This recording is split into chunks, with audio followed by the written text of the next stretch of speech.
And we are live. I am your host, Jeremy Riss, the alien scientist. I have a bachelor's degree in physics, and I've been actively researching UFOs with the intent of learning their propulsion system. That's basically what I'm after. Is I want to know how those things fly.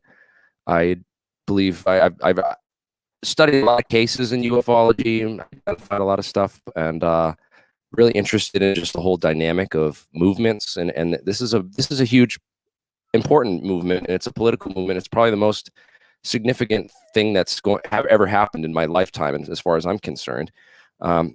This We're in the midst of disclosure right now. This is in the mainstream media. We're seeing this being brought out to the public for the first time in a limelight with a large audience. There's lots of stuff going on right now. This big phone home. We're all calling up our senators and urging them to investigate this stuff.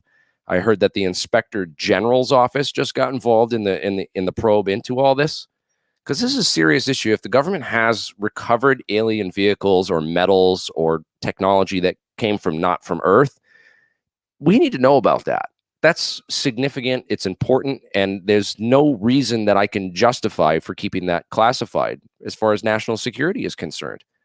The public has already shown that they haven't even reacted to this alien UFO stuff. If they came out in the headline news and announced this tomorrow, I doubt half the people would even pay attention or look up from their iPhones long enough. So I want to talk about what's going on in the state of UFOlogy, my experiences, the research that I've done, and what I've seen as far as political movements, and how intelligence agencies have historically gone about co-opting, derailing, and basically disrupting political movements that are, get too close to the government.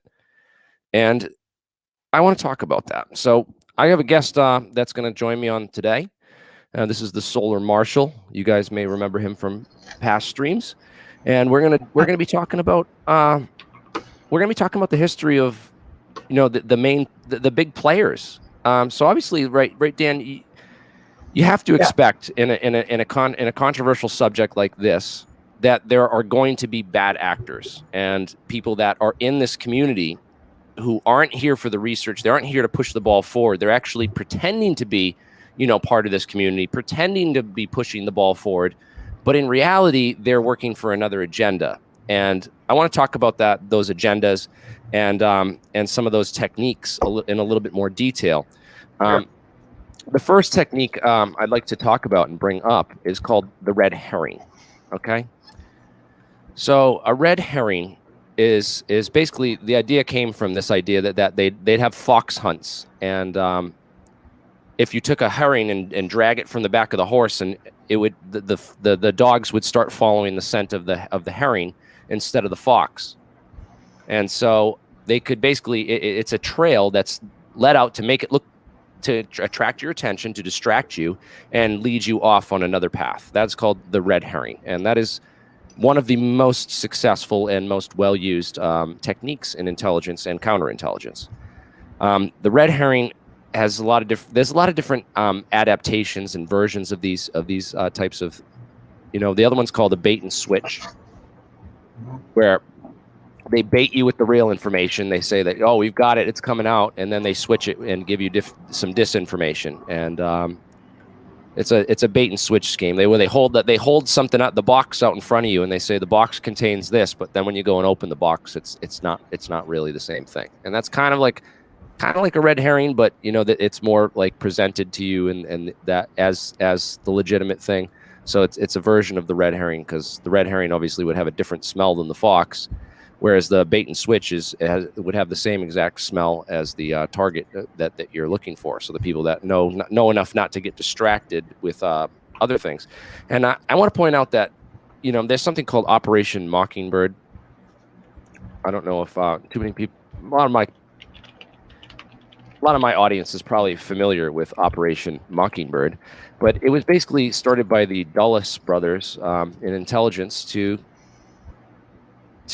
basically co-opt and control the narrative, control of narratives, information control, perception management, and ways to gain access to people, influential people in the media and broadcasters. So there's a long history of the intelligence agencies having a stranglehold or control over information that reaches the public in the mainstream media. And this I've noticed in many things when I see reporting that makes its way to the mainstream. I really often doubt its legitimacy, from the research that I've done, just judging on what I see. And I don't know about this. It's a test. There's a test. Are the media just not putting the pieces together? Are they purposely misinforming or misleading people? I don't know. It's kind of hard to say. So I actually went and I wrote a letter to my local news agency. I called them up and sent, and then I also sent them a letter. And I basically just told them that, I help host an alternative propulsion engineering conference that Tim Ventura hosts. I promote it through my channel. And we invite various experts on to discuss technical details of declassified and unclassified technologies. The stuff that, we dig into these programs, these SAPs and all this stuff as scientists. And we get the unclassified reports that come out and the information that comes out, and even stuff that just comes from the academic community, cutting edge technology and physics and stuff. Before it goes dark, we grab it up, and we even the stuff that went dark, we reintroduce it a lot. So it's, we've had guests on our show from Boeing, NASA, Area 51, and other large organizations which attend and present at our conference. I can't think of anything, out there giving a more legitimate name and representation of this field that the media should be paying attention to, should be reporting on.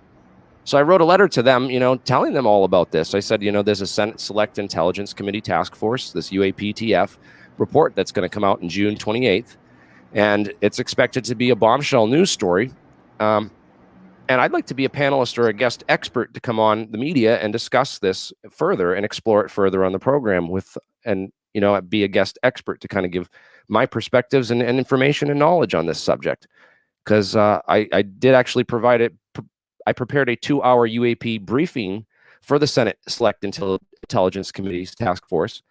And I sent it off to my Senator Jack Reed. And I contacted his office several times trying to get them to have access to the information, but I've so far not received any response. So this is a big thing. I mean, they have this big phone home initiative that, rose up of people calling in. But the big problem is with the intelligence angle on this is if people don't have the right information and don't know what to ask about or talk about, and they get on the media and have the wrong picture, then it discredits the entire movement. So I really, who was it that said, was it Stanton Friedman that coined the term, there's a difference between UFOlogy and Eufoology? And Stan's still here. There we go. Oh yeah, he said that before. Many people have said that. Yes, so it's kind of like this idea that there are people that are in this scientific study of UFOs to learn more and to get better information and a greater understanding of, this is a question, are we alone in the universe? And, the Fermi paradox, there's solutions to that one of them is that aliens could have invisibility technology. They could also have warp drive technology. And I try to bring the experts in who know the most about these things in our society to talk to my audience about this and dive into these topics in more detail and really try to get the information. And then on the other side of Eufoology, you have the people that do this for fame and for money. And it's quite clear to note the difference between the people that do this for fame and for money and recognition and popularity, and the people that are actually doing it for the information. And it's kind of interesting that the dynamic that goes on with the mainstream media and this whole Operation Mockingbird mess is that the people who have the information are informed and, aren't getting access to the public. They aren't getting access to the media. I'm not getting invited on these shows. I'm not getting replies to my emails when I email my news station and tell them, hey, I have thousands of gigabytes. I have like 100 gigabytes of, I don't even know how many our database is up to now. We have a database full of declassified documents, scientific literature, and related studies to the study of UFOs that date back a century. to Tesla's stuff in Electric Experimenter magazine in the early 1900s. So I have everything on this that we could possibly find, everything that's in the public domain. I'm pretty sure that we've tracked it down as a team and compiled it in this database. But you will never, ever hear about any of this or the technology side of any of this from the mainstream media. You will never. And why is that? I really am curious about that. So why, when we, Fox News, see, this is with stuff I watch. I watch. Why are they picking up on it? Why aren't they picking up on this information? I just sent them this news story it's gold, man. This is one of the biggest stories of the century. If we're creating a team to crack UFOs and anti-gravity, if this is real science and it's legitimate, I have so much documentation to show the real legitimate side of this, that we have legitimate, inquiries, legitimate questions. And yet the stuff that gets on the television that I'm seeing in the mainstream media and the news, I laugh at that. As far as evidence, as far as a scientist looking at evidence for to convince other scientists that UFOs are real and that this is a serious topic that we should seriously be thinking about and discussing and considering in 2021 with the invention of metamaterials and invisibility cloaks, all these technologies that have been declassified and are coming out. Why is it that every news channel doesn't talk about the technologies? They won't bring any scientists. You never see Joe Rogan ask a scientist about Bob Lazar or Area 51 or UFOs. You never see any of the scientists or scientific people or technical people getting on the media. What you see is this other stuff. UFOs and this triangle UFO was the biggest recent thing. And Dan, you were showing me a clip earlier because Corbell was asked some comments about this, and I'm still confused about what the heck is going on with this. Can you bring that video up? That clip was bizarre. Hold on a second. Yeah, I want to play that a couple times, and we'll analyze that and try to break it down, because it was. I still don't understand what he was saying too. Right now, I don't understand what he's saying. Let me find it. It's almost like he was just avoiding the question and making up. Let's bring that up. I gotta find do you have it? I sent it to you. I probably should have it somewhere. I think what I did was I had it pulled up and then clicked on something else. Hang on a second here. Oh, is this it? Is this the Hill TV one? Hold up. So this is on Facebook. Fairly recent. Weeks back. Yes, that's it right there. Footage that showed what appeared to be glowing objects flying near this Navy destroyer. Now, the video was leaked to filmmaker Jeremy Corbell. He made the documentary Bob Lazar, Area 51, Flying Saucer. And I'm very privileged to be joined by Jeremy now to discuss this video and more. Jeremy, thank you so much for joining us. We really appreciate it. Thanks for having me. Absolutely. So let's talk about this video, which you exclusively obtained and you put it out there. Start to finish, obviously, we're not going to talk sources or anything. What does the video show? And then what did the Pentagon say about the video? Right. So the Pentagon confirmed that I was able to obtain and release unclassified images and footage with my mentor in journalism, George Knapp. So George Knapp released 3 images out the cockpit of an FA-18 fighter plane of unidentifieds. So these are unknowns, UAPs, UFOs. About the video. I want to hear that again. Right. So the Pentagon confirmed that I was able to obtain and release unclassified images and footage with my mentor and journalist. So what did the Pentagon confirm in this actually? And I'm digging into the story about what the Pentagon did actually confirm, and these words coming out of his mouth, they just confirm that he released a video? Yeah, it doesn't make any sense what he's saying there. They confirmed that he was allowed to. Well, why did the Pentagon get involved, and why is the Pentagon endorsing this guy? Yeah, it's so strange. They confirmed that he was able to receive a video from someone. Whoever made the video on the boat, right?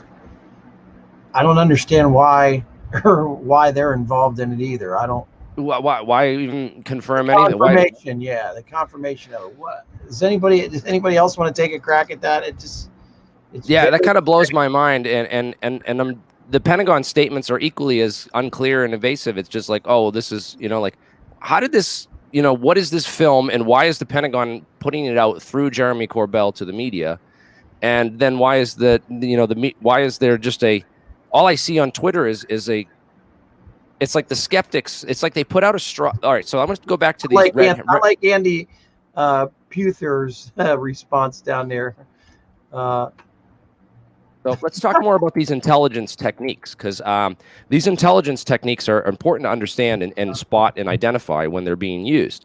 One of them is called a straw man, okay? And it's called a straw man fallacy. These are logical fallacies are some of the best. That's like the best sword for, cutting down the lies and finding the truth. The best weapon you can have is to understand what logical fallacies are, understand philosophy and logic, and how to logically, deconstruct and break things down in your mind.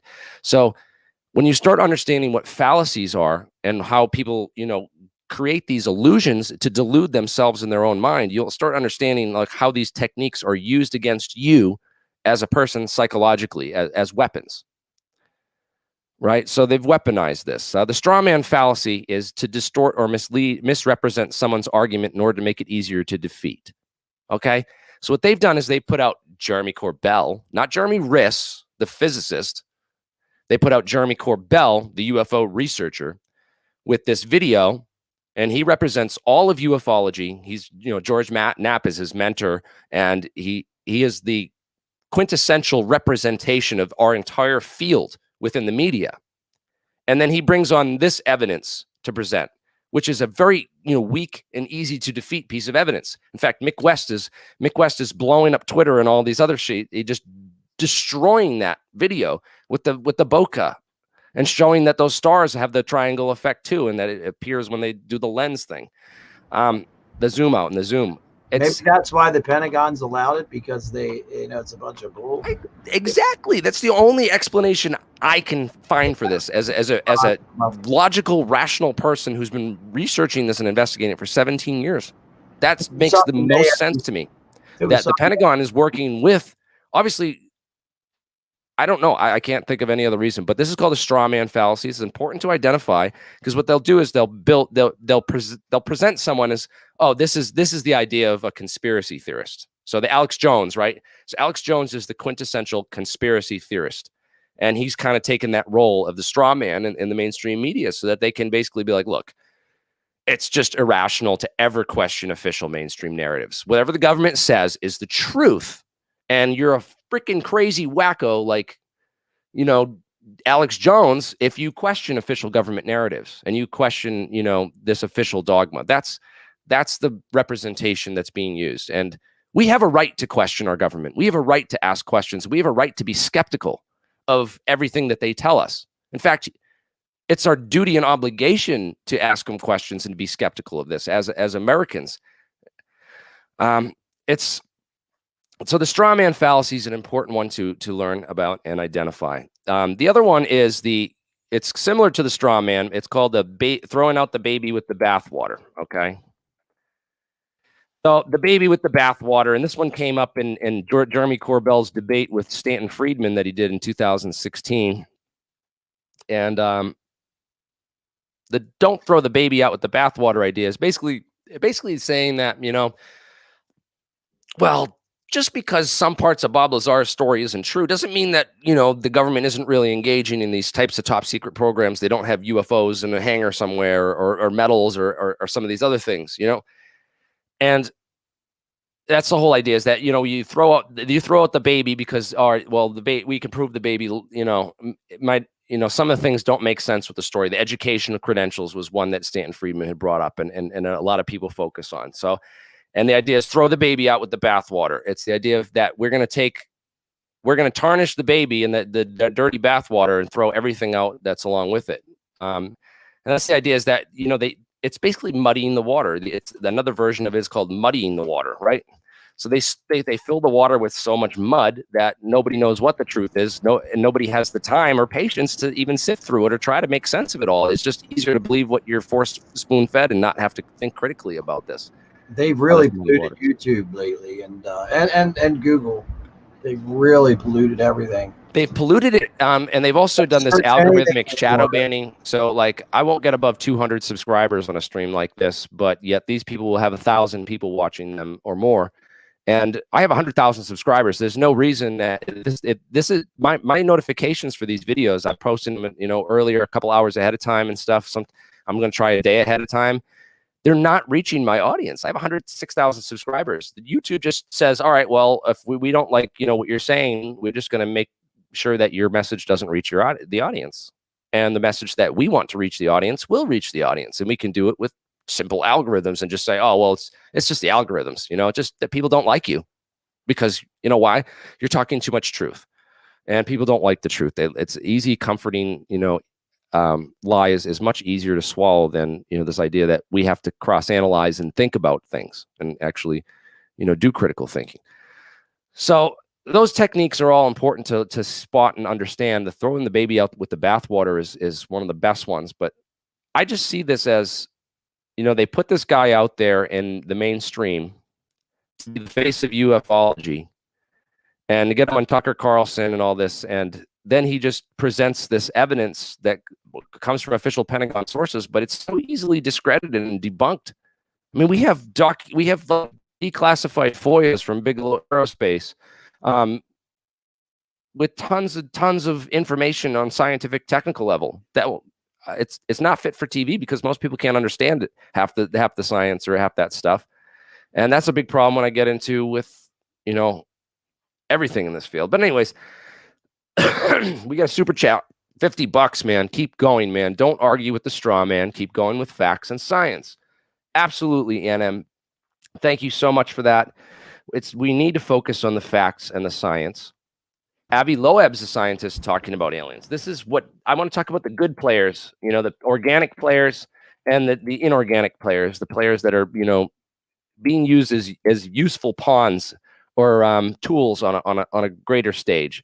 So I'm not saying that, you know, Jeremy Corbell is a government disinformation agent, right? That's in the title of the video. I'm sure a lot of people saw that, right? Jeremy Corbell is not. I wouldn't say that he's a government disinformation agent. He's spreading misinformation. I wouldn't call it disinformation. There's a big disconnect. Disinformation is information that he'd be spreading. If he was spreading false information on purpose, that would be disinformation. But he just seems to me like a useful, you know, tool or idiot. I mean, I don't want to use personal attacks. I really want to make this about the facts and the information. The whole thing with him and with Knapp, it's almost like Knapp's got an insulation piece of insulation there with Corbell because he's the one that put his name all over that green pyramid or whatever you want to call it. It's so obvious that green pyramid is not a spaceship. It's nothing. It's an airplane. It's 1.3 million views. It's got millions of views all over the world. It's insane, and it's been thoroughly debunked, and it's just still going on. You know what? I saw a tweet today that, you know, made me want to do this stream. I woke up this morning and I saw a tweet on Twitter from Jack Osborne saying that Ozzy Osbourne's now, you know, entertaining the Bob Lazar story, and apparently he heard about it, watched the movie, and asked his son about it, and he made a Twitter post about it. Oh, was that true, huh? And then Jack Osborne thanked Jeremy Corbell for, you know, introducing his father to this. So I guess it's maybe not a bad idea that, you know, that this is reaching bigger audiences and finally getting out there. But look at the information that's being presented to these larger audiences. It's not on the level where it needs to be. It's nowhere near like talking about the things that we should be talking about or where we're at technologically with the facts and the evidence. There's got to be better evidence out there than that. The pictures that were presented too. Those pictures that were presented are the ones of balloon and the one's extremely blurry. I mean, come on, they've got to have way better stuff than that in these F-18s are flying around and F-22s and F-35s. It's got to be way better images than that if these things are all over the place. Another thing, darn Tic Tacs. These underwater vehicles. Yeah, a resolution image of a Tic Tac during the day. That's what I want to see. Or video. Yeah, high definition image and look us up. Quit giving us this Yeah, if the Navy has this stuff and they're flying around, then they have footage, and that I can get behind. I can get behind the push to get more footage released and more facts and details released from the government and these programs, and know why they're hiding this from the public, and why it's such a secret, and why this is coming out now. Teasing us is what they're doing. I swear it is. Oh, I hear the black helicopters flying over my house now. I can hear them. We're probably never going to get a good video of or a good picture of these Tic Tacs for a long time. I want to see them. I want to see one of these things fly around. So I want to talk about this, right? Because let's get into one of the things Jeremy uses is transmedium craft, and they're not called transmedium. If you search for transmedium vehicles, you'll find nothing on the internet. You need to search for transatmospheric. That is the proper terminology. So another thing is they change from air to water. Is that what he's talking about? Yeah, the stuff that goes in the air and in the water and out and stuff. So it's kind of interesting because this guy, I'd never heard. I've been doing this for 17 years, and I'd never heard of this guy before he came on the field, and started instantly becoming a huge, getting all this media attention and getting boosted in the algorithms and getting pushed out there to the forefront. And I was just very confused about what this guy was and where he came from and how he got into UFOs. And, some good stuff on the Living Moon there. So I got the Living Moon up here, right? This is a site called thelivingmoon.com. And why don't you tell us about the Living Moon, Dan? The Living Moon was formed after, there was a number of us years ago that left ATS around the same time John Lear was kicked off. ATS is above topsecret.com. Back when forums were hot. Nowadays it's Reddit and Facebook has some groups. And we used to do forums, and back in 2010, 2011, somewhere around there, Zorgon, the guy on there that Jeremy has pulled up there, real name Ron Schmidt, he passed away. Good friend of mine about a year and a half ago. And these guys were friends. They used to party at John Lear's house. They knew John Lear, and they were all, that's how you got is in one of the pictures on there at the John's one Christmas party. The forum was John Lear, mainly Ron Schmidt and John Lear formed the Living Moon, and it just took off. I'm still a member. I'm a moderator on there, and yeah, I remember. We had that forum back in the day, and it was really popular, man. The alien scientist. I was on 3 different forums at once, and it was so hard to keep up and keep posting the same thing on each forum, and see how people reacted differently. It was interesting, but there's a lot of good stuff on the Living Moon. If you go there and look, it's thelivingroom.com/forum. There's still guys on there that if you want to join and stuff, but there's very interesting info on there about anything you can think UFOs. Yeah, this is a good library because these guys did a ton of research back in the day. These guys know this stuff, man. I want to read. Can I read some of this? Go ahead, read it. Read it all. It's for the public. All right, so this is on here, and I want to read this. So, 4 names spent 4 years or so at John's house and got a look at all of John's files. This was during the time that John was heavily under the influence of opiate pain meds and was not quite with it most days. So 4 names. He's talking about Jeremy Corbell, Kenyon Lockyer, where he's referring to 4 names here, just so people know what 4 names means. 4 names managed to get all of John's passwords for Facebook, etc., and even his email account. It took a long time and a lot of hard work to get all of that fixed. 4 names also manages to access John's Skype and was able to control it remotely so he could eavesdrop on any conversation in John's den. A fact Sergeant R&R discovered when we were over there, and 4 names just popped in on the conversation and caught us off guard. This is one of the reasons I will never use Skype, even though it destroyed Pegasus a few years back. Okay. I doubt we will see any more of the films featuring John. Okay, so Jeremy Corbell was working on a film about John Lear during this time when he was staying with John Lear, correct? Yeah, he was on John's, they say the floor there. He lived at John's house for about 4 or 5 years at least. Now, Corbell in interviews, he says 6 years. So I've heard him say 6 years. I know he stayed there for quite some time. And it got to the point where he was asked to move out, leave, if you will. Would John ask him to leave, or Yes, his family and John just got to the point where he was there. War's welcome out. You know, he's there a long time.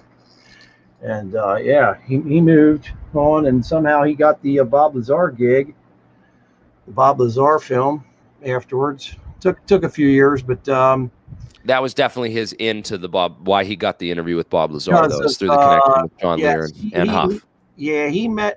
Yeah, well, Gene Huff said it was a great regret of his to actually introduce Corbell to Lazar. It was Huff that introduced him to Lazar, and he regrets it. You know. I would love to learn more. I can't. I would literally like to sit down with John Lear and Gene Huff and do an interview with them and get the story straight on all this. Man, we really it'd be not. Gene's the one to talk to. John's getting old and he's in a really bad mood half the time. I haven't spoken to him in a little while, but he's in too bad a mood most of the time. Gene's awesome. It'd be great to talk to Gene. So I'm trying to arrange right now as we speak. So yeah, Zorgon here seems to think that Jeremy Corbell is waiting for John Lear to pass so that he can cash in on the film. That he's basically waiting for John to die so that he can release this film. Because that will be at the peak of its monetary value. For years, there's a ton of film on John Lear, but it's like there's a lot of it's embarrassing because John admits, I can show you the video where he was whacked out of his mind on opiates for years. From painkillers because of a number of plane accidents he was in, destroyed his feet. He has diabetes real bad. He had to have all his toes cut off in his one foot. And he doesn't want this stuff aired. It's stuff that people don't need to see. And apparently it's caused a ton of trouble. He's done some interviews here. You know, this was from 2017. Yeah. No. Yeah, that right there. He explains it all right there. I'll mute my mic. Go ahead and play it. What happened is last summer, the DEA decided that everybody who's taken any kind of opioids had to cut in half. And not only that, but you couldn't get any prescriptions from your doctor. You had to go to a special pain medication doctor.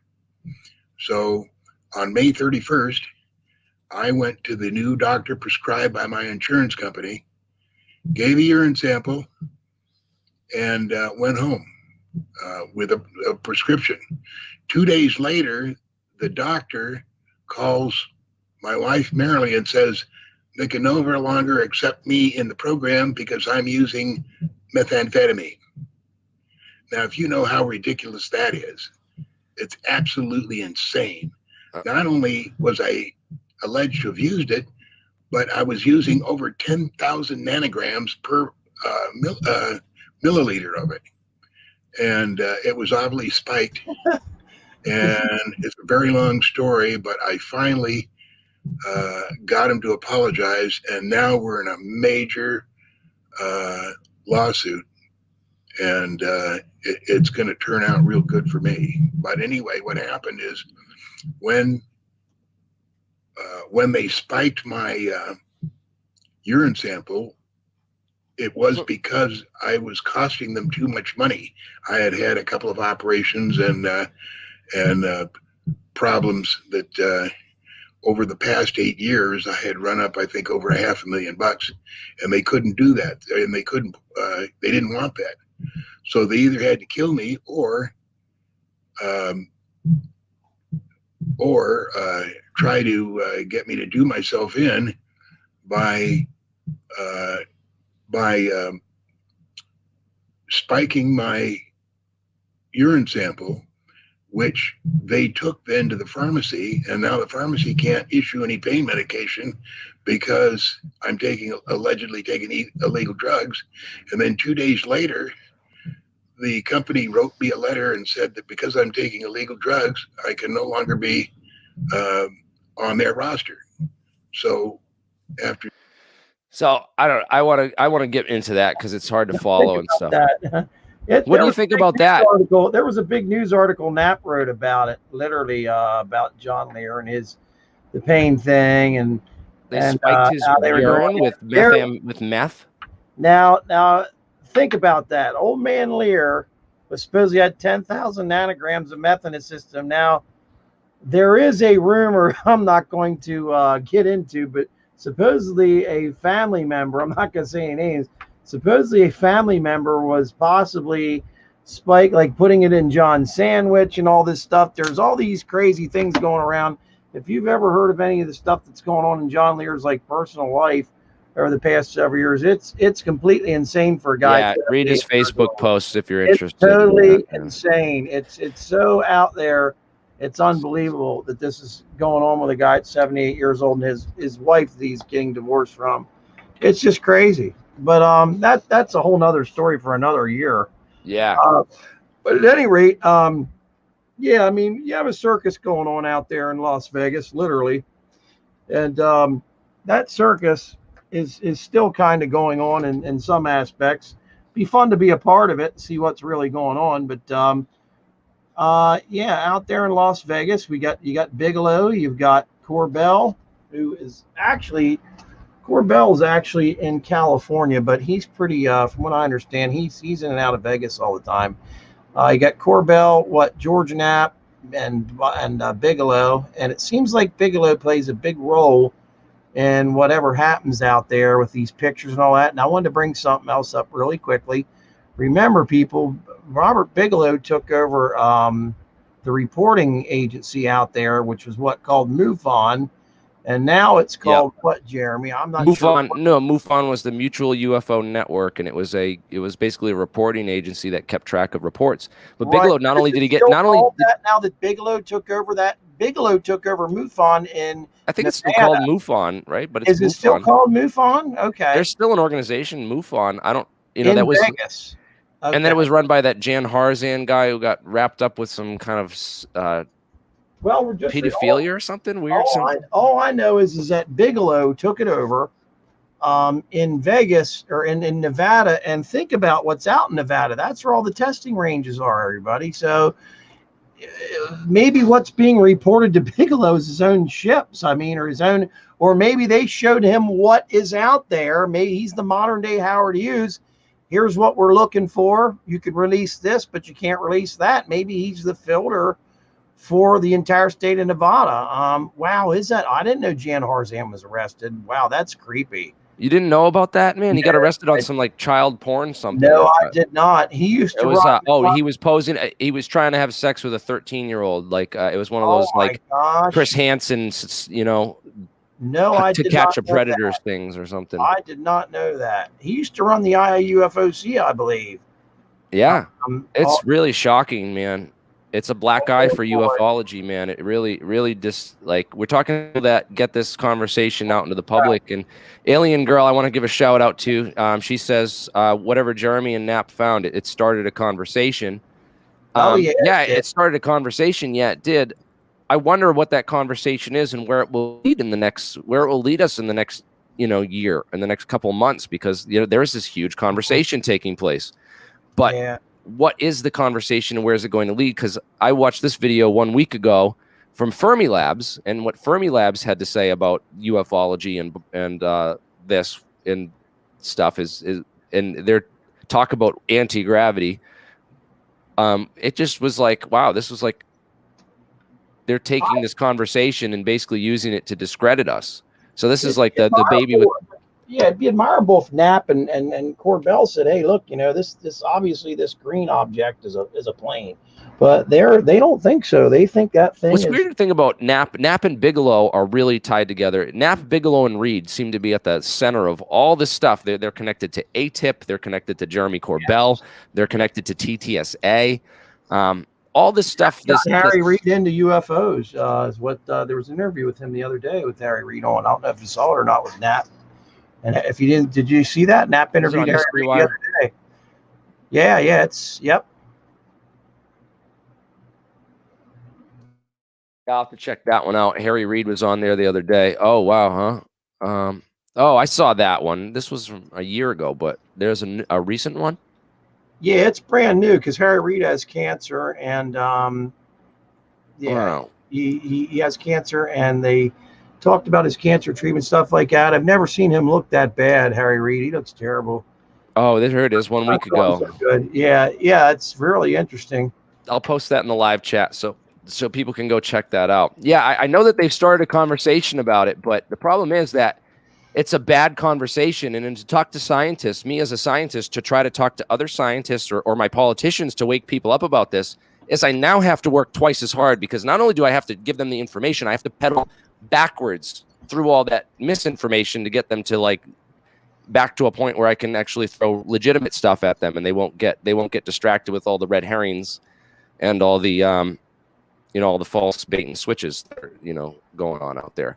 So that's what I worry about is making up because in order to get UFOlogy out to the mainstream and to really make this like real and we need to convince the scientific community, our physicists and scientists, and we need to convince the politicians and the people that write the laws and pay the bills. And I already talk about how historically how well connected the intelligence community is with money and business and finance, and that like it's basically the OSS was called the OSS, which was the precursor to the CIA, right?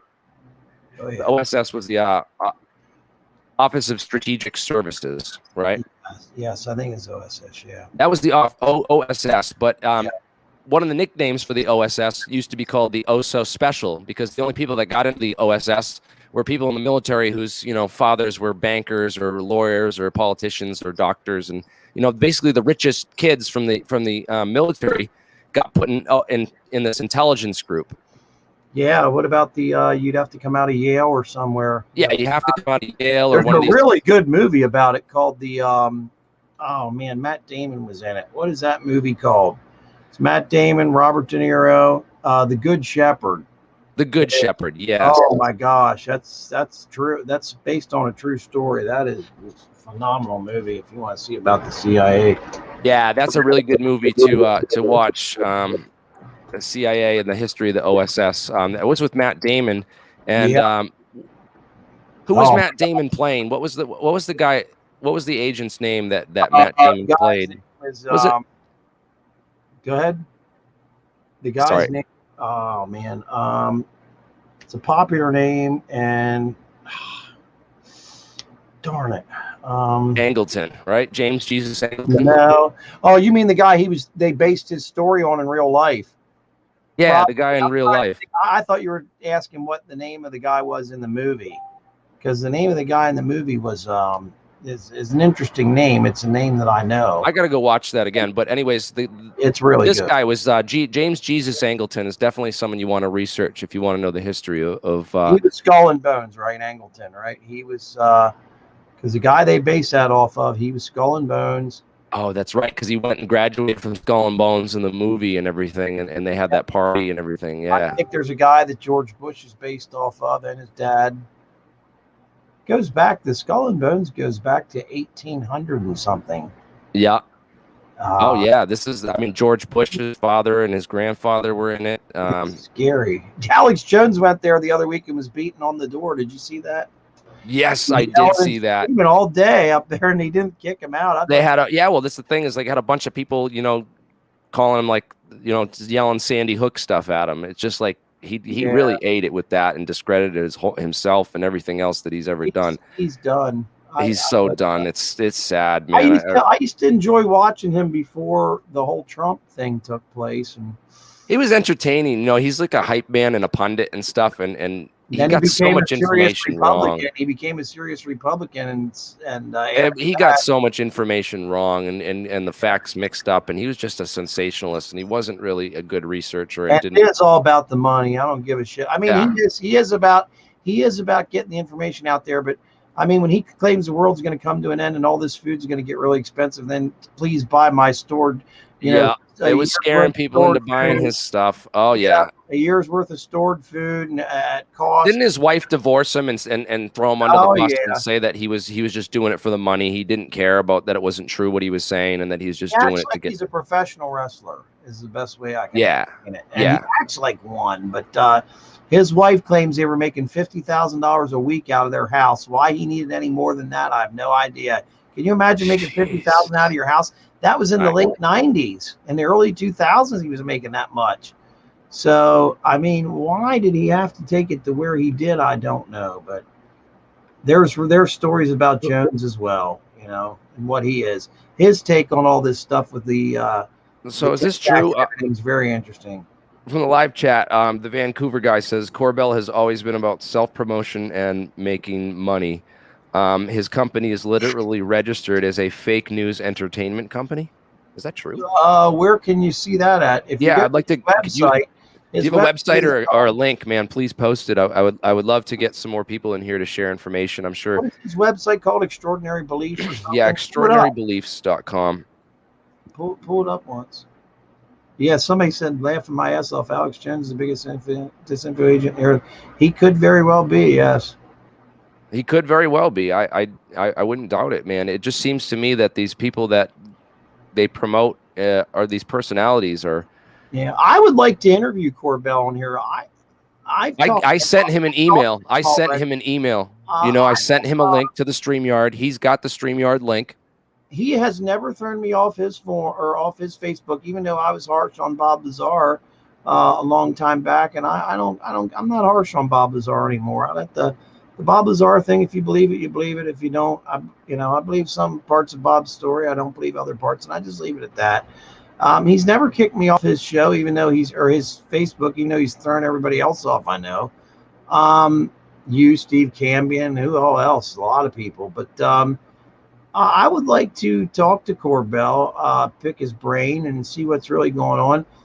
He really got into Eufoology pretty late. I mean, for his age, he didn't get into it till about, 8-10 years ago, Jeremy, or maybe back in 2012 or somewhere around there. We were already deep into it by then, you know. Right. He's, I sent him a link. I sent him a link, and I told him, "Hey, come on with us. We have a lot of questions for you. We'd like you to come on here and answer."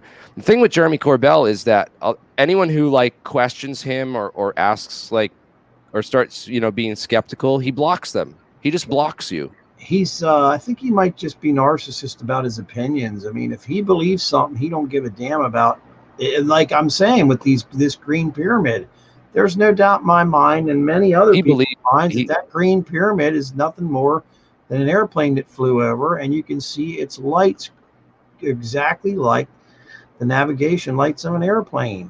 Well, even if it was a UFO, the footage is not good enough evidence to convince scientists and anyone with a skeptical mind, or even the business people. Like, what if I run a multi-million-dollar company? Elon Musk, right? Elon Musk.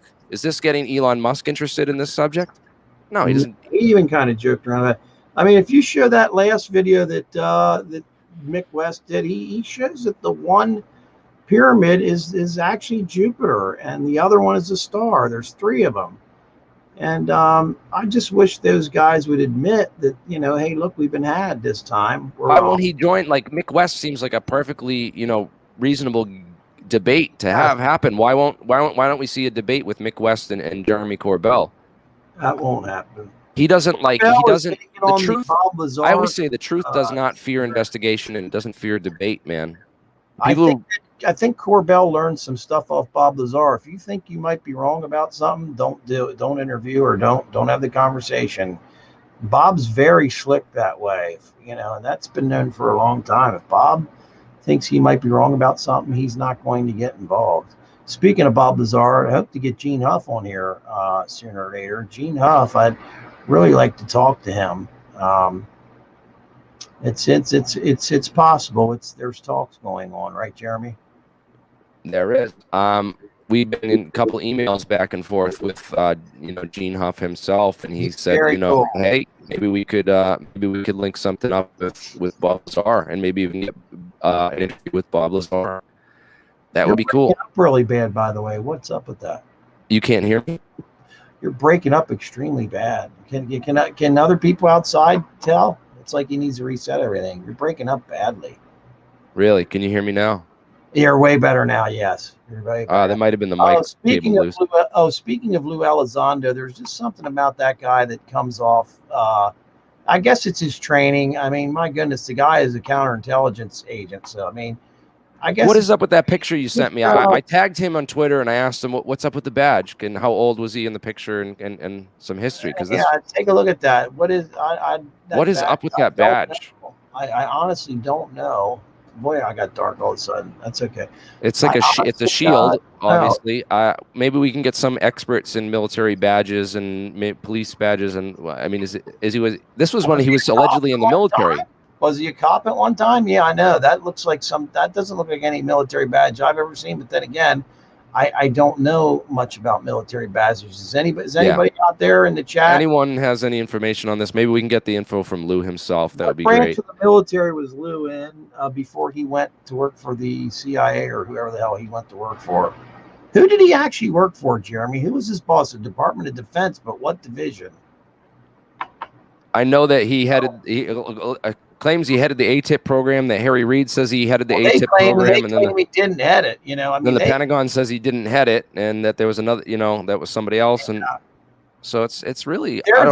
There's a new interview with him that was just on. I watched last night twice. That was pretty good. It's on. I may still have it pulled up here. Did you see the interview with him? But he's just like, everything he says is kind of weird to me, because he's like, the phenomenon is real. Okay, it's real. Okay, well, what is it then? You know, and let's describe it scientifically and come up with terms for measuring it and taking data and analyzing that data. And why can't we approach this as, you know, my whole goal is to get more scientists. I want more scientists to get involved in this, man. What do you say? I said they're really pushing everything. They're really pushing aliens and UFO stuff. Yeah. So like that video, that interview with him in the past. It's kind of crazy, man. We have so much information at our fingertips, but it's like, yeah, it's hard to dive into it, man. A lot of people said oh, I don't have my parents. I show this to my parents, but they don't have the time to sit through a 1 hour documentary. Oh man, 1 hour ain't even nearly enough time for you to even touch the surface of this subject. So, oh yeah, it was George Knapp's Mystery Wire where he was on, but Lou Elizondo gets pretty technical for the first time. He's talking about different parts of an airplane and this and that and that. And I never heard him kind of talk that way before, but he's on with Knapp, and you know, he's definitely on a mission. Definitely on a mission. Sasquatch says it's a U.S. Marshal's badge. Is that a Marshal's badge? We're gonna have to look this up and do some digging on that, man. Mick West annihilated him on the Black Vault this week. Oh, I didn't see that. Who I consider Robert Powell. Robert Powell, a good friend. I was at the first SCU conference with him, but Mick West annihilated him on the Black Vault last week. No way, Mick West and. I don't know what's going on with that, man. I've had some conversations with Mick West. I'm going to post my my interview with Mick West on my channel too, eventually. Talk a little bit more about that. And yeah, the TR-3B. So flying triangles used to be a big topic for a decade or more. You know, since we've been into this, and we used to interview and talk to Ed Fouché, who was the originator of that whole TR-3B story. It came from Ed Fouché. Yep. You know, so you used to be able to search flying triangles and you'd find a bunch of my videos. You'd find a bunch of stuff on TR-3B and all this other stuff. But well, that's one thing I said. Why did Corbell? Why did he use that pyramid? And he said in an interview, that matter of fact, that interview I believe that you had pulled up, he had stated that the people aboard the ship called it a pyramid and the government called it a pyramid. Therefore, he called it a pyramid. He claims a pyramid is not a. I claim a pyramid's a 3D object like a pyramid in Egypt. He claims it. You know, a triangle to you and I is what Edgar Fouché talked about. In other words, the top is. But it's ridiculous, because now you search for flying triangle and all you get is this video. That's right. And you don't get nothing on the TR-3B. And some people are finding stuff on the TR-3B and coming to the page through that, but it's not like it was and not like it should have been. With that flying pyramid to me would be flat in the bottom, and then you would have your points at the top, just like the Luxor or the pyramids of Egypt or Giza. A triangle to me would be flat in the bottom, flat in the top. Then you'd have so many spaces, so many floors between that flat top and bottom. He specifically says a pyramid over and over again. I just kind of thought that was weird also. I mean, a giant flying pyramid. And then in Russia, back 8-10 years ago, I don't know if people remember it, there was a UFO that looks like a pyramid, like just rotating around over the Kremlin. Did you ever see that? And that video was really interesting to look at. It was at nighttime, and supposedly it was some kind of, I don't know if it was an aberration. It was reflecting off somebody's windshield or what it was, but that was always called a flying pyramid too. If you look up flying pyramid above Kremlin. And then some people talking about this sky dreadnought. I don't know what, I can't find. Is that the Corey Good stuff? Yeah. But anyways, yeah. I saw this. This was an interesting thing recently. What is it? So Sal Pays, I found a new patent from Sal Pays here. It talks about room temperature superconducting systems for use on a hybrid aerospace undersea craft. That's the U.S. Navy. That's the U.S. Navy stuff.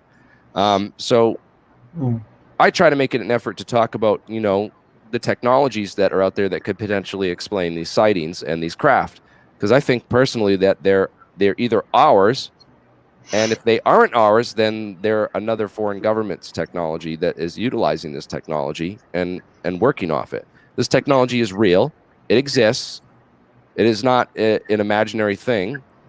It's been locked up and held away and researched in these top secret black programs that are so secretive they're held secret from people within the government structure itself. That's why I think the Inspector General's office is starting to get involved with this. Yeah, why would, okay, what is up with the Inspector General? He is the post office, isn't he? Or am I wrong? Who is the Inspector General? All right, so this was 5 hours ago. Pentagon watchdog opens new probe into military's handling of UFOs.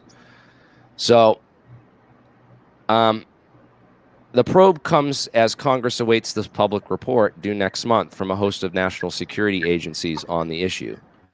So the Pentagon's Inspector General is looking into that the actions the military has taken to address the spate of UFO sightings in recent years involving high-performance aircraft that have violated military airspace. The probe comes as Congress awaits a public report due next month from a host of national security agencies on the issue.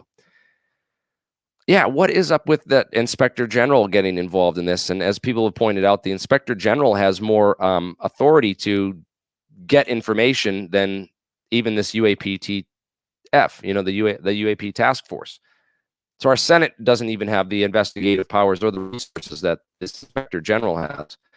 And I don't know if this is a good thing or a bad thing. I don't know, you know, because a lot of this government stuff is a few bad people hiding it from the rest of the government, and it's not the whole government that's involved in it. Most of the government doesn't even know it exists, so they play right along with this. Oh, this is a conspiracy theory, and this doesn't exist, and it's not real. So it's crazy, the game that's played right now.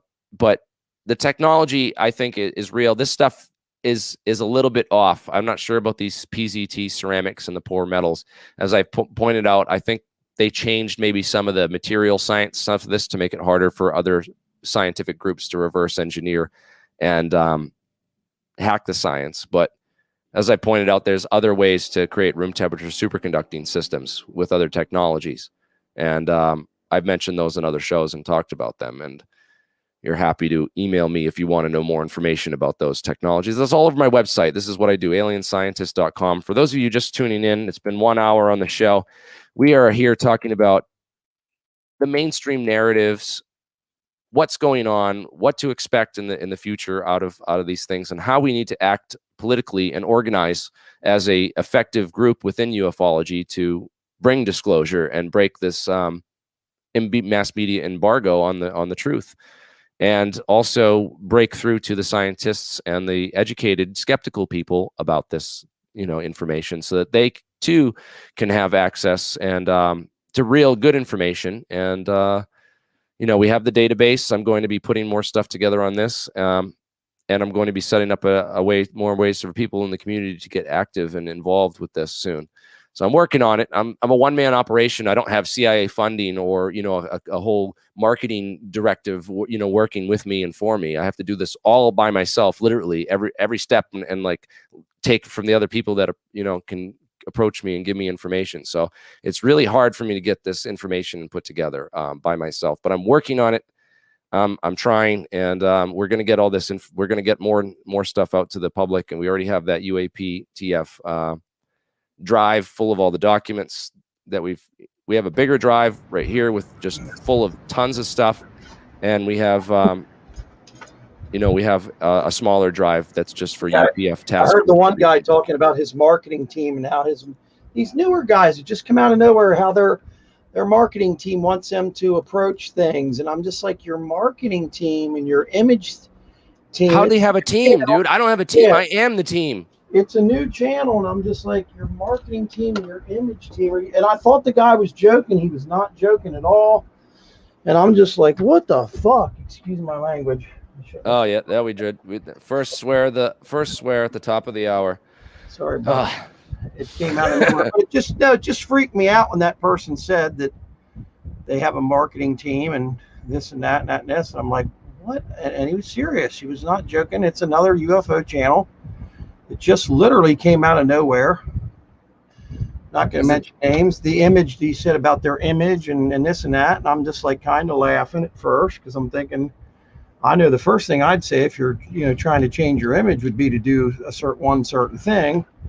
And yeah, I mean, we've got people that are looking into the way they look and stuff on here. So to get anywhere in this type of field nowadays is almost impossible. If you're telling the truth, it even is more impossible because then you get shadow banned. They want the disinformation brought to the front. They want people that lie and sell T-shirts, from what I can ascertain. That's yeah. So if you, I'm just a brief mention just to give people who are just getting into UFOs and want to make a career out of this a pep talk, because there's some notes to my goodness, to understand here. Like people like contact me and they're like, oh, how did you do it? How did you get to this many channels? Like, I just did research and I reported the truth, and I cared about my integrity more than anything else in my research. That's what I did, and that's why I have 106,000 subscribers. I never paid anyone. If you had not gone away, you'd probably be. If I had not gone away for those key years and stopped doing this and got totally depressed about what I was doing, I probably would be, I'd probably be 3 times as big. Yeah. Yeah, it got strange after a while. It gets to become monotonous. You have so many people driving you nuts too. It's a lot. It changes your life, that's for sure. It can create a lot of problems. And I'll tell you what, it really has an effect on relationships, believe me. So if you want to be successful in this field, your best bet is to, promote frauds. I mean, look at this most successful. Let's take a look at the most successful channels out there. Secure Team 10, right? They're like the worst. They are the worst of the worst. 2 million subscribers. Man, if I had this kid's audience, the amount of truth I could drop. But again, most of his audience, it would go right over their heads. They would be like, "What is this? Where's the UFO video? He's talking about words I can't understand. Let me go watch something else. This isn't entertaining enough." Is that kid back yet? That Tyler Glockner? Yeah, he came back. All his videos were taken down for a while. I guess he was in. I don't know. He was in rehab, or he said he shouldn't be alive. He died and then came back. A lot of trouble. I know that at one point. He came back a month ago. He had that DUI case where he got pulled over, and they posted the footage of his DUI case because he was posting. And I think he deserved that because he made a video where he went on there and he said the cops framed him and that it was all set up and it was a government conspirity. And then the cops were like, he woke up outside and the cops had drug him out of the house and stuck him in the car. It was really bizarre. It was really bizarre. He got caught. Because then he got in trouble again after that. Remember? And then they put the film out on purpose just to be like, look, he was BS. Yeah, because all the conspiracy, they probably got 1 million calls at the police station and people accusing him of being government, Oh yeah, remember he actually had. Yeah, that is what happened. He actually, wow. That is exactly what happened. Yep. Again, if you just do this for the money and you do this for the fame and you don't care about your integrity or the truth, and you make consistent mistakes in your reporting and do it sensationally with hype, then you're gonna go places in UFOlogy. You're gonna make something of yourself. Well, you might. There's so many channels now. There's so many channels, and if you want to take the hard road, man, you could take the road that I took. It's a much more honorable way to go, but it's a lot harder. Yeah, especially now. Like, if you would have stayed with it, who knows where you would have went. But then again, you were truth. You're telling the truth. So you have no. They don't want you on here. They don't. You're shadow banned. Like earlier today, when you and I were messing around, you could not see that you put a video up. Yeah, it doesn't come up here in the subscriptions, like notification, doesn't tell people I'm live. Yep. You could not see anything. And I even told you, I said, guess what? I'm not getting anything. Well, people get it on Twitter and people got it on Facebook and stuff. We're starting to get some viewership. We're almost to 300 people watching right now, which is awesome, man. Thank you for everyone who's here tonight. I love my audience, and I love people who are here for the truth and to analyze things and get new information. We had some cool stuff that I was reading. Let's go back to some of the stuff on the Living Moon, man, and talk more about Corbell and stuff. Why don't you Okay, take the reins and guide us a little bit on this? can you bump the size of the Do you want to give your screen share? Well, actually, here's what I can do. What page are you on? Because I already have it open. This is 17. 17. I wanted to go to 18 though, right? 18 was the one you wanted. 18's the last page. I'm already on that one. Okay, so what do you want to go over? Because we can both go over it at once. I want to talk about that Go Fast video, right? Because there was a big controversy over that first video that got released. Exactly. Let's go into that. That's on here. Let me find it. Let me search Go Fast. Two different words. You're talking about the fact that Jeremy had put out the Go Fast video long before Tom DeLonge did, right? Yeah, because remember when this first got released on a bunch of it first came out, right? And everyone was watching this and it was getting shared around. And there was a bunch of us that were like, oh, come on, we've seen this before. I know I've seen this before, right? Yeah. Did you pull that up on the Living Moon? What you're just hearing there? And I thought it was on the. We were going over this earlier today. Zorgon did an entire. Let me find this thread on the Tic Tac and everything that was going on and what happened with Corbell there, which was really interesting because we had the links and everything to when he had posted. When he had posted the original video up, the Go Fast video, like 8-10 years on Vimeo, or it wasn't YouTube, prior to DeLonge and them releasing it. Yeah, and Vimeo, you're able to upload over the existing video if you have Vimeo. Yeah. And I literally had it saved and posted on the Living Moon and was like, look, right here it is. And people were like, wow, it was posted here prior. And then all of a sudden the video had changed like 2 days later after Tom DeLonge and them released everything. I think I may have found it, Jeremy. Let me look through here real quick because this. It just goes to show you that all this information is coming from virtually the same source. Yeah. All the stuff that's in the mainstream right now. It is. It's come from the same couple guys. Oh, here we go. Check this out, Jeremy. I'm going to send this to you. Okay, this page here. I'm going to send it to you in the private chat. This has got to be all an approved Pentagon agenda. Approved Pentagon information as part of like a Pentagon agenda. Private chat right now. Okay. I think I found what I'm looking for. All right, let me see this. The Zeta Reticuli 2 stuff.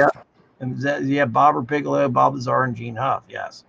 So if you come down through, and then it turns into the Tic Tac. What's that? Bigelow's mansion? Yeah. Yes, it is. Yeah. Oh, this is good. This site, man. If you're into digging deep on UFO stuff, Living Moon's great. It's fantastic. Oh, that's where you got that. That was awesome when we had the documents for showing that. Yeah. But if you that's the Zeta Reticuli 2 program. So Bob Lazar started a company with Bob Bigelow. Yep. And Bob Bigelow hired Lazar to reverse engineer anti-gravity spaceships for him using the technology that he learned out at S4.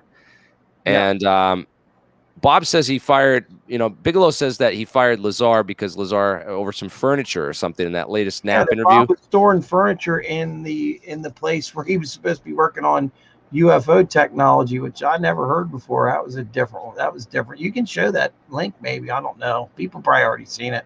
Yeah, people have seen that before. I covered Find it on the channel before in another it video weird. somewhere.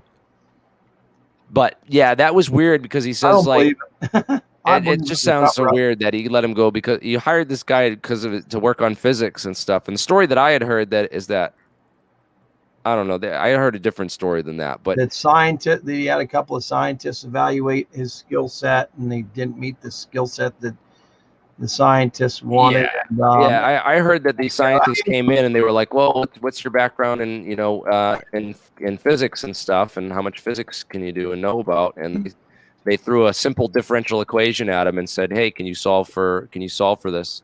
And he didn't even know how to do separation of variables, which is it the just simplest. doesn't make any sense that you'd toss a guy out that was so valuable because he was storing furniture in your place of business, or unless maybe it had to do with the arrest Bob had. Who knows? Bob Lazar is a different human being, man. He's out there.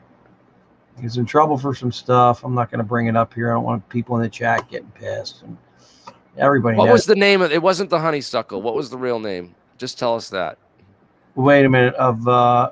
You mean the Crystal Cove Apartments? The Crystal Cove. That was it.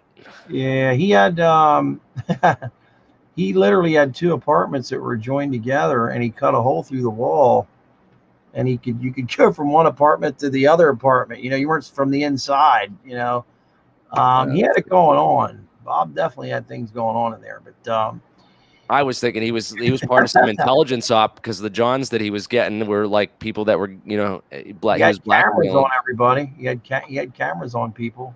something. He probably got a whole. It's in the report. That whole Remember, I story. sent you the report. Remember that? I sent you that report. What the Lazar report? Oh no! I sent you the private report. I'm not going to mention what it is on here. All right. Yeah. We'll go into that. All right. Let's get back into stuff that we could talk about. All right. I'm trying to find where Zorgon on here on the Living Moon went totally off about the Yeah, that video, that Go Fast video, because that video was posted. I swear that video was posted on Jeremy Corbell's thing. I remember they sent it. It is. We talked about it on here on the Living Moon. I remember you sent it to me. I went on Vimeo and saw the video, and then the next day it was a different video. He had uploaded over the video and put a different video up there, so because people were finding that, and it was like, no, TTSA didn't. Glockner did a video about it and had Jeremy on. I'm serious. Tyler Glockner did a video. Yeah, that kid, that Secure Team 10. Secure Team 10 had Jeremy on. They did a video about it and stuff like that. It really got. If you type in Tom DeLonge and Jeremy Corbell, it's on ATS. I'm telling you, it's out there. You just got to find it. That was super interesting because it's like it shows that TTSA came out and they released this video that was already been leaked its way out through the same group of people. Yes, it had already been out 10 years prior, and Jeremy Corbell's the one that had it and put it out there. Yes. Weird. In fact, I'm going to do a blanket search right now and try and find it. And what was with this, dude? The inside story of Bob Lazar on Skinwalker Ranch. So I just talked to this guy. This is an interesting one to watch. There's lots of stuff in here, man. 2-hour interview that was done on Kurt Jamangel's channel. I'm not sure how to pronounce your last name. I'm sorry, but Theories of Everything with Kurt Jamungel, and I just reached out to him. I'm trying to get him on my podcast as a guest to talk about physics and theories of everything. And but this is an interesting interview that he did, and he talks. Where's the part? We got to get a timestamp for where he talks about that specifically. Go ahead and look into it. I'm trying to find that video. I mean, I'm trying to find the when Tom DeLonge and Jeremy Corbell had obviously. Has the government ever followed Jeremy or threatened him? God, no. The government's never followed me or threatened me. Okay, I'll let you know that. I've been doing this a long time. That's not how they work. They just shadow ban you. Well, they tried. Actually, they did try to threaten me before a while back. But when they realized that threatening me does the exact opposite, that I get more angry and more into this. You know, it's basically like I take it as a challenge. I say, all right, you want to threaten me? I'm going to come out with more stuff and do more stuff. You know, so I don't know. It's just a crazy thing. It's like they don't need to threaten anybody. They don't need to, follow you around. They just shadow ban you. And they Well, got so much UFOs, disinformation running the ops in the mainstream media. Deniability. No one, unless a spaceship lands somewhere and a couple of aliens get out of it and start playing with people, it's going to be really hard for anybody to believe anything at this point now. It's just not, it's not going to be as easy to believe, especially with all this crap out here. Just a bunch of bullshit out there now. Corbell blocks everybody who disagrees with him or asks serious questions. He'll only do interviews with people that aren't really educated. Like I reached out to this guy, and he admitted to me in the Twitter message that he said, I don't really know much about UFOs, and I don't know how much good I'd be in an interview talking about UFOs and this subject, because I really don't know anything about it. Mm-hmm. And that's like, oh, that's exactly why Jeremy Corbell talked to you, because he wants people that know nothing. He will never talk to an expert or someone like me that knows this subject and is really well read up on this. He blocks people like me. And I would love for him to come on and do a debate, man, and jump on. He would never do it. He would never ever do it. He's again. He wouldn't even go on. He wouldn't even go on the Unidentified Celebrity Review last weekend with Lewis there, and he wouldn't even go on his show and talk about stuff unless it was all cleared ahead of time what they were going to ask and what they were going to talk about. And he said it's for marketing purposes and for to make sure he's got all the information straight. And I forget what the reason he told him was, but man, it was just I was really disappointed with that, man, that he just let him come on the show and then basically kissed his butt. Like, yes, he did. It was that guy there. Luis, you're not gonna make it in this field, man. Luis, whatever you call him, he's completely like done a 180 from when you and I talked to him early on, and they wanted to interview me and stuff, and I'm glad I didn't, because he did a complete 180 and has changed. Yeah, I think he realized he wants to make money in this field. He's got he's new. He's doing this to make money. Yep. That's what he said. He's into it. So I understand why he's doing what he's doing. Go on.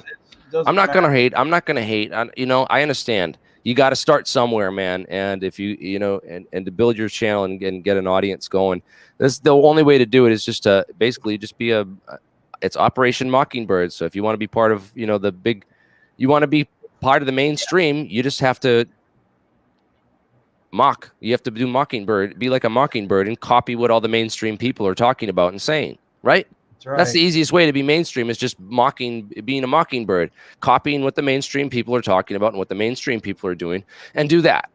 You got to. And I'm not mainstream. I will never be mainstream. I will always be underground until anti-gravity is proven, and actually, we demonstrate it in our laboratory and float a rock or float something, which we're still working on, still trying. We still got lots of experimenters working on this and cracking this problem. Thought a couple of years ago we'd be closer to this than we are now, but unfortunately,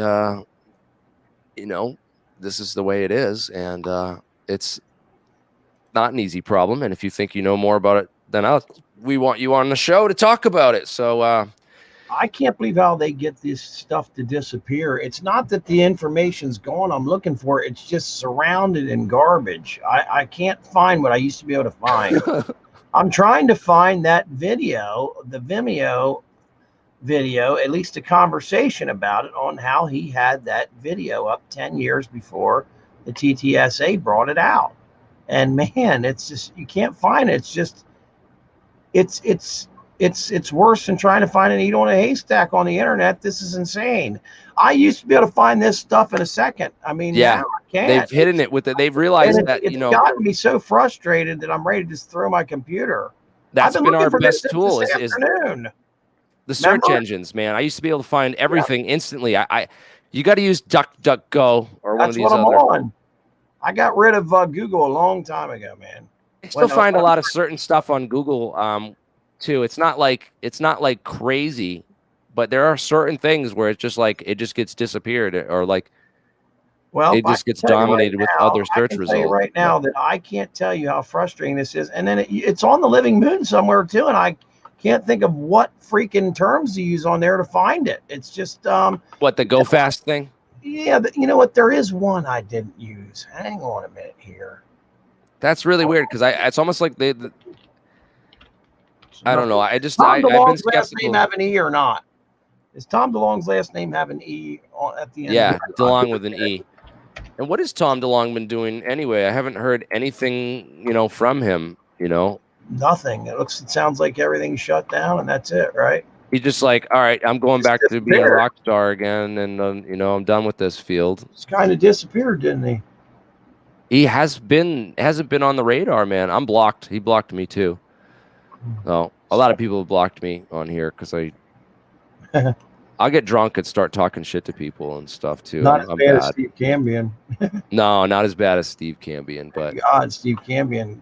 I hate it when he's wasted on there and starts yelling and screaming at his own guests. That's happened to me a few times. But so, what do you think? You want to open it up to live feed to bring some people on? Yeah, I'm gonna post the StreamYard link right there in the chat. I'm so obsessed with finding this.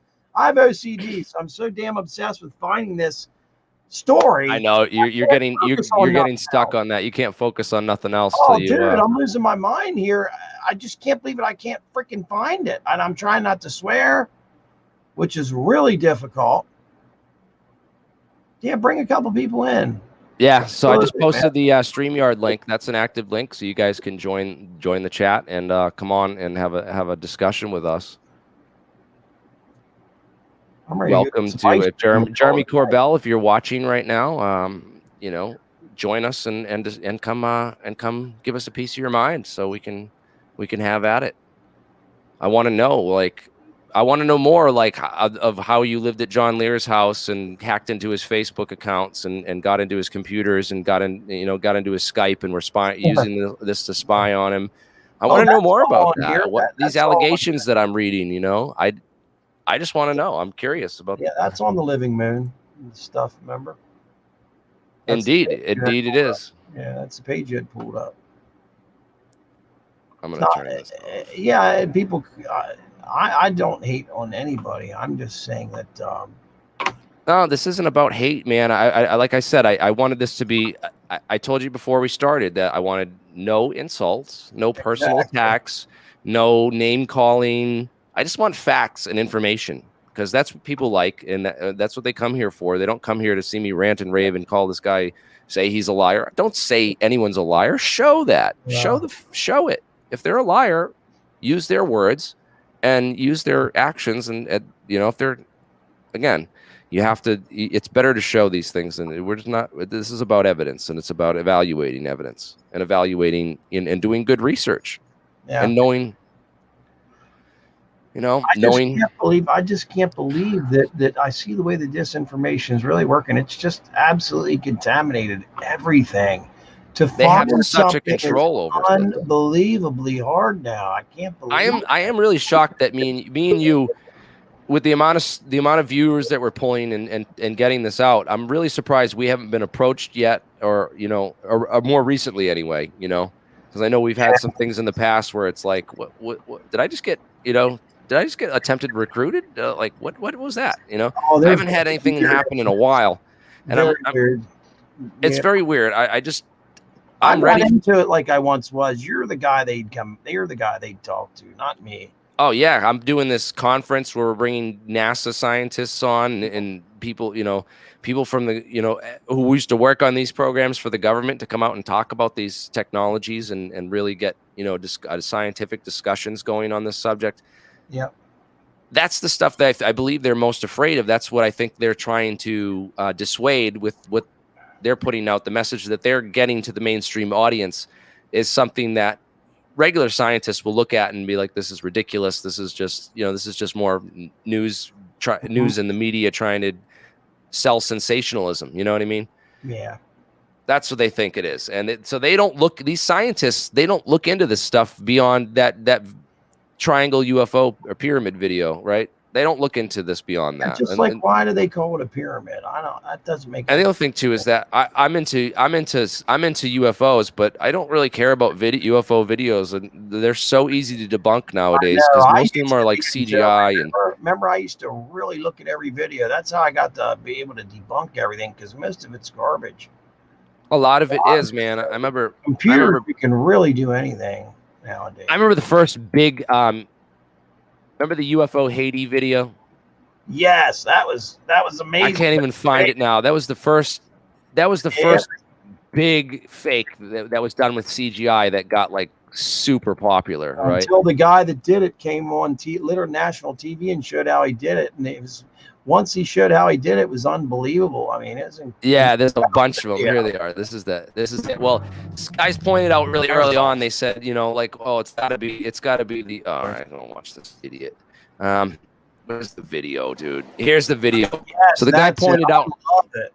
He pointed out how all the trees were the same because I noticed that right away. The look trees at that. I know it looks models so. They use for that. You should see that the UFO. If you type in UFO Haiti models, it's amazing the models that guy made for that. Yeah, it was done differently than I thought. He made a model or a couple of them that were just amazing. Yeah, this is a software called View 6. I think they're out with View 9 now. I don't even know what they have now.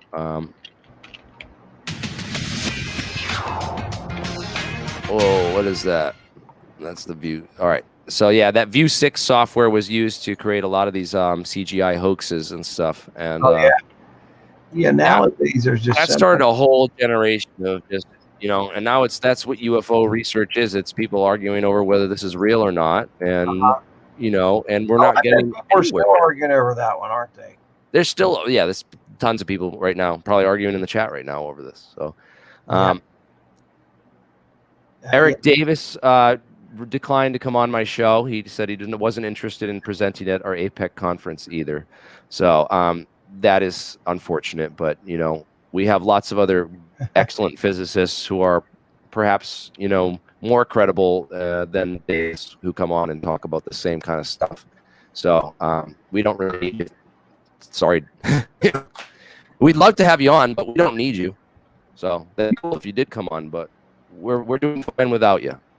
So we've got plenty of physicists who understand warp drives and warp drive physics, who are coming on as upcoming shows and upcoming guests to talk about the real technologies that we don't need Mr. Eric Davis. I'm sorry. But that's cool. Eric's cool. I would love to have him on. Same with Hal Putoff. But again, these guys aren't talking. And, you know, if you're not talking, what use are you? Carl Cartesian just joined, and he's talking. And, you know, what's up, Carl? Do you have any thoughts on Mr. Corbell or disinformation or mainstream media or the truth? And is there something we can talk about with disclosure? I don't think he's there. Or there he is. A lot of times it takes a minute for the mic to kick in. This disclosure thing, though, it's like people are all thinking that disclosure is about the government, you know, the government admitting to UFOs or aliens and coming forward with information, you know. Hey, can you guys hear me? Yeah, I can hear you now. Sure. Hey, I really enjoy your channel, man. Cool. Thank you. You know, I'm a big fan of ancient history, and I really enjoy learning about different cultures and the mythologies that they've had throughout, you know, time. But the thing that just sort of got me connected and interested in ufology was Jack Parsons and how weird that guy was. And today I'm on Reddit. He claims that he summoned the UFO wave of 1947 with Kenneth Arnold by having sex magic rituals in the desert. Yeah, it gets weird. It's weird. Yeah, it gets pretty weird. But so Lou Elizondo's on, I don't know, it was on Reddit, and he posted a video, or somebody posted a video where he said that generals back then suppressed the information because, I'm sorry, to say it differently. He said that generals told him that, Lou, why are you researching this? We already know what it is. It's demonic. Yes, he did say that. And so I immediately was like, oh, Jack Parsons. And it gets really weird. And unfortunately, I think that there's this, you know, when you talk about disinformation, I think that there's this like weird, like, I don't know, convergence. Yeah, it's demons or interdimensional. It's always something that we can't describe physically and that scientists are, you know, not going to be interested. It's going to turn the scientific community off. That's like the way I look at it. It's always, they'll misrepresent a word like interdimensional and say that these beings are are they ultra terrestrials? I love that term. The ultra terrestrials. Interdimensional. Interdimensional is like it's a fun way to describe demons. I think that the point of the mythology that they're reaching at here is really that they're converging everything that we know about in ancient history and creating a unified mythology around it and saying that's what UFOs are. This is recycled disinformation from the 40s. Yeah, it's exactly. And so that's where I'm at with this. And to the end that, like, I know that UFOs are real. I don't think UFOs, I've never seen one. I have no idea. I think that the ideas that you're reaching for are the ceilings, like beyond the ceiling, and I encourage reaching for those. But it does like bring about a lot of concern for me, because this mythology that they're reaching at is really weird stuff. It goes directly into, I think, dangerous ideas that have percolated to the surface of the conspiracy culture. I would like to see this somehow investigated, debunked, or called rightly to the surface for disclosure. I don't want to go any further, and it's weird stuff. I don't really have time to invest my life into this. Frankly, I've got other things. But I do it for fun. I love it. I wouldn't be living if I wasn't doing this, man. This is this is what I live for. Dude, this guy is whack. He should be a character on Marvel comic books. His name itself, I think his original name is Marvel in some part, and he's like somehow like Iron Man mixed with Doctor Strange. Like, that's this guy, as far as I can tell. That's it. When Luis Elizondo said that thing that the senator, he said a senator told him it was demons, and in that same show that he was interviewed on, he was told that it was aliens by another superior. So I don't know. When you talk about here's the interview here. I found the interview. When you talk about Jeremy, when you talk about Tom DeLonge, I think this is the mythology that he brought to the army, that he kind of alludes to with ancient Babylonia, ancient Sumeria. Like, this is where, from what I know, Jack Parsons tapped into as well. And so there is some sort of narrative thread here.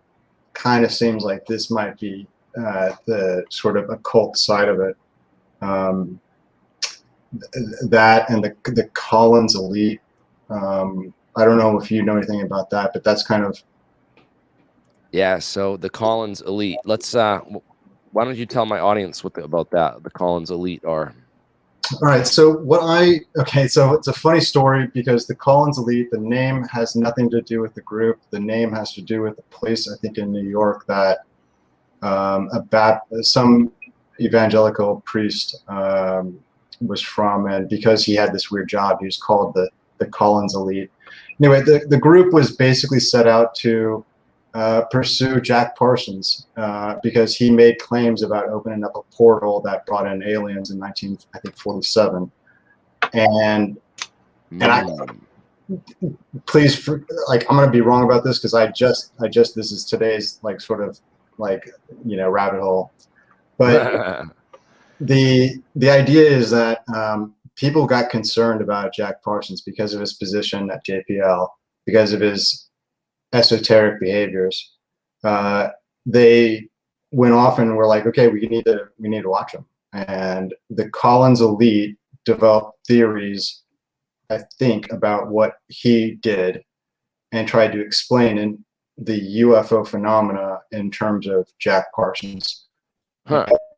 Well, this is kind of interesting, because it almost sounds like what they do in modern days. It sounds like a precursor to what they would have set up nowadays to kind of watch people that are in these organizations to make sure that they are, representing, NASA and the best of light. And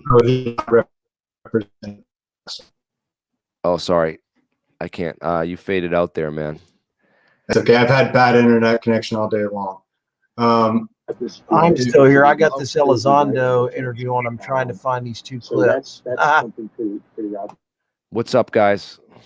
Nice to see more people in the chat joining in. We got is that the third phase of the moon channel that's in the chat? That's crazy. Anyways, Jack Sarfati, people think that, yeah, he's an interesting guy, but tried to invite Jack on a couple times, and he's definitely eccentric. I thought he was doing your Apex show. He's not going to do it. He's now? been on a couple of them, man. I swear, yeah, he comes in and sits. He comes in and chat. sits in the background because he's definitely into all this stuff. So, but he doesn't come on. Yeah, this Collins Elite sounds a lot like an intelligence agency. There must be some analog of that nowadays. Obviously not the same people from then, but if I could, what I heard today was that the term Collins Elite is a misnomer. It's used to mask the actual group, so you can't find it. Like a FOIA reference, you can never find like the Collins Elite. They won't. Just like the MJ12, right? They put out the papers for the MJ12 documents. Let's talk about the MJ12 documents next, because that's another thing that was like. Yeah, I think it goes to those documents itself and sort of the thread of I forget the actual document, but it's part of the CIA release. But yeah, I think it kind of connects to that. I don't know, man. Like, it's really weird. I don't know. All right. I'll tell you what I do know, and do the best, and I'm gonna let somebody else sign on because my internet is really bad. Oh, we have plenty of room, man. Anyone who wants to join in and share their thoughts and ideas, man. I leave this open, and I'm open to my critics. People want to, you disagree with anything I say, I open this up to anyone can come on and question me. I'm not like Jeremy Corbell. I won't block you. I won't hide behind some pompous, arrogant attitude if I'm too good to talk to you or too good to have conversations with you. I love talking. I can learn something from everyone. I've learned stuff from Jeremy Corbell. I've learned how to be a money weasel and a liar from him. So, hey man, I would love if this is interesting to you. Like, I would think that this is probably something, because it gets into weird, like, I don't know if there are words I shouldn't say, but like persons whose last name ends with Hubbard is associated with this. And just because I get curious about this weird stuff, like it's a mythology, and I want to just even kind of go back to something that's like a thought that I've had, which is this idea of conspiracy culture convergence, like things where like Mr. Hubbard's ideas about like reptilians and other world, like that is what is on the History Channel. That is what people think. Like, it's a weird interpretation of this pseudo scientific issue of religion, and I don't know, it's just closely connected to that in some weird way. And I think that could be really interesting, like deep dive. I definitely watch that episode if you put that together. Yes, thank you. So this we're going to get into some of this, because the MJ12 documents, we talked about like disinformation and putting out the Collins Elite is the fake name, right? So the MJ12, I'm almost like certain that I put that in my UAPTF briefing folder, because it almost seems like there should have been a task force like that to deal with that. Elite, huh? No, the MJ12. Okay. I always think that there should have been if there wasn't a real MJ12, I think that the Collins Elite being a fake name for a real organization is kind of like what they did with MJ12. They put all these fake documents and they put a fake name on the organization to hide the real thing. Almost, it's almost like that bait and switch. So that bait and switch tactic that we talked about earlier in intelligence. Okay, so this was used in. Stephen Greer calls MJ12 something different. He calls it, the name he uses for MJ12 is interesting. It's called what does he call it? He doesn't call it Majestic 12. It's, go ahead, I'll find it. He just called it something else. It's very, because remember Ed called it the Mars Jupiter Charter. If you read about I read about this in Russell Baker's book, and it was he used an example of the George Bush's military service controversy, right?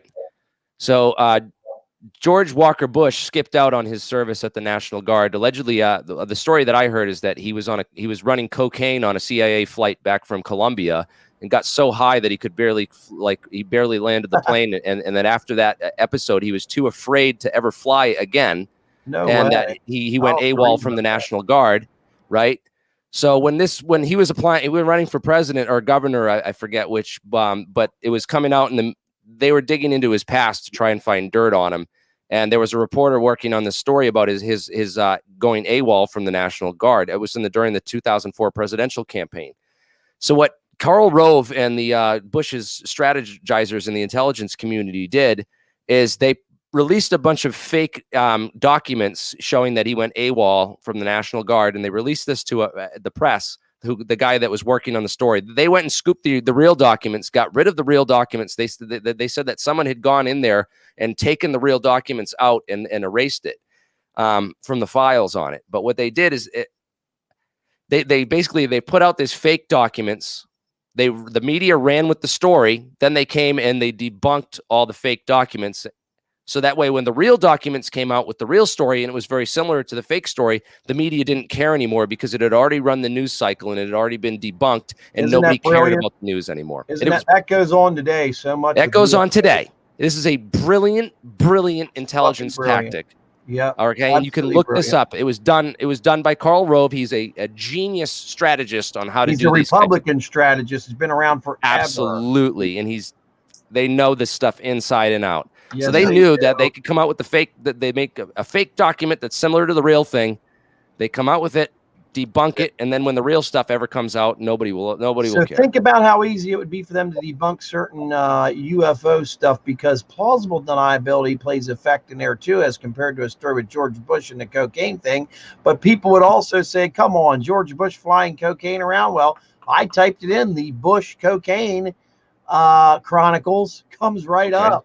It's interesting.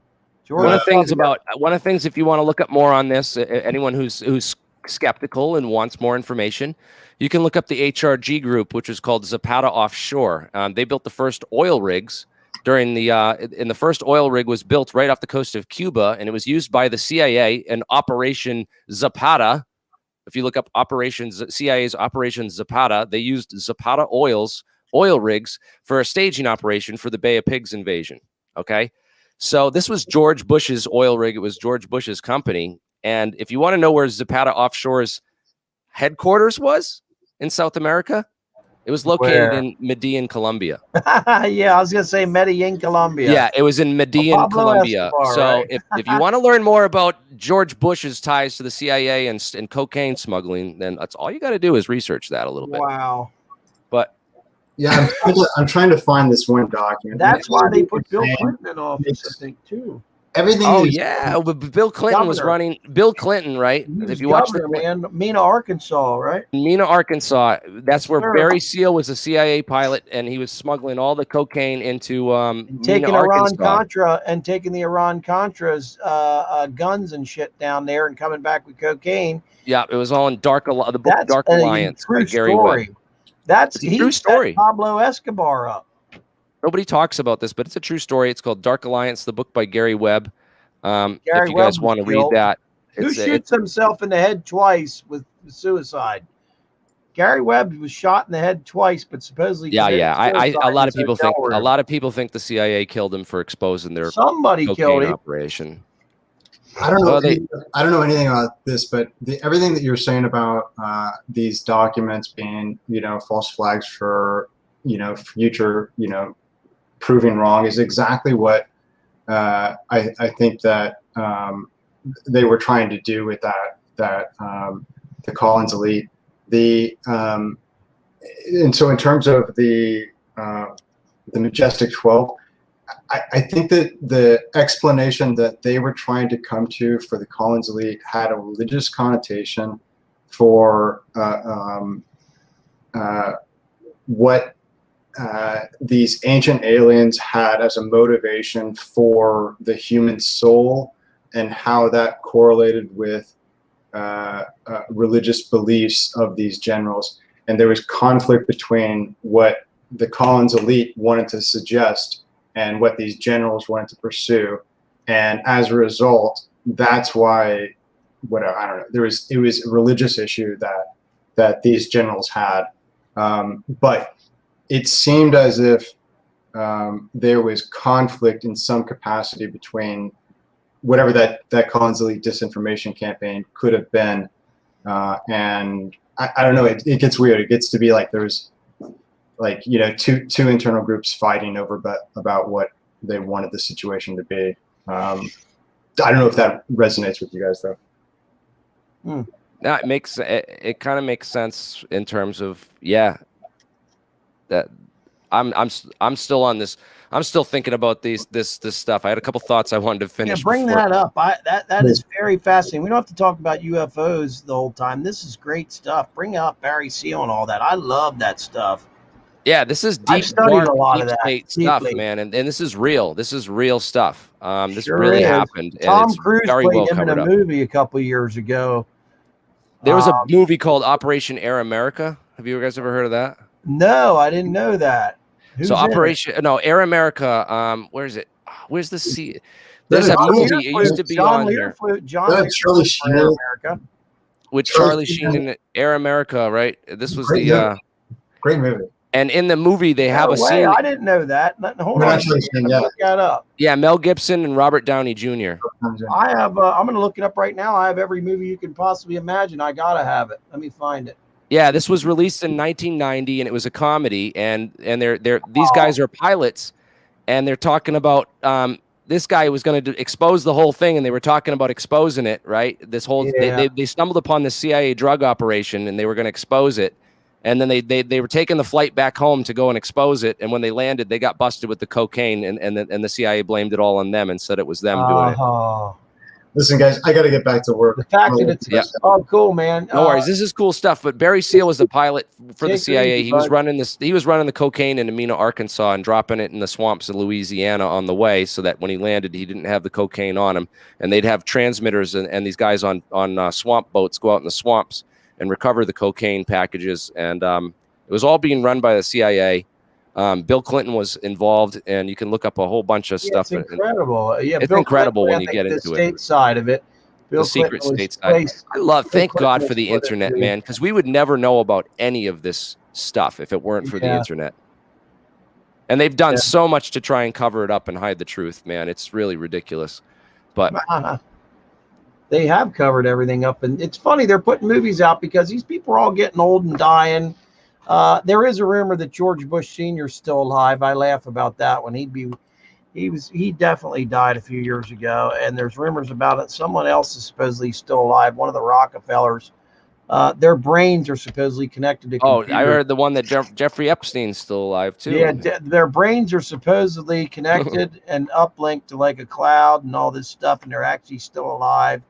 It's very interesting if it's true, but the Neuralink thing, you know, I was talking to a guy the other night that claims that, oh boy, he claimed that there's incremental changes being done as far as technology and intelligence goes with the military's people the being Pentagon is all over this. What's that? Have you read the DARPA documents where they talk about that the future of in the future they want all the pilots of their in the military to have this Neuralink like AI assist, basically. Well, yeah, the problem is they all become so smart though that they go way off of what they're supposed to be working on, and they become so intelligent they start manipulating the world with what they know because their IQ goes so high it can't ever be measured because their brain is an artificial intelligent computer now. That's what you're talking about, right? Yeah, let me find the DARPA article and post it in the chat. So it's DARPA. About if they're able to do this and manipulate someone's brain, Jeremy, and that person could easily that person, once they become so intelligent and you mix a human mind with it, they could actually do what? They could conquer gravity now, couldn't they? They could do anything with a brain like that. So they just did a That's test. why computers are so dangerous. This was August 2010. DARPA did a test where they had a human fighter pilot take on an AI in a battle, Right. and the AI destroyed them. Oh, no way. Yeah, absolutely won. Hands down, every single time. It's just a matter of getting a person's brain to interface with it perfectly. And Well, that's another thing too, is conquer gravity, everything, because the future they're going to eliminate pilots altogether. Being a computer. We're not going to need human pilots. Our whole military is going to be all drones in a couple of years. Oh, it's already happened. Why risk having a pilot out there for error? God, all the They training. care less if the pilot gets killed. It's the fact that the pilot, yeah, why have him out there for possibly to make an error? You don't have to worry about that when you have a drone out there. I'll be back in a second. Oh, thank you, Vancouver guy, for that $50 super chat. That was super awesome of you, man. That really helps. That's definitely going to help me out. So saucers, where is this? Hold up, let me get that up there. Saucers, spooks, and kooks. UFO disinformation. Oh, this has got to be good, man. I got to get this book. This is going to be on my next reading list. If I can buy it anywhere but Amazon, I will. I'm going to look for that. I don't even have an Amazon account. Actually, I think I do. I ordered one thing off of here one time, but I try not to. I really think that after, Amazon's gotten bigger than the post office, it really is time for, like, they brought in all these monopoly antitrust acts, to break up these big companies, and they really ought to do something like that with Amazon, man. It's just become too big, But in any case, enough of my ranting on Jeff Bezos. I'll probably get demonetized and blocked for that if he's funding YouTube or something. Who knows, man? They're blocking and banning channels left and right. I might not have a platform much longer.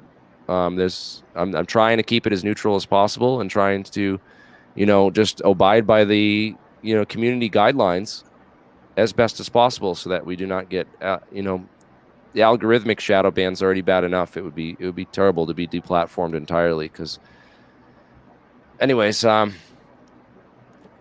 this is Spooks and Kooks. Where's this book? I gotta find this. Not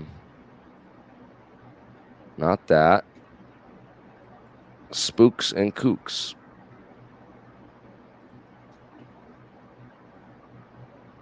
And Kooks. I think I closed it because it was. Yeah, so this book, I'm definitely going to have to read this and check this out. Because that's what they do. They have these guys posing as real information agents, and then the kooks to discredit it. So let's talk about some of the spooks involved. So this is from 1988.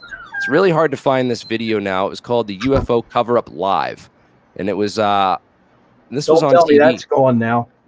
No, it's not gone yet, man. I should make a backup. I channel, recorded dude, it. for real. So everybody make a copy of it, please. Yeah, everyone make a Care about copy the of this truth. if they can. If you care about the truth and you care about censorship, man, make a copy of this. That's where it all started. That's where the Area 51 alien bulls BS story started. I don't believe there's ever been anything that has to do with aliens at Area 51 ever. I think it's all a ruse. It's a red herring, whatever you want to call it, bait and switch. Yeah. And people want to believe it. I wanted to believe it for so long. All the stuff in the media about aliens, when they don't talk about anything about the technologies, it's just obvious to me as ever what's going on. Oh, this guy gave me $20 for not supporting Amazon. Yes, thank you. Good. Give me 10 of it. No. Look at that. You got $70 tonight. There we go, man. Hey, TR3B, Matthew Capozula there wants to talk about TR3B. Me and Jeremy were involved with that for a long time. Yeah, Ed Matt, Fouché, I knew Ed Fouché better than anybody did, except his wife. Matt, if you want to jump on, man, there's the link. Please, anyone else that wants to jump on and come in and add something to this, let's kill this UFO cover-up live thing first, man. This morning to work. William Moore. William Moore is like basically he was like he was a disinformation agent. He was like working for the CIA and pretending to be. Bill Moore was actually working for Air Force Intelligence. The NSA happened to be literally working on the same case as Bill Moore was at the same time, which was Paul Benowitz.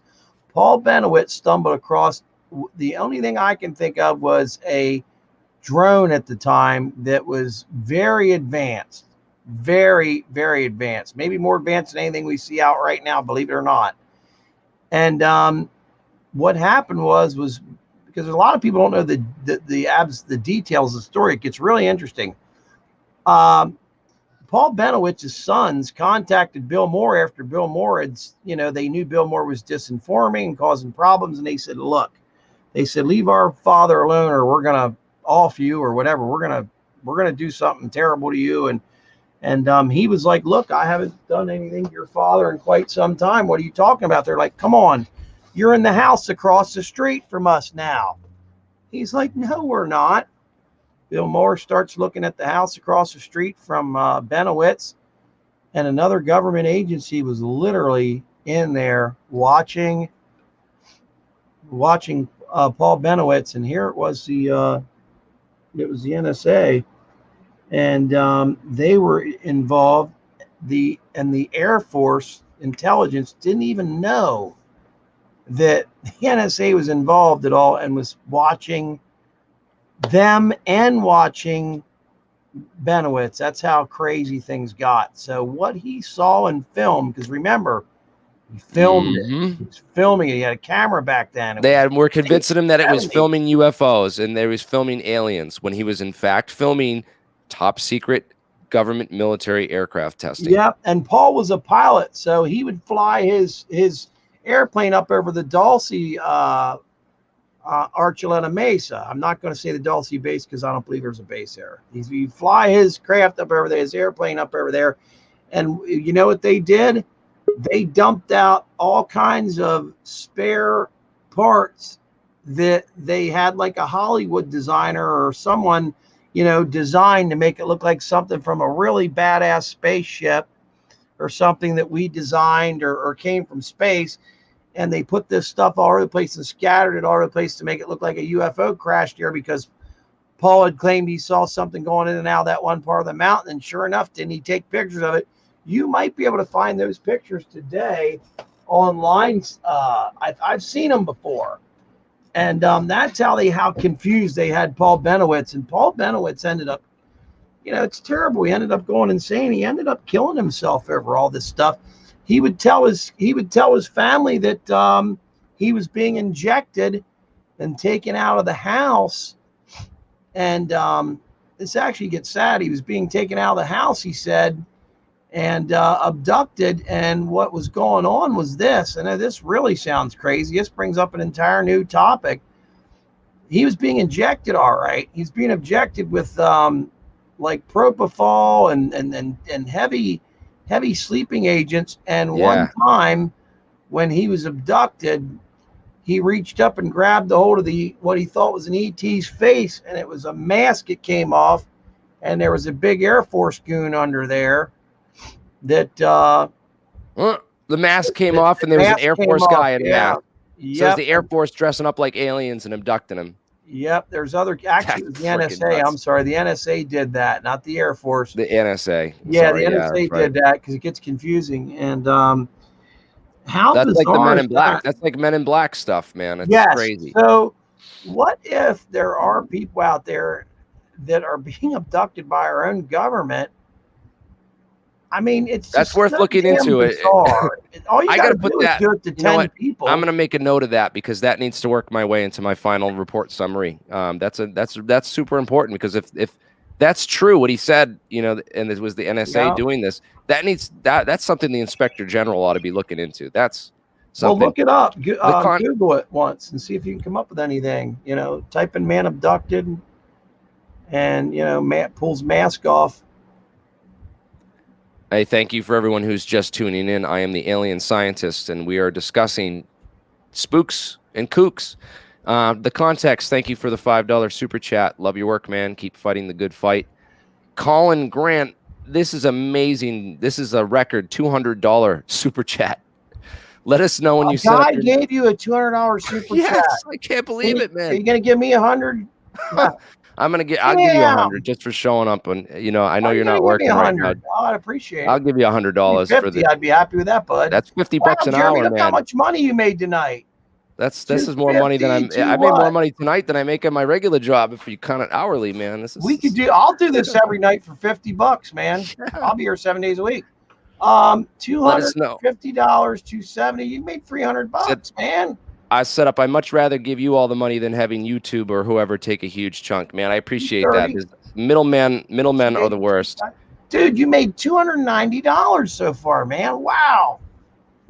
Thank you, everybody. I didn't think that we'd make everybody so happy tonight, but he wants to know, has incredible. Ed gone into details about the TR-3A or the drone versions of the TR-3B? Ed never went into the TR-3B. I'll tell you something I never told anybody before. Ed had a friend named Oscar, and Ed's friend Oscar was an Air Force guy that got in a year or two before Ed did. They were right around the same age. And Ed and Oscar were stationed in Kadena, Japan together. And the SR-71, I think, flew out of there. And they got to know people very well. Ed and this guy did. And when Ed wrote his book and was going to go do the IUFOC speech in Laughlin, Nevada, which can be seen all over Jeremy's channel under IUFOC 1998 Edgar Fouché, before Ed went out on stage, Oscar basically begged him and had him by the arm and begged him not to go out there and talk. And I talked to this Oscar guy about this. He told me all about it on camera, man. And it was just shocking the way he told this. And this guy was a tough, badass dude. He went on to work on some amazing things afterwards, but he had begged Ed not to go out on that stage and talk about that triangle, Jeremy. Remember I told you about that? And the guy was really freaked out about it. So, you got to wonder, if it was bull crap, why would this grown man act this way? Yeah, it's Jeremy, very strange, why would he act this way? And it was very bizarre. And he said he was absolutely terrified that Ed was going to get killed while he was standing up on stage talking. Because back then, that type of thing might have happened. He thought Ed was going to get shot right between the eyes, he told me. Right on stage. Imagine that. Yep. It was all on recording, man. Yeah. The thing is, a lot of these organizations, they have to operate within the law. They're lawful, they have to operate within that law. That would cause so much attention. It's not how they operate. You got to think of it was crazy from their standpoint, right? If they go up there and shoot this guy in the head, who's a former Area 51 employee, get at a disclosure thing like that, that's going to cause way more attention than, they don't need that. They don't need to do that. All they need to do is keep promoting frauds and keep seeding the disinformation, and people will forget about that stuff over the years. Let's go back to this UFO cover-up live thing, man, and talk about Richard Doty is Falcon. This guy saying that he's Falcon. He blocked me on Facebook. That's Richard Doty. Yeah. Richard Doty, the admitted Air Force OSI disinformation agent. He's something else. He seeded all this stuff. You go back to this 1988. This is all the current, narrative that's being rolled out again today. This is like Tom DeLonge and TTSA all over again with this, this aviary. The aviary. Yeah, the aviary. So they have this aviary of all these code man, thank you. Colin Grant wanted to donate some money to me. I don't have anything to donate to, believe it or not, Colin. I don't have any of that stuff set up. I'll make sure, Colin, I'm going to make sure Dan's going to get $100 of this, man. Appreciate that. You awesome. kicked his ass tonight. I've never had anything donated before, and I didn't even want to do the show because I was so tired. I got up at 4 a.m. to work, and it's all good. I told Jeremy I'd do it, and we're going to do many more. I was just very exhausted, and I appreciate that, man. Thank you so much. You have no idea what that means. Definitely. Everyone who supports this channel is awesome, guys. Thank you so much. You guys help make Danny it all Culver, possible, thanks, man. dude. Colin Grant gave me another $5, so where I can donate to you. I'll give you 100, bro. hey, if you want to give him another 100, that's fine too. But Doty, we're coming for you, man. Like, people need to know that this stuff's a narrative. It's been inserted into the mainstream. It was inserted in the mainstream 30 years ago on 1998 on Thank you, UFO Wally cover. Tango Foxtrot. I appreciate that. Wow. That really makes me happy. And Vancouver guy, wow, thanks for what you say too. I'm glad you and Dan are keeping up the good fight. Always like the Lazar stuff. Yeah, absolutely, man. I don't talk about Bob that much anymore. I talked about him too much. So that'll come up from time to time. But thank you. Thank you very much, guys. And okay, this is not hate. I hope that people don't misinterpret. Oh my God! Oh, what, dude? He gave out $100 kidding to that me? Dan, dude. Dude, thanks, man. It blows my Oh my mind. God. Dude, what? Thank you, dude. I'm gonna give Dan 150 for that. You know, this is great. Dude. Yes, totally. PayPal, man. Oh my God. Thanks, man. Yeah. Wow. Holy crap. We got over 300 viewers on now, dude. man. We're over 300 viewers watching too, man. This is good stuff. So let's keep it going. Let's keep focused on the content, man. That's what people are here for. That's why they're throwing out this money. Let's keep giving them what they're paying us for. Oh my God. So let's stay focused on this, right? Yep. Yeah. Why did Jeremy Corbell give up his useful business as a jiu-jitsu yoga teacher and to go into UFOs? That's a good question. I brought that up earlier, remember, to you. And we're not hating on Jeremy Corbell here, man. We're just hating on the mainstream media narrative and showing that the people who are in the mainstream, and the narrative that you're going to get from the mainstream is just always something you should be skeptical of, no matter what the information is. So, again, we don't hate Corbell, man. We've invited him on the show,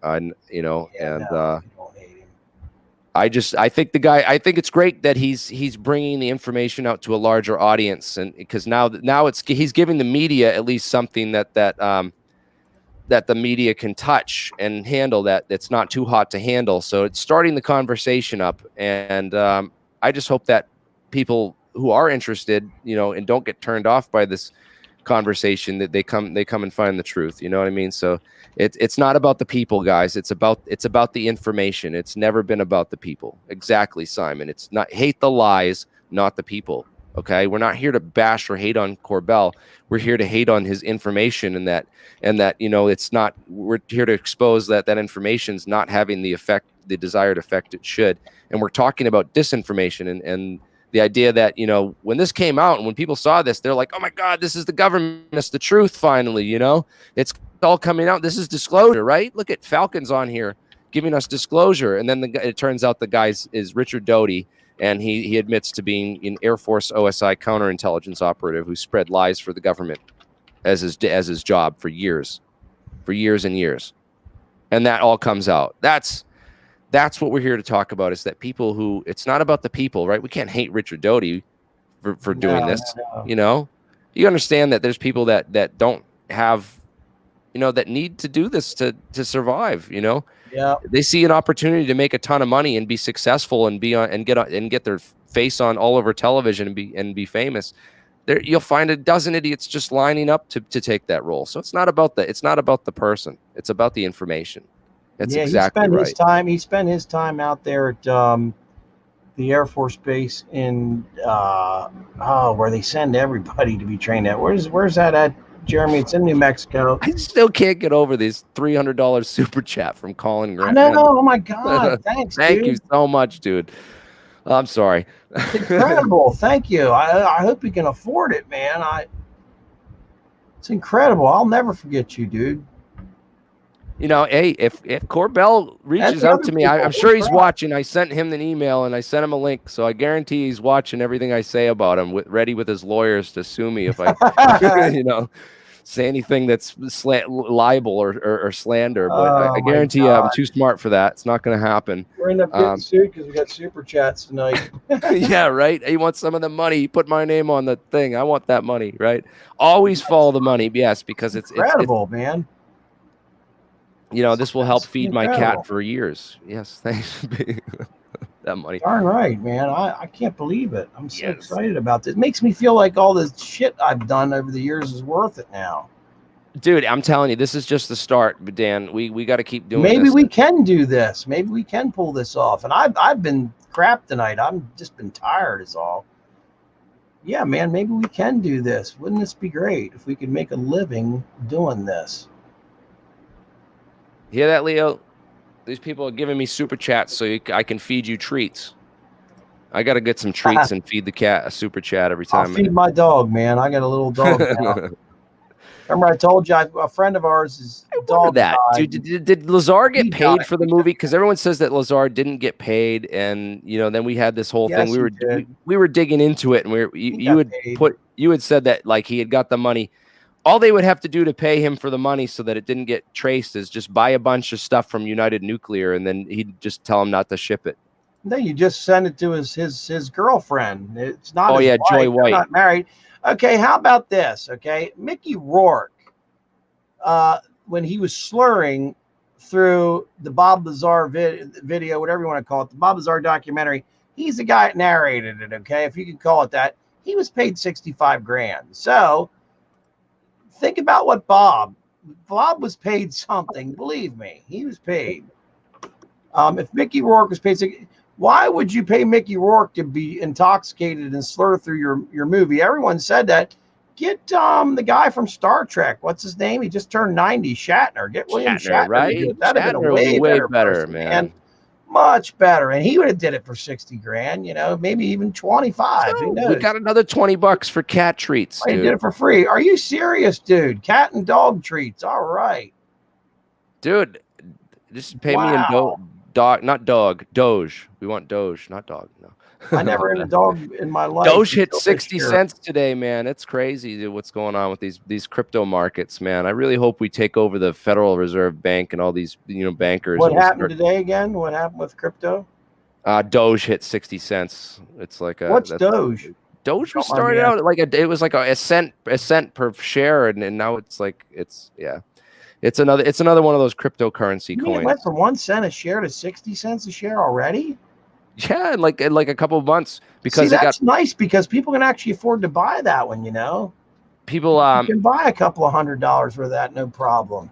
I guess it had a lot of thanks to a lot of memes. Elon Musk was promoting a lot of these memes on Twitter and stuff that made Doge blow up, and then Snoop Dogg went and bought 6 million in Dogecoin. Or 6 figures, he said. He just bought 6 figures of Dogecoin. I think he bought $1 million in Dogecoin and posted it on Twitter, and it got a whole bunch of it got a bunch of traction and stuff. I saw Snoop Dogg's name on some really cheap wine in the store by my house the other day, and thought, I wonder how much money he makes from that. Right. Dude, this is 325 people we're up to in the chat. I'm trying to keep up with the live chat, but it's going so fast. I can't believe it. I can't even keep up with it, man. Let me get over here and take a look at everything. Wow, 300. That's awesome. The context. People. Hey, we appreciate you people making money off this stuff. When you send us a portion of that, man. Thank you for the super chat again. Context, and he said he's made a few thousand off Doge so far. That's awesome, man. I'm gonna have to look into that. Hey, I know what I wanted to ask. I know, but my roommate don't even want to go to work anymore. He don't even want to go to work with me. What about? We had dude Roj. I saw you in the chat there. I was just gonna bring you into the conversation, man. I was waiting for an opportunity to, and I saw that you left. So if you guys again want to join the conversation, for those of you who just joined, I just posted the link over there in the live chat, so you guys can join the StreamYard link and come on and join the conversation and share your thoughts. Sorry about my phone. It's a girl that I've just started dating, and I'll turn my ringer off. Yeah, dude, come on, man. We got to be professional here, man. Well, I only talk to her once a day, and it's late. I can't get the thing to go off. Hold on. If you got to go answer it real quick, man, I'll talk. I'm gonna hang up on her. Hold on. Just let her know you're live on stream and send her a link. Yeah, I don't know why she started to get a hold of me tonight. There, I turned it off. I mean, it's like I waited all night, and then she gets a hold of me when we're chatting. It's like, screw it. It's all right. Sorry about that, guys. Yeah, no worries, man. Cat treats. Thank you for all this, man. I really appreciate this. We made a ton of money tonight off this. I didn't know how. Everyone told me not to do this. I had a bunch of people telling me, don't do this stream. It's going to be too controversial. I've made more money on this stream than I've made in any stream that I've ever done. This is great. Yeah, it's going pretty good, I think, too. I wanted to talk about Fort. Is it Fort Knox, Jeremy, or Fort? Here's Roge. Let's bring Roge on, man. Where's all the gold cabinet? It's Fort. What's up, my brother? Thank you for joining us. Do you have anything to add to the conversation or say? Let's I want to talk really. about. Okay. Just riding the wave. Nice, dude. You're only coming through in waves. Yeah, that's a good song. And it's just crazy. This disinformation just goes back to a 40-year-old narrative that was pumped out to the mainstream media on TV in 1988. Definitely go and watch this that part where he says the entire base is controlled by Zeta Reticulans. Remember? Oh yeah, let's find that, dude. Where is that? That's where Area 51. That's the night at Area 51 in 1988 October. I gotta go and clip this all up. Change the entire narrative of Area 51, and no one even knew what Area 51 was. It was just coming out. It actually had been exposed. Yep. Remember in that this article? This is before Bob Lazar. Yeah, but Bob Lazar didn't expose Area 51. Everyone credits him as exposing Area 51. No, he but didn't. It was wasn't it actually Mark McCandlish? Not McCandlish. It was no. Where's the article? I had the article and I showed it on a stream. I have an article from 1981 that talks about Area 51 from Weekly World News, a tabloid, believe it or not, and it's right on the money. You want to see it? It was a Glenn Dennis article, I think, right? No? You'll be shocked at what I have. Hang on a second here. Let me go into my many UFO files. I'm going to have to dig through all the area. We got to do a whole special on Area 51 another time. Well, let's do another stream and just talk about Area 51.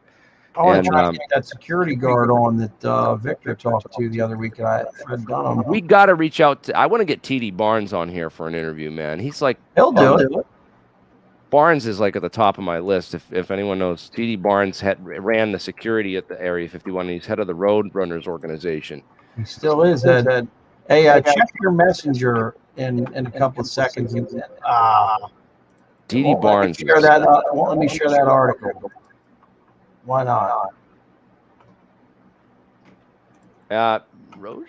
No, that's not Roche that has the echo, man. He's got his mic muted, so it's not there. Plug your Venmo. I don't have a Venmo. I do have a Venmo. Do I have a Venmo? Where's my phone? I have the coolest Area 51 article you've ever seen in your life. That's a good idea. If people want to donate to me directly, I could do Venmo. Let me post my Venmo link in the description. I do have Venmo. Everybody, this article I have from Area 51 is from Weekly World News, August 19th, 1980. It talks about the red hats, everything. It's all there. You want to share your screen with us if you can't, because I can't get the link. Do that. Yeah. You want? Yeah. Let me read it. My screen and you can share your. I want to see this, dude. Oh yeah, hang on a minute. Let me go up here. You're using your webcam mic, right, Dan? I got to get you you know what? Yeah. I'm going to buy you a nice mic, man, so you can have a pro mic. Hang on here, bro. Let me figure out. Okay, I want to share this. So right here we are. Where's the share button at? Hold on, I got it. Share. Do I have to click share audio too? Yeah, click make sure that share audio button's clicked so that we can hear it too. Okay, it's a little button in the corner. Yeah, dude, UFO Seekers, that's he's got some really good cool videos. I like that. Okay, tell me when you can see this. Can you see my screen? There we go. I added it to the stream right there. We can see it. You're up there. Okay, can you see that? Look, this is from a tabloid in 1980, believe it or not. The tabloid that people make fun of. It's at the front of the used to be there at the front of the counter at the grocery store. It's black and white. That's Weekly World News, and look how accurate this is. This is very accurate.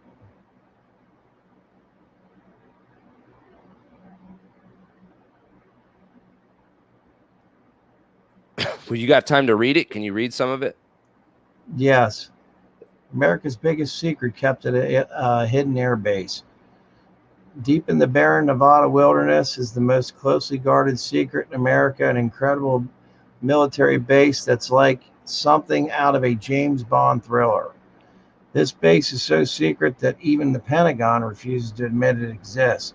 Newsmen who venture too close are stopped and questioned by mysterious-looking men in plain clothes. Even pilots from nearby Nellis Air Force Base are forbidden to fly over it or speak of it. The base isn't on the map except for a few aviation charts where it is marked by dangerous-looking red square, which is labeled restricted airspace. In this compound, a somber gray buildings in the heart of the Old West, the government secretly developed such super weapons as planes invisible to radar, laser death rays, and even test captured Russian warplanes. And it was here, hidden from the prying eyes by the hills, that three sides, that the Iran rescue mission is said to have trained. That is true. This is a place of such mind-boggling secrecy that even personnel. And where was this published, and what article, and what? This is August 19th, 1988 or 89? No, 1980. 1980. Yes. Wow. Yes, I found this and couldn't believe it. Yeah. Wait a minute. This is a place of such mind-boggling secrecy that even personnel with ultra-top security clearance have to fall on their stomachs and cover their eyes whenever a classified aircraft is wheeled out of its hangar. So this must have been before the Foggles, right? Yeah, before these aircraft, or if they're wheeling it out right there on the spot for some reason, who knows? Maybe there's a dignitary or something there. Wow. Before these aircraft even brought out into daylight. Where can we find this? That you said do you have a link to this? You know what? I'll post a link. I'll post this article up on my website. And I can't remember where I found this, but I've had this now for several years. Yeah, I know we've done a lot of digging into Area 51. Me and you. We used to get on the computer every morning and type in Area Google 51, it, and I'd find out all kinds of stuff. Remember? Yeah, every day you'd come to me. I guess what we got, a guy just stormed the gate. I remember that you called me. The guy stormed the gate at Area 51 and got shot. Yep. And it wasn't in the news till a week later. Yeah, and I had the one newspaper. I'm not even from Nevada, and I used to get the one newspaper up there every day on my computer, but I canceled it for like $15 a year or something like that. I'm trying to remember what that paper was called. It was so dinky, but it had stuff in there about Area 51. Yeah, but anyways, I mean, if people want to read, do you want to read some of this? Again, no one, David, no one disputes that experimental aircraft were developed and tested at Area 51. There's plenty of evidence for that. It's starting with the U-2 spy plane program, which was called the Oxcart program. Yeah, that's all in here. The CIA's Oxcart program. You know why it was called the Oxcart program? Because when they took over Groom Mine, it used to be Groom Mine, and they made it into this airbase, Groom Lake, top secret Area 51. There was still an ox cart left over from the old mine that just got left there because they ran everyone off the property, and it just stayed there and sat there. And that's why rocks all over the place. Remember that? Yep. It used to be an ox farm and at a mine, I think, a cattle farm and a mine. So, but this stuff came out with. Let's put together a whole article on Area 51 and get all these articles up on, and we'll put it all lay out, and we'll do a page on Area 51 on the website with all the research that we've dug up. We'll have to dig into all that stuff and put together a big thing on this, because I know me and you have found a lot of awesome stuff over the years. Yeah. This article here is one of the best things I've ever seen. I couldn't believe it when I read this, to find out how old it was. What's the real story, Vancouver, about the ox cart? Because I know it's something to do with the Groom Mine there and the cart there. It was something. It was a physical object that was on site there at the air base. That's why they called it that. So. Yeah, well, remember, ox cart was the predecessor. That was the A-12 the A-12 ox cart, and then it became the SR-71. The A-12 was a two-seater, if I remember correctly, and then the SR-71 was a little bit different, but same craft. So the I did not figure out my Venmo, Dr. K Fox. I'm gonna have to post the link in the description later. It was on my old phone, and I have to go and log in on that phone. And should I stop sharing? But no, you got anything else on Area 51 we can talk about or share? Let's bring that up. I do have some stuff, but to share stuff, I got to go through files first and then pull it up because I don't want. There's certain stuff on there I don't want out. Sorry, yeah, no, don't worry about it. You can unshare the screen, man. Yeah, I'll look through some stuff here and see if I have anything that's interesting. Yeah, Thank you. Just a fun fact.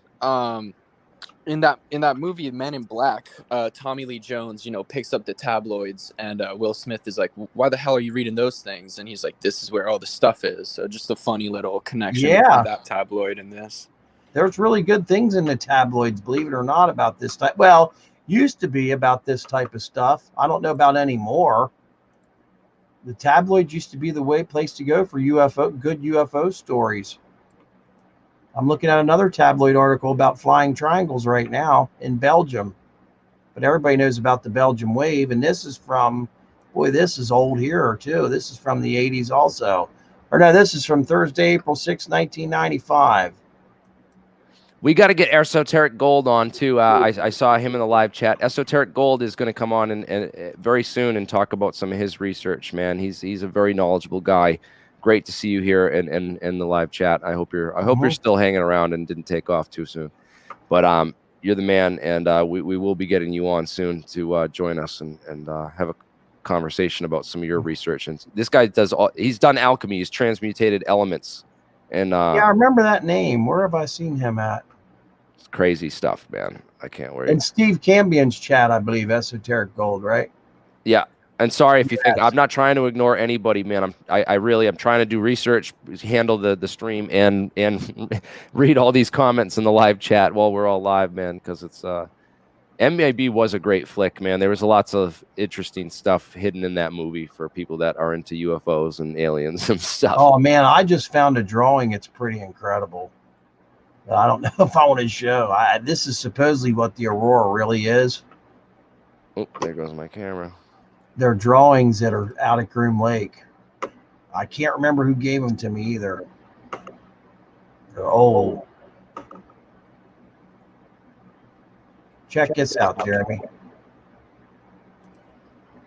Maybe you can share this with everybody.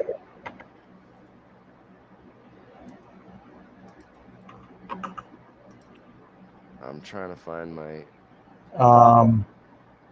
You're in your messenger. Tell me if you can see this. It's not letting me. Yeah, it is. So check that out in your messenger if you get a chance. I'm trying to set my camera back up. It's not working. Sorry. Let me try this one. I'll just do this one for now until we get the other one set up. That is the private chat. You said, the messenger. All right. It won't let you send it in the private chat, huh? That's weird. No, that is supposed to be the aurora. This is supposed to be the aurora. Yeah, that's an old drawing too. Look, there's an old Bronco. That's supposed to be at Area 51. See the F-16? Yeah, that's what Wackenhut Security drove, is those Broncos. Yeah, I can't remember who gave me these. I got another one too. It's got ramjet engines on it. It's not anti-gravity craft, but it's still some advanced technology of the era. I got one that's better than that. Hang on.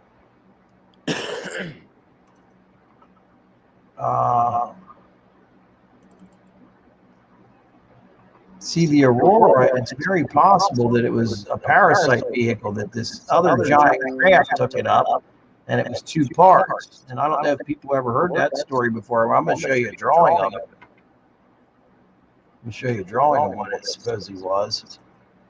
I cannot remember where I got it at.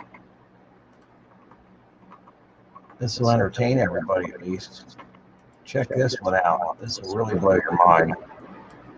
Echo. You got a lot of echo, man. I'm going to get you with that $100 super chat. with that. Send me the money. I have a microphone. I just need a stand.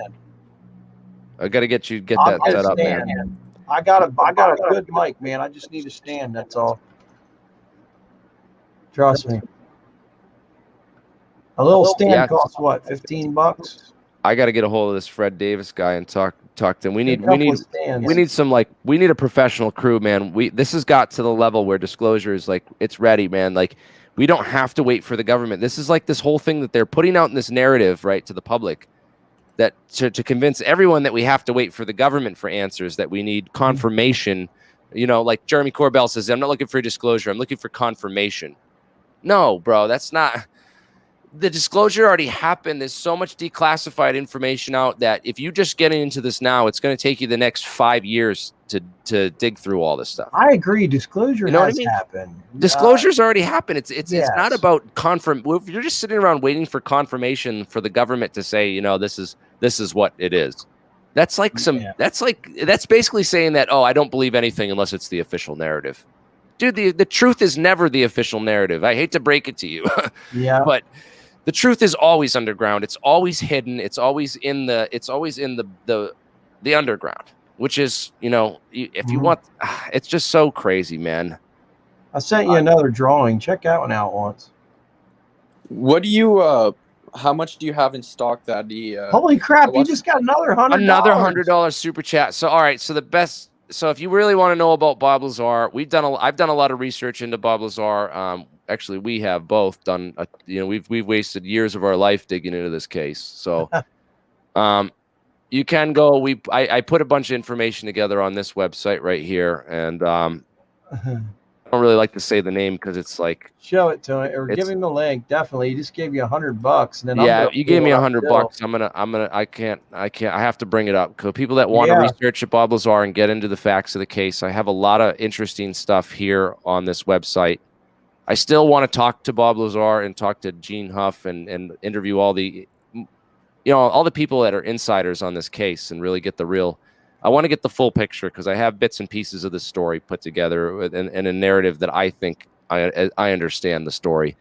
I'll put a link out about Bob on the best case. And there's a couple different scenarios for Bob. Like again, you can't never disprove that he was involved in some top secret program and worked on these crap with the government. You'll never be able to prove that. Tell me if you can see that Reddit link. Can people see that Reddit link or not? Oh yeah. So here's the Reddit link. Cool. I put it out there. I don't think if people can see it, can they? I brought it up on the screen. Reddit link? There you go. So guys, go to show the most important one, Jeremy. So if we go to that Reddit link, can you post that in the private chat too, so I can grab that? The Reddit link. It won't let me click. It won't let me click on it or copy it. I can only display it in this private chat. Yes, it's unfalsifiable. It's unfalsifiable. So we look for things that are falsifiable in science, and that's a lot of reason these scientists have, Avi Loeb and some of these other guys who've talked about Bob Lazar say what they say about him, and I think the best case scenario for Bob is that they brought him out there and showed him a bunch of disinformation as part of this Richard Doty thing. Because how did he get the Zeta Reticuli stuff? Did he watch that on UFO Cover Up Live the year before and get it from that? Or did he, was he involved in Richard Doty's, disinformation campaign? Because it certainly seems like it's part of this because it's brought back out now into the limelight. Yeah. Along with all it's basically with TTSA, with the reincarnation of all that, Lou Elizondo is like the new Richard Falcon, basically. Yep. People are saying, and remember the whole Zeta Reticuli story originated with Betty and Barney Hill. Remember? Yes, it originated with Benny and Barney Hill. And that's when the aliens got little. Remember? That's when they got little and green and gray with the big eyes, the almond-shaped eyes. That's where it's all some kind of real crazy psyop, man. Do you think that they were a psyop? Do you think that case really happened, the Benny and Barney Hill case? There's been a lot of stuff on the Betty and Barney Hill case that point towards them just being full of it, and then there's stuff that points towards them being honest. It's one of them ones that you can't disprove or prove, right? It's really hard to say. I hate to call people liars these days because I've been called a liar here recently, and it pissed me off. and I wasn't lying about something, you know. Well, that's the thing is too, is you're doing your best job. You're not, and you think that you really believe in something. You don't realize, you don't want to be called a liar because you're not really lying. I don't think that Jeremy Corbell realizes that he's promoting this. He just believes it so hard that he's not, you know, He's blinded by the UFO light. Like that song, Blinded by the Light. I mean, yes, it happens. Dude, I remember the goggles you and I used to wear when it came to UFOs. I just believed, hell, I believed Dan Burrish at one time. I used to talk to him. I was so into this when I first got into it. I was just like, this is all super real, and I'm going to prove it, and I'm going to be like, I'm going to reveal the truth to the world. And Yeah. I used to believe Bob Lazar. I used to argue to was blue in the face with people, and I wouldn't even look into their information. That's how, like, you put these blinders on where you want to believe something so bad that you won't even look at what the other side has to say. And even the thought of them just makes you like, you know, like, I don't know. It's crazy, the blinders that we put on ourselves, man. And these stories, I knew they were bullshit in the back of my mind. I knew they were lies, but I'd argue with people I was blue in the face saying they were true, you know, and yeah, it's all because of what's called confirmation bias, which I've really studied up on and realized I was just obsessed with wanting aliens to come land out front. I was too, man. I was really thinking that. I was just obsessed with just, you know, I just wanted to change things. You know, I felt like we've been lied to, and that you know that we've been lied to, right? So right. But you don't know what the truth is. So it's kind of like you're just like angry and want the truth. And I just know that they've, the Bob Lazar behavior panel. Yeah, you have to look up the panel one because there's another one with the light. I'm giving that David Royal, the guy that gave the super chat. Oh, you put up there boblazardebunk.com. I went and put that. So that link that Dan posted to the Bob Lazar stuff, I went and posted it in the description of the video. So if you go to YouTube, you can find that link in the video description now. Yeah, the Vancouver guy has to go to Tom Mahood's website. You want to go to something called the Bob Lazar timeline. I'll just put that in the thing here. That is really solid evidence against his degrees and everything. It's just and that was a guy. Yeah, that's the biggest thing. The biggest thing with the Bob Lazar story, right? The biggest thing I want to talk about is that they say that they've erased his history and that the government erased his history. This is one of the things I continuously hear. But yet we've done a really good job piecing in every single year of his life, you know, going back through, you know, through it. So we know where he was, what he was doing, who he was with through, you know, every single year of his life. And it really draws skepticism on the idea that he went to Caltech, went to MIT. Show him the photographs you just had up of Papoose Lake. Just show him the area that he claims he worked at, and show him that tiny hill. We've covered this before, man. This is like the tiny hill that says it was a whole base under there. 9 hangars. Well, John Lear said it was 10, 11. Let's play that clip too. The 11. Oh yeah, the John Lear thing where they got a lot of that story from him too. If they're on the George Knapp show, had a thing called On the Record, and John Lear was on there the year prior. It won't let me. Bob Lazar's story coming out, and man, let me tell you, he literally told Bob Lazar's story a year before meeting Bob, which is kind of weird. Like Bob had copied him. So if you go to my channel, right, and go to videos, and we go back. Here's that. Incredible. So let's just type in Bob Lazar on here. I just found a lot of stuff that we did too. Because, oh,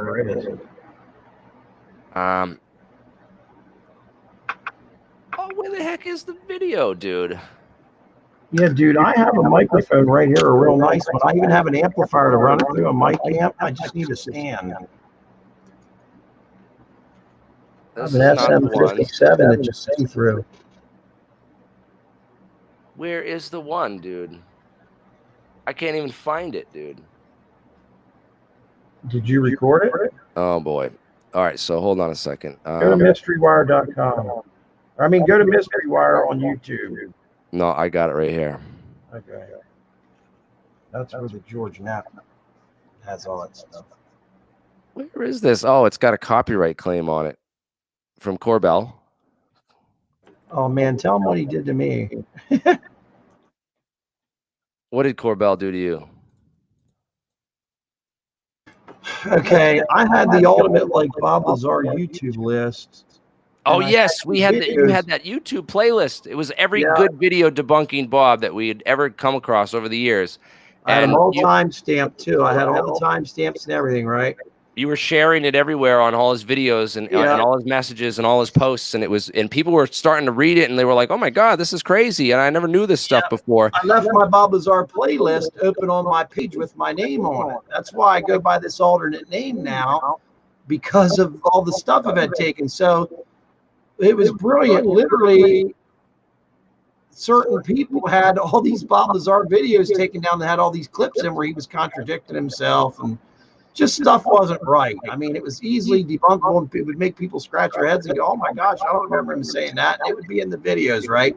They all just disappeared, man, like one by He one. used it as a list. He used it as a list of what to go through and claim copyright claims on, and it all disappeared and was shadow banned. And The reason we know that is because he did the same thing to a good friend of ours that's down in Australia named Victor. He said, look for your video. He goes, in 5 minutes.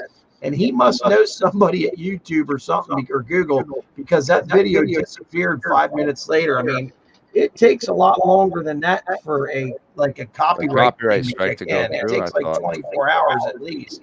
He was getting It might be stuff instantaneous now, though. I don't know. Well, think about all the Bob Lazar fans that are at Google and YouTube. I mean, think about it once. He's got some connection there, believe me. Oh, yeah, that video there is fantastic, Jeremy. Yeah, this is a video I put together on all the inconsistencies in the story and just going through the history of the story. It's a short film. I kind of really need to re-edit this and do like a more thorough presentation on it if we're even going to do it. A lot of people are like, "Don't even talk about Bob. You're wasting your time and stuff." But there's enough people already. You know, we don't need to get in trouble. It's not even worth it, bro. You're absolutely right. There's already enough people. And you know what? A lot of them are using our research, which is, awesome. But it's crazy how much hate. You talk about hate. Look at how much hate this video got. It's my most disliked video. I really ought to do a video. I really ought to do this one over, but I'm holding out until we talk to Gene Huff, and if he gets in touch with Bob Lazar, then I'm holding off to do all that until, if we can get that done, that would just, because then I'll do a documentary and I'll do it the real way, and I'll do it like Corbell should have done it if he was legitimate and really actually a UFO researcher and not a I don't know. He just seems like a money grubber. But anyways, I'm not going to talk names and stuff. I want to a speaker of truth has no friends. I know, man. It's the truth, dude. If you talk about truth, tell your friends the truth sometime and see how soon they stop hanging out with you. Not me though. I really prefer my friends to tell me the truth, and I know when they're lying. I want people to look at this hill, and we can go to my Bob files if you want. I can show people the S4. I want to see the video of Bob's telling a lie. I just want to show you. People don't realize this, and Corbell will never cover this. The fact that a guy flew over Papoose Lake on Christmas Day and took the photographs of Papoose Lake that are so clear that they're just incredible, and that George Knapp and Corbell, they covered it. George Knapp interviewed the pilot, and then he took the video down because it didn't. It didn't support the Lazar story. Guy gets a hold of me on Christmas night and says, "Hey, look at the day after Christmas." Says, "Look at the pictures I took at midnight," and I was shocked. He's like, "You got to see these," and because he took pictures of Papoose Lake before, and I was like, "Hey man, you need to focus more in on this spot." And man, did he get pictures? He got pictures from Papoose Lake from the north and the south, which is unheard of to even get pictures of it. Period. And these pictures are gold. We'll go over that. It's just something I want to show. They're just gold. Do you know the timestamp in this video of interview 87 on the record with George Knapp? So this is John Lear 2 years before the Bob Lazar story came out, and he talks about. Is this the one where he said they had 15 flying saucers up there? Yeah, this is the one he says that. Three of them they fly all the time and are in perfect condition. Well, go ahead and just hit the audio. I'll be able to tell. It's only 26 minutes, right? I don't care if you believe me. Yeah.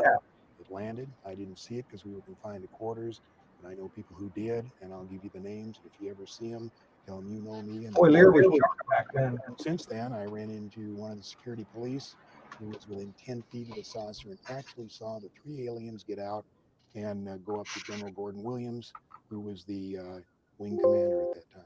Now, there's quite a bit of documentation regarding this Bathwater incident. Why don't you go into that a little bit?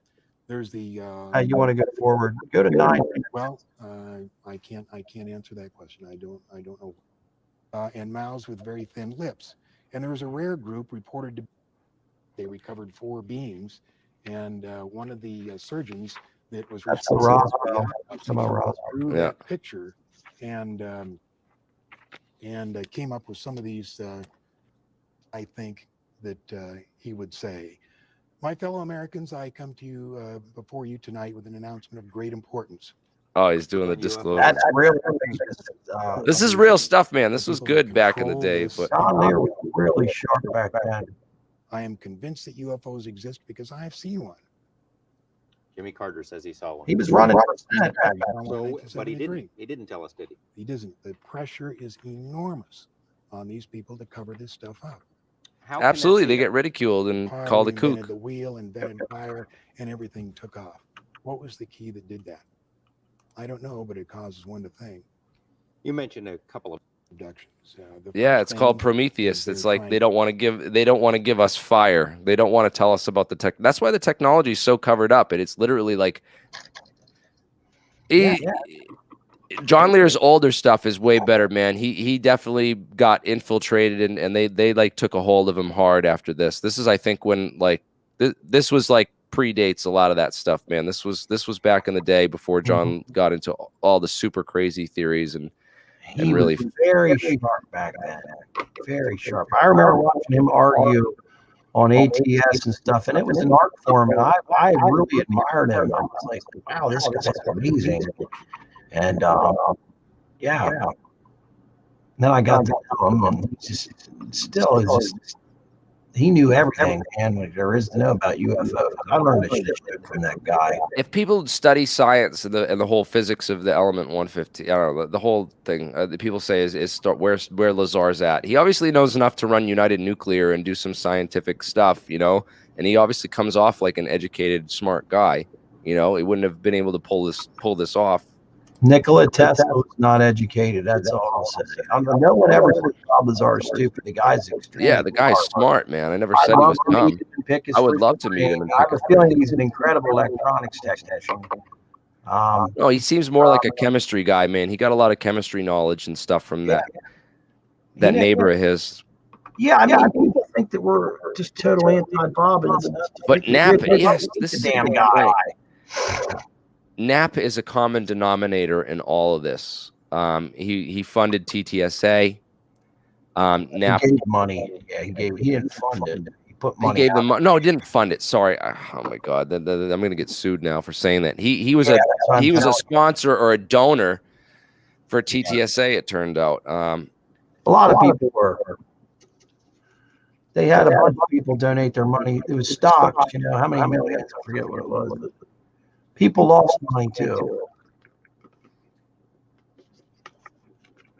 But yeah, there's some interesting stuff. Hey, for those of you who just joined, I'm the Alien Scientist. You're watching the Alien Scientist channel. My name is Jeremy Riss. I'm just here to find the truth, and I'm here to talk to anyone and here to talk to you. So if you would like to join and engage in the conversation, there's a StreamYard link right down here in the description. We're live right now, and you can come on and ask questions and join the conversation. If you I want to get some Corbell supporters on here who disagree with us. Victor's around. Come on, if you, I see some Jeremy Corbell fans out here in the chat, man.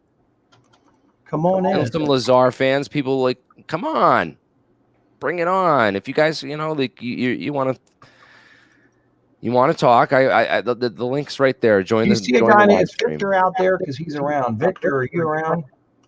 Come on. Oh, Victor can get on here. I wanted him on. Guy's done incredible research.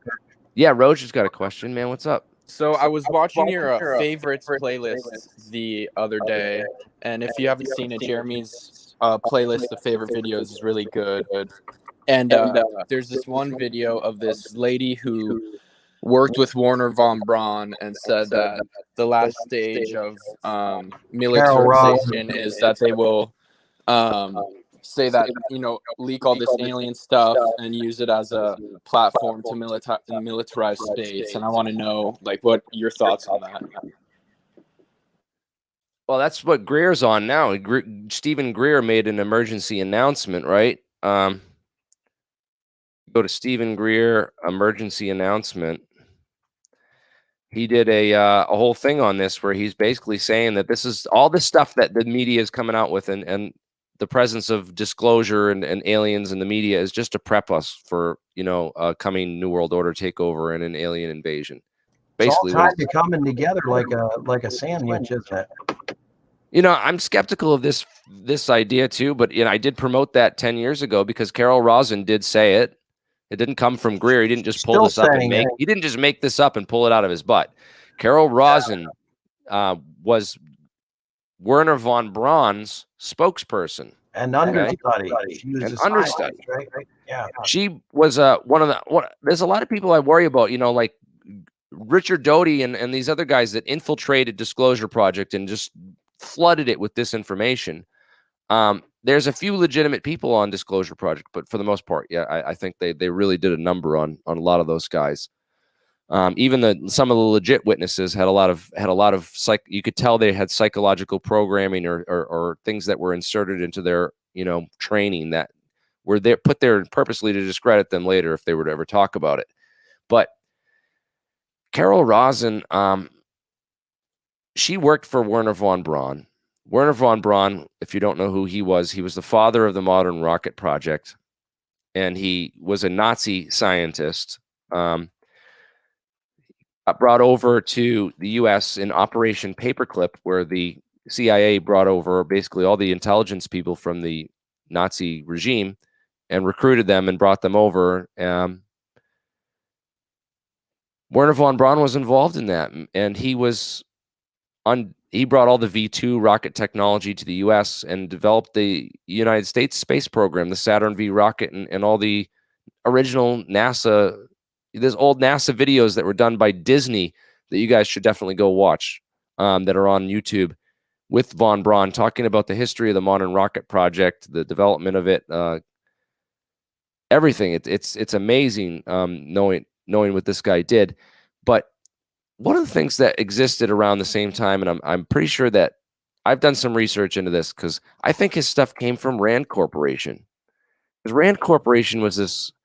Rand is like, they're this think tank business, objective analysis and effective solutions, right? That's what their motto is. Ed always talked about Rand. Yep. So what Rand Corporation does is they get a room full of all the smartest people together, and they, you know, we get an objective, collective analysis. You know, we get all the smartest experts, the smartest people that we can. Kind of what I try to do on this channel. I try to find the most credible and smartest people in this field, or in fields of physics and science and technology. And I reach out to them, try to get them on. I don't always get them because, unfortunately, we're kind of pigeonholed with the UFO stuff. And then once they see that, it's got such a stigma to it that they don't want to. A lot of them don't want to get involved. We almost got to do a new channel, and I don't know. I want to separate the two, but I want to I don't know, they need to be merged because it's just such an interesting topic, and trying to bring the science to it is. But anyways, regardless, the Rand Corporation is this think tank. You get all these smart heads together in this room, and that's why maybe I'm reaching out to these experts, and they're not allowed to talk about me because they work for Rand. Rand pays these people big money to come and sit on these think tanks. I don't have that kind of money to offer these guests to come on here and tell the truth to people. It's it's a different scenario altogether, folks. When I'm reaching out to these people versus Rand Corporation, where they're like, hey, listen, we'll fly you out and we'll stay in the 5-star hotel. We'll get you a couple, we'll show you the best time you've ever. People, they recruit them. Absolutely. It seems like a perfect organization for that and stuff. And undoubtedly Rand Corporation had think tanks back in these days, and undoubtedly they would have hired experts to go and sit on those think tanks. And Werner von Braun was one of those experts. And I haven't have the proof of it yet, but I'm guarantee you that Rand's existed since then, that he went to some meetings at Rand Corporation. And this is the kind of place where he would have heard about these ideas. Because when you start researching Rand Corporation, there's a lot of interesting think tank stuff that you start finding where you're like, oh crap. So you're telling me these guys planned this and they planned that. And I won't get into specifics about events or anything, because I will get shadow banned if I start talking about that stuff.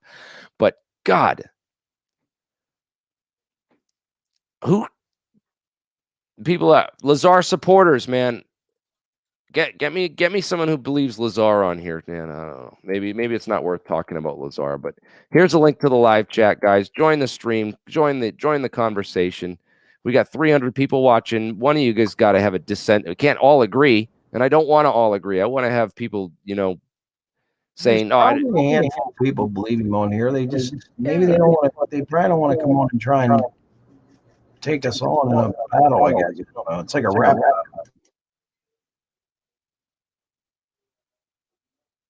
It's a community. They understand. It's this dude.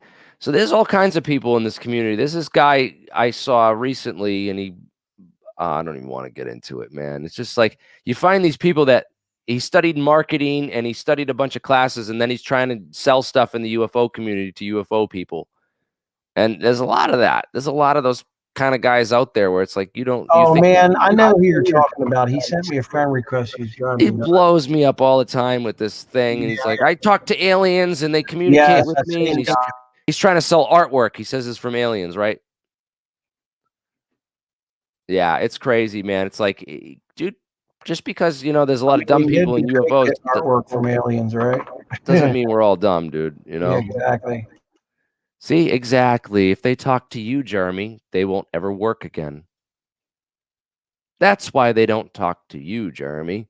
Oh, it's okay. They don't need to talk. I'll read their papers and I'll talk for them. So let's talk about some of those papers, shall we? This one by Sal Pays, I mentioned earlier, on room temperature superconducting systems for use on a hybrid aerospace undersea craft. And the proper terminology for these hybrid aerospace undersea craft.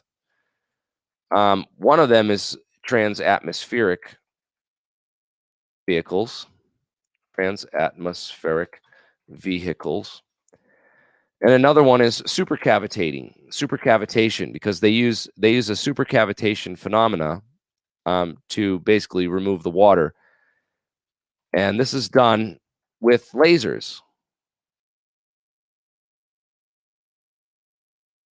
So if you look up thedrive.com, there's a ton of stuff on thedrive.com about this war in the war zone. You got to go to the war zone and look up blasting. Let's look up blasting. No, that won't. Blasting air. You got to type in blasting air. Sorry. So if you look up blasting, oh no, I did blasting 8 air. Blasting air. There it is. Yeah. So this stuff is all about the technology that they're developing now. These guys are onto a lot of the patents and putting the pieces together. But they're basically using lasers to superheat the air in front of the craft or the water in front of the craft, so that it literally boils it all instantaneously and vaporizes it and moves it out of the way. So it creates this supercavitated area in front of the craft, as you see in this diagram. The supercavitated area literally opens up. It opens up a vacuum in front of the craft so that the craft can just fly through a vacuum. It literally blasts, sends a high energy laser pulse in front of the craft, which blasts everything out of the way, and creates a supercavitated tunnel for this thing to go through. And this stuff he mentions, it has its roots in this stuff from the 80s at Rensselaer Polytechnical Institute with this guy Lake Marabou, who's a NASA funded study. on laser light craft and light propelled craft. Man, this is Could this be the Tic Tac? could this be the Tic Tac? Well, I think it is. I don't know if everyone else agrees with my, because I haven't done. I think it's the Tic Tac, but again, it's hard to until we get something more on this. I don't know. We're not going to be able to tell. I want to start building this in the lab and experimenting with this. But again, this stuff's it's dangerous when you're working with these types of microwaves and things that can blast all the air or water. We're 90% water, so if it can blast water out of the way, I don't want to be standing in front of it. I know someone who works with the Navy. I think they're privately contracted, and they work with lasers. So I wonder if that's all I know is that they work with the lasers for the Navy. So maybe I could ask them and figure that out. If they can talk to you, or if they know, that'd be cool, man. There's no way he would ever tell me, but I'm not putting it out of so this is the idea, right? So they might not know because the lasers, that's the old school way, is these types of lasers. So the new types of lasers is a different type of laser. So we think of a laser, right? You think of this light amplification by the simulated emission of radiation. It's this cavity with these two mirrors in it, and they pump it up electronically and heat the cavity so that these photons bounce around in between these two mirrors. And because the spacing on that is the same, they all fall into this population inversion state. So all the energy states reach the same energy level, this excited level, and through these emissions and absorptions and emission of absorptions, as this thing bounces around in here, it condenses all the light to the same wavelength, and so you get a condensed coherent matter beam. I mean, a coherent light beam out of it, which is laser. Laser is coherent light, and coherent means that all the wavelengths are cohered and they're all going in the same direction, right? But there's a different type of laser called a polariton laser, and it uses a geometric optical cavity with these distributed Bragg deflectors to produce the laser. It's much more efficient, and it's much more exact, and it's more near field, so it doesn't extend to infinity. It just goes around the craft. So they use this is the metamaterial. So the metamaterials is that word for it, but it's more important to understand some of the physics that are going on, because the metamaterials are just a means to an end. The metamaterials provide the means to trap the light inside of this metamaterial, right? And then they have to pump that light inside the metamaterial to get it to these high energy states where it starts to, produce these condensates and polaritonic condensates, which that's as much as I can tell you right now. We can get into it, but I don't want to. Again, this is for the APEC conference and for those other technical conferences for us to really dig into the nuts and bolts. Because I saw just 20 people just left once I started dropping advanced physics. Hey. Not everyone has the mind for that stuff. So, but element 115 is cool. That's just arithmetic. Yeah, well, you know what ends up happening? You lose a lot of people with the technical stuff. I get bored with it too, everybody. When he gets technical, I fall asleep. I'm not going to lie. Hey, I'm gonna tell you the truth, I fall asleep. Alien scientist, how you doing, sir? It goes. Real, Can man. you hear me okay? I can hear you, man. Welcome Awesome. to the chat. Hey, thanks, dude. I know on the big phone home, right? I think the other day, like last week or whatnot, you and I were on there. We weren't really dialoguing too much, but we were just kind of taking in the sights and sounds, if you will, from everyone kind of being amped up about the way the conversation is going. The reason I joined to kind of talk with you, if we can, I know you mentioned Lazar, right? I'm not really in an either or camp, if you will. I think there's an interesting story there, and it might just be just that. But I had something that might be up your alley, a little more tangible, if you will, and that's dealing with Jacques Vallée's latest book, The Best Kept Secret, with his research with Stanford Institute and Gary Nolan, with the analysis of the alleged material, right? So Gary Nolan, right? So and forgive me because I have a background in communications, right? So and I have other other career experience that I don't want to go into divulge publicly, if that's okay. Yeah, no worries, man. We So don't need to know. so right, you don't need to know a lot about me, but I guess what I'm saying is there's some very interesting things, and I don't know if you know much about Gary Nolan.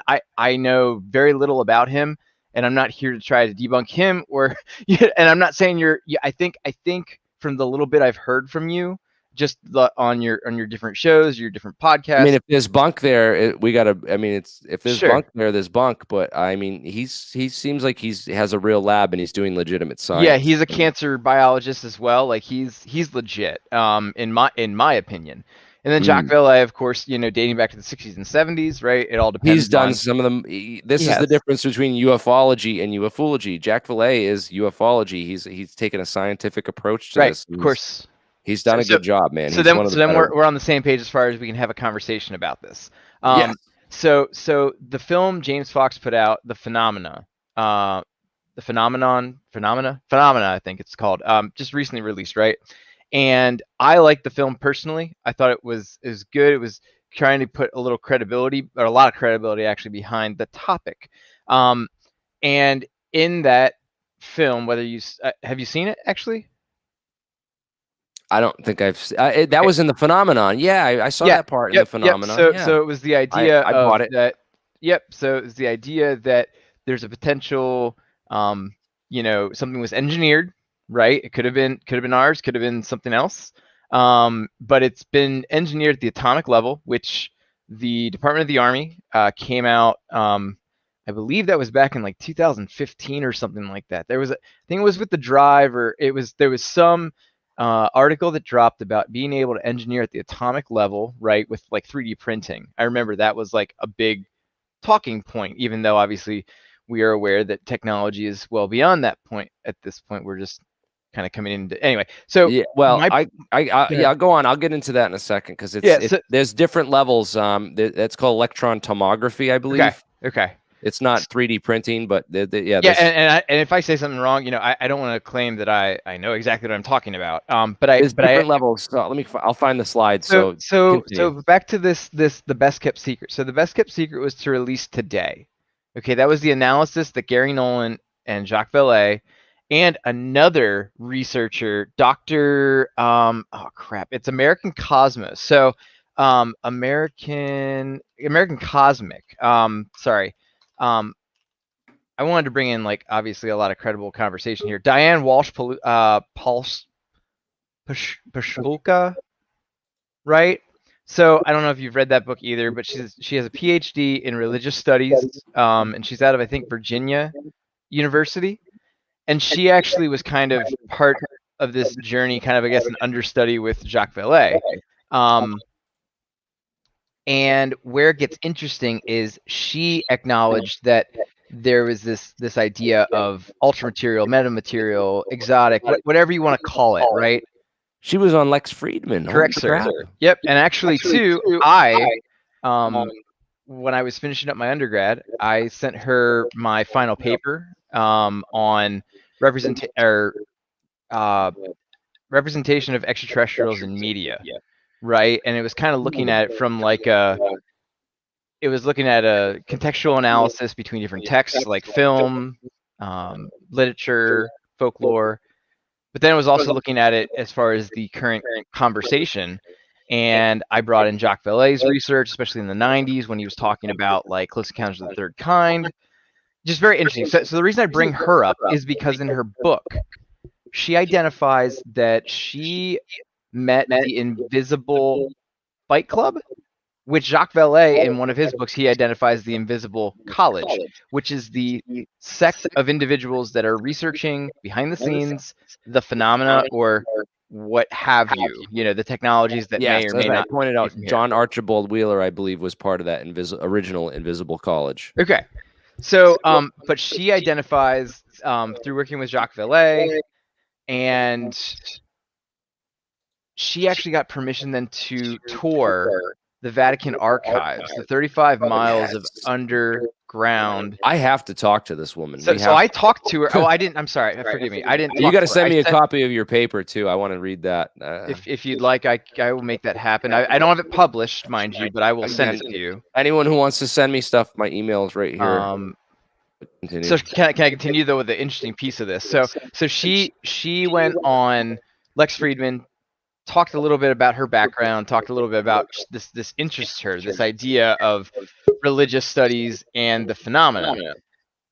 And I'm going to spoil the book for you, sir. But at the end, she identifies that there may be technology or an artifact of some type in someone's possession that is being researched and analyzed. But as this item is being analyzed and researched, it's also analyzing those that are researching it. It's so trippy to even think about that. But that's what she put in her book. So I just think there should be, maybe you could have a conversation with her. I think that'd be awesome. So she's someone of interest. But the bigger point here, the book, The Best Kept Secret, Jacques Valley's book that was supposed to release today, got pulled 2 days ago from Amazon. I heard that, dude. Let's talk about this. So Jacques Valley's book, was it The Best Kept Secret? Yes, sir. Oh, wow.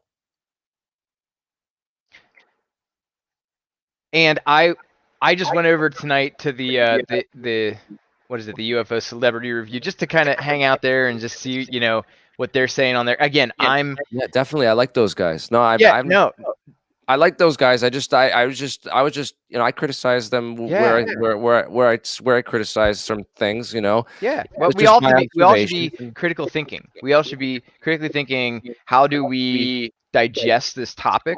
They're new to this, by the way. They're new to this field, and I've had a lot of people like, I don't know if I trust these guys. Where did they come from? This guy's from, his dad's someone in Beverly. He lives in Beverly Hills. He's obviously got money. I think they're connected to this and that. I got all this stuff on here, man, because they're new on the field. And I even said, Lewis even joked about that. He said, you're not doing it right if you're not getting accused of, working for them, I guess. So I got people on here that follow my channel and still call me a shill and say that I'm working for the government too, man. I think it's a little too timely in the sense that this book got pulled literally the day before the IG letter just dropped saying, hey, we're interested in understanding how the DoD is, specifically handling this topic. Right? I think you are maybe aware that that letter was dropped today. Yeah, I saw something about that today, and I heard something. I didn't catch the Big Phone Holmes talking about this, but I saw that they had. So why did they pull the book? See, and that's the thing. I think people on Twitter, they at least called into Amazon customer service. They started asking questions. I don't know the answer, and I don't know that we've been given the answer. This was supposed to release today. And I'm telling you that the synopsis of it was groundbreaking, new evidence or information into the history of this topic, right? And if anything, I don't know if he pulled it because, again, as well as I do, sometimes people put things in books they shouldn't. Look at No Easy Day. Look at the story of Bin Laden. There were things in there they shouldn't have put in.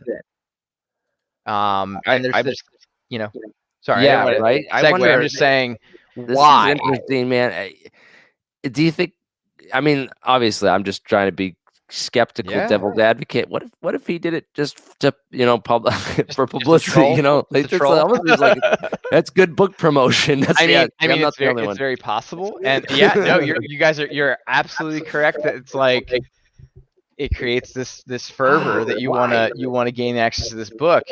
I want it now. It's worked. It worked for me. Got me interested. I'm gonna go buy it as soon as if and when it comes out. God, I wish I had. I want the like I said, when I was so mad when I bought Operation Darkheart, right? Okay. When that book came out, I bought Operation Darkheart, and I come and find out, like, half the book is It was redacted. redacted. I guess it comes out and Sorry, then that's it's like, great. no, half just the makes book's my like day, friggin' just seeing half the that. book is blacked out. Thanks And for buying Sharpie. Thanks for buying, clickbait. Yeah, that's Gotcha. crazy. Because I thought I was gonna get some access to some info, and because I like, and I'm like, oh god, half the book's redacted. I was like, what the hell is? What did I pay for? What was that lady's book again? It was American Cosmic, UFOs, something or other, religion, American Cosmic. Yeah. Yeah. So her I name would is recommend Diane reading Walsh it. Patsulka. You know, she comes again from a religious background or religious studies background, but she's looking at the phenomena from, could it potentially be synonymous with, you know, our definitions of angels and demons, or, you know, what have you. And she makes some really valid points, I think. She also talks about like how one woman was made a saint, right? Based on being able to like cohabitate in 2 different places. I'm not trying to get all sci-fi. I'm just saying this is someone who has an academic background, and she's at least trying to bring something interesting to the conversation. But like I said, the main thing I took away from that is that she acknowledges that there is an invisible fight club. There is someone that she actually names Tyler, right? And Tyler is an engineer apparently, that has access to a lot of people. He's kind of an anonymous source in some ways.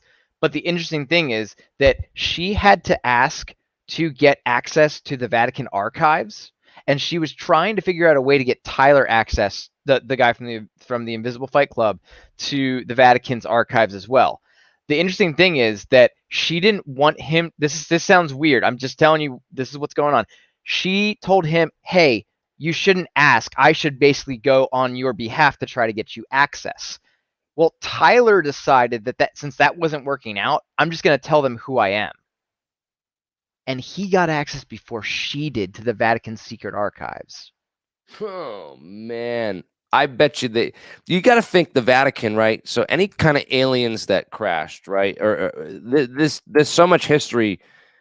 Any kind of thing that didn't fit with the church, you know, Right. anything that was out of it, you know, that of the day that didn't, you know, Yep. it couldn't be explained by the Bible, was probably hidden down there. Absolutely, it's very possible. No, And it's not. It's not possible. Yeah. It's Yeah. certain. Yeah. 35 miles of archives. Like you literally have to get on like a go-kart to drive down like the hallway. It's crazy. And you actually have. They said they have people like retrieving things for you down there. Yes, because you have to know you have to learn the layout. It's probably like working at Boeing or one of the, you know, like Yeah. one of those plants where it's like part of your first week there is just learning your way to navigate how to get around the factory because it's so Yeah. big. So like I said, these are the things that interest me because they have a lot more, in my opinion, credibility behind them. And they also have a little bit more vetting as to, hey, there might be something here. You know, I definitely would be interested to have you jump down this rabbit hole that might be a little more secure. I don't know. These are all rabbit holes for the most part, but I feel like the conversation's going forward in some ways. Screw raiding Area 51. It's all in the Vatican. I actually think we'd probably have a better chance of raiding Area 51. The Vatican has way better security. Yeah, man. Yeah. It's crazy. Vatican. Yo, that's great. They got they want that on lockdown. They do not want talk about protecting the truth, man. Yeah, I bet you there's some stuff going on at the Vatican, man. So there's also, I believe it's this month. Don't quote me. I believe it's this month.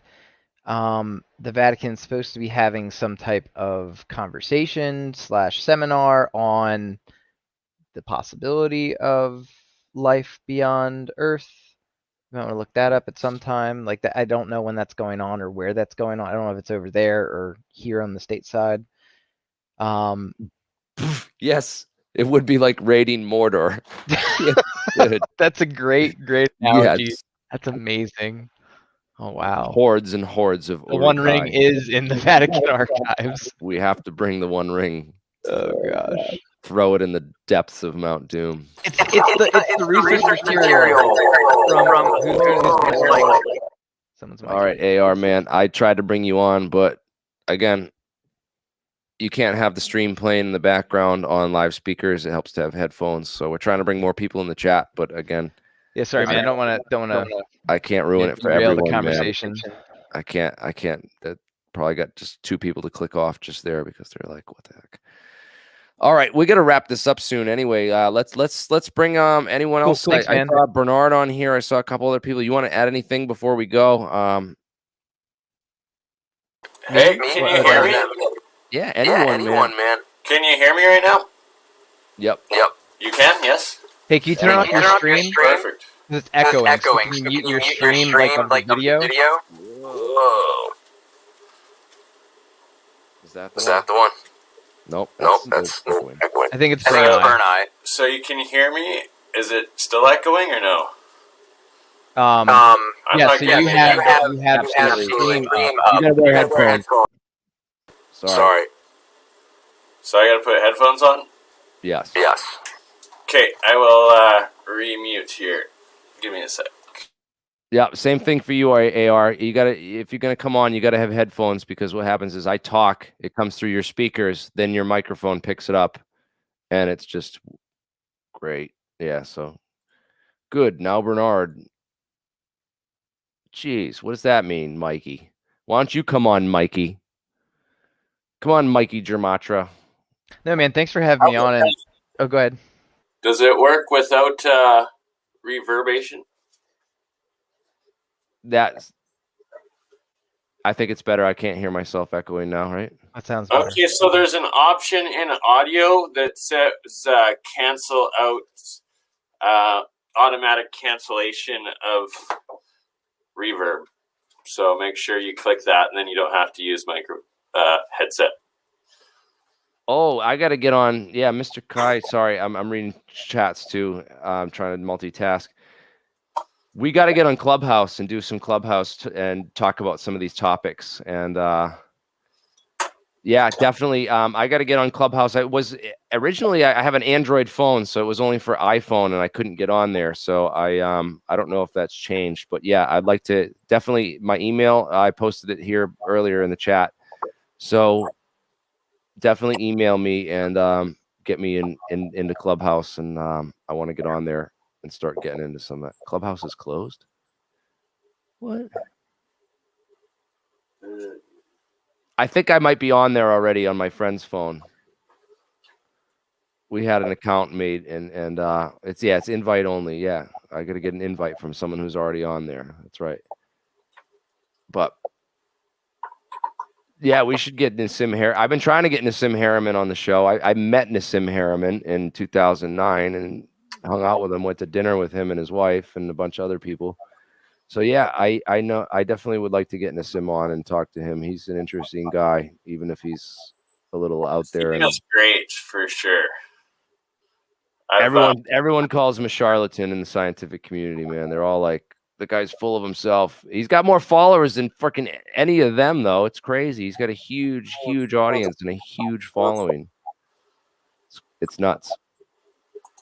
Nassim is a G, dude. He's definitely a phenomenon to be reckoned with, man.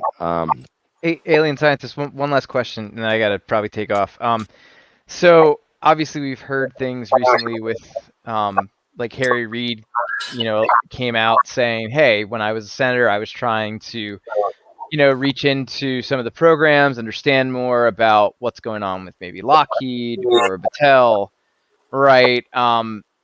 Do you think that we could see some subpoenas going out with this new IG?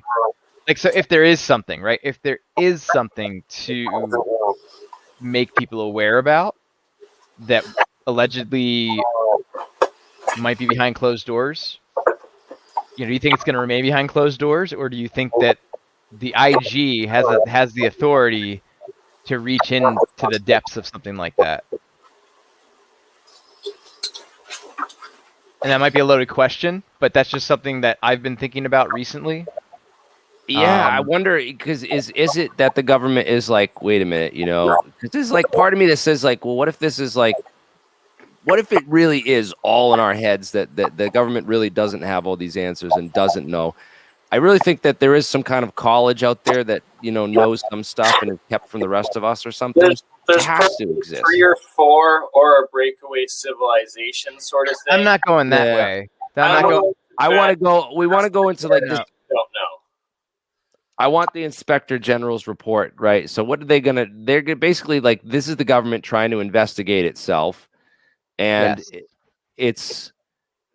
it's about, you know, obviously the Inspector General. If there's rumors and all this talk about this stuff, they're gonna want to know where it is and where to look, right? Right. Right. It seems And, like that. and I look at it this way: there was a program, Project Blue Book, and then they said they stopped investigating this topic. Period. Hard stop.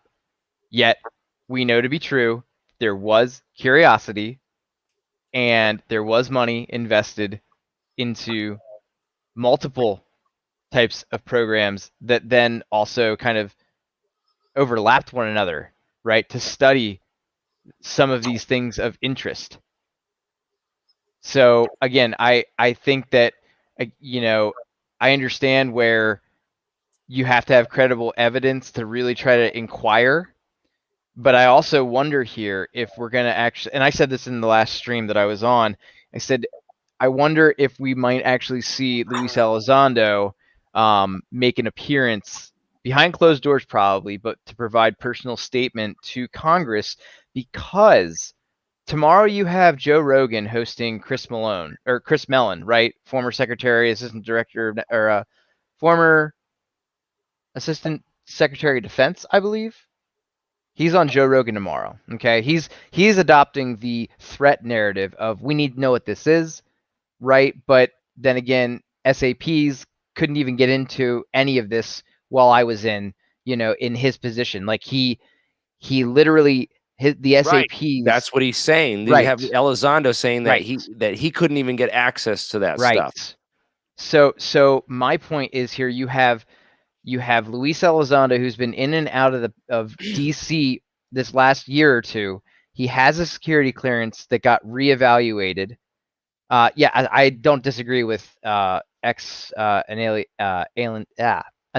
Sorry, it's late. I don't disagree with that statement. But here is the, Harry Reid, interested in subject. You have all these people. I agree. This could just be all a smokescreen. It could be a psyop. But what if there is an indication that you go back to Jacques Vallée? He literally pointed a finger to Battelle Labs. Well, it's gonna be hard. Like if the IG is running this right, it doesn't know itself. Like it doesn't have enough awareness. They would have to be in cahoots with Battelle and all these organizations to in order to cover this up. If it's going to be a psyop, what will happen if it's a psyop is the IG will come in, they'll do a report, and they'll release a report saying, yeah, we looked into this and we couldn't find anything, and they'll give a bunch of false leads. If the IG is legitimate, then what they'll do is they'll file FOIAs and they'll have investigations going after Battelle, digging into all this stuff, going after the real organizations that have been outlined in like the Rand Corporation and all those entities which we've outlined and identified. And I tried to do that in my UAP report where I, to debrief my senators. If I'm going to tell my senators what's going on, I want to tell them where to look. I want to tell them, look, if you're just getting into this and you want to do a report and investigate this, and you have literally 2 months before this report's due to do all the investigations, do the research, and compile a report on it, you're not going to want to waste your time. Hey, Jeremy and everybody else, I'm going to crash, buddy. Yeah, thank you for joining us, Solar. And here, Solar. Yeah, everybody, I'll catch you again in the next show. I fell asleep, man. No worries. Thank you. That was Solar Marshall. And later, everybody. Have a good one. Later. This IG report, right? It's gotta look into Battelle, man. It's gotta it's gotta dig into that. That's going to be the key. You're absolutely right. When they dig into that, and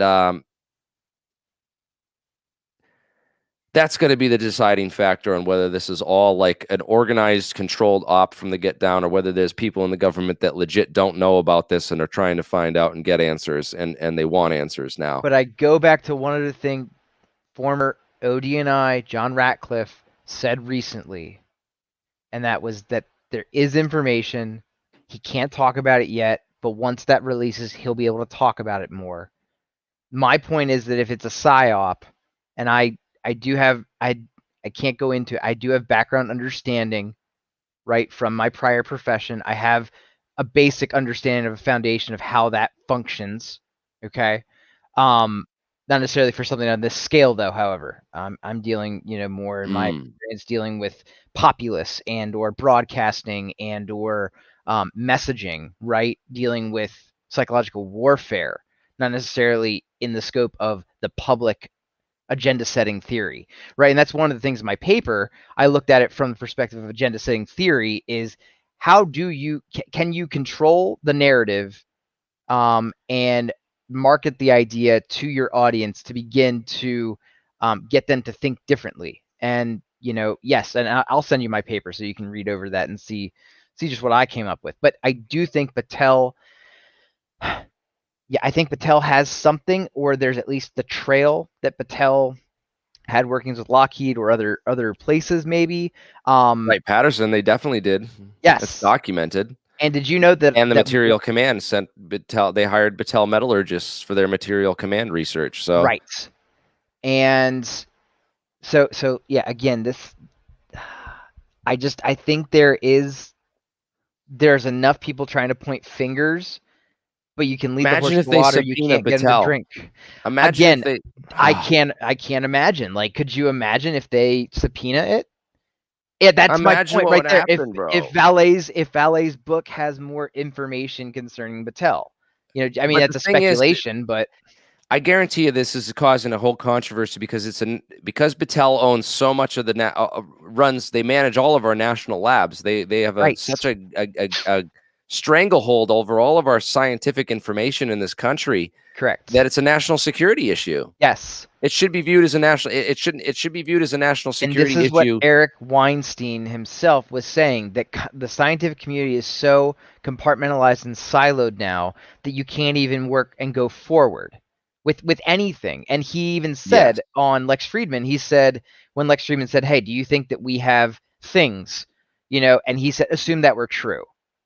I'm not necessarily saying giving light to say, yes, it is true. He's saying assume that how it works is that, yeah, they could have pretty much anything and we wouldn't know about it as a scientific community. No. So that's where I'm saying that if you get Jacques Vallée producing with Stanford Research Institute, credible, analyzed through the ISO whatever spectrometer, however you look at the stuff under the microscope, and you can say, yes, these things have been collected from alleged sites where things have landed or crashed. This is our analysis. This is peer-reviewed. What do you think? That, I think, is the only shot, because I've already told people, how do you bring this to the forefront of humanity or the public? You have to get the scientific community to back this with some level of evidence that at least sparks their curiosity. Well, that's a perfect lead-in for this next. This was brought to my attention this morning. I don't know when it came out, but I just found out about it. I'm going to post this link in the description to what I'm showing on my screen right now. This is at project1947.com, and it's a whole history list of all these materials that they've recovered and some of the analysis that have been done over the years. This stuff came from a variety of UFO crash sites or debris fields alleged, and it includes the testing. I don't see anything in here though that I didn't see anything in here that was super there's a couple of them that had some isotopic ratios, like this one. There's some of these samples from Roswell are just all right, all the Chuck Wade stuff. I met Chuck Wade out in a while back, I think in 2009 in Albuquerque. He's from that area. I met Chuck Wade, and he's gone and taken all these.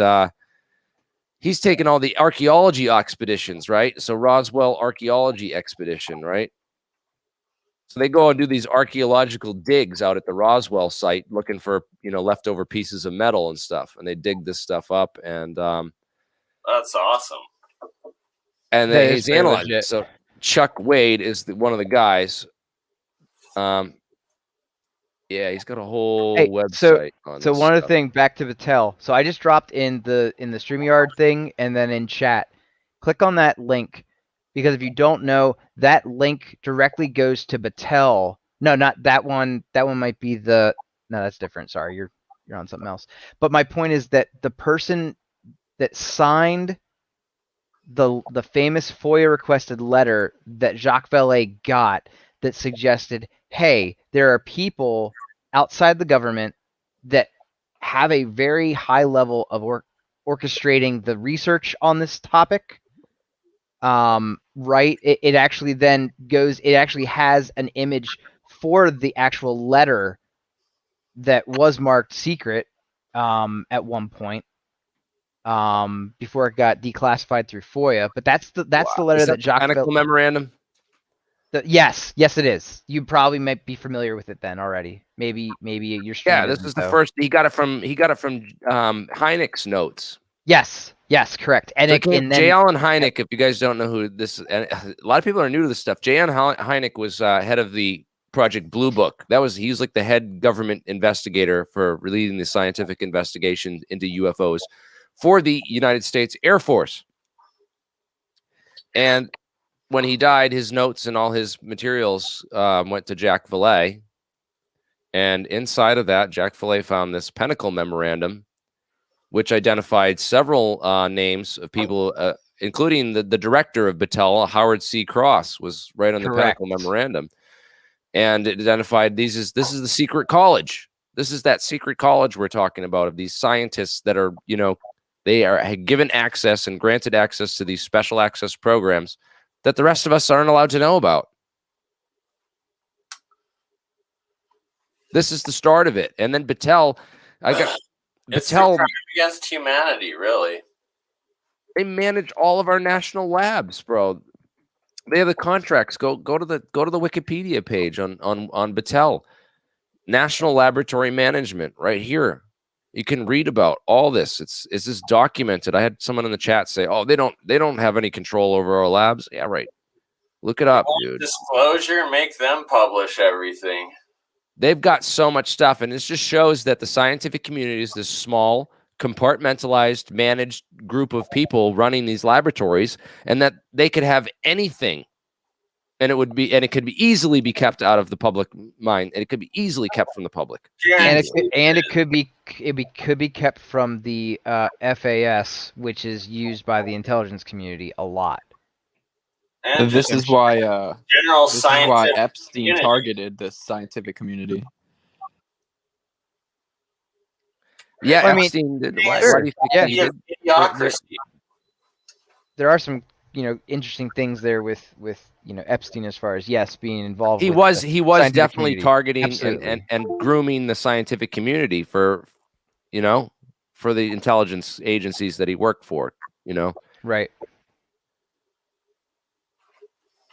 Invade Battelle. Nah, I don't want to. No, oh my yeah, God, let's dude, not. that Let's would be get let's behind not that. start any of that. That's like the. No. I don't think you understand. I mean, you. This is not how we win this fight. We win this fight by talking to scientists about this, and this should be the first topic you bring up. You have to promise them non-prosecution to come forward and disclose everything. That's why it's still being.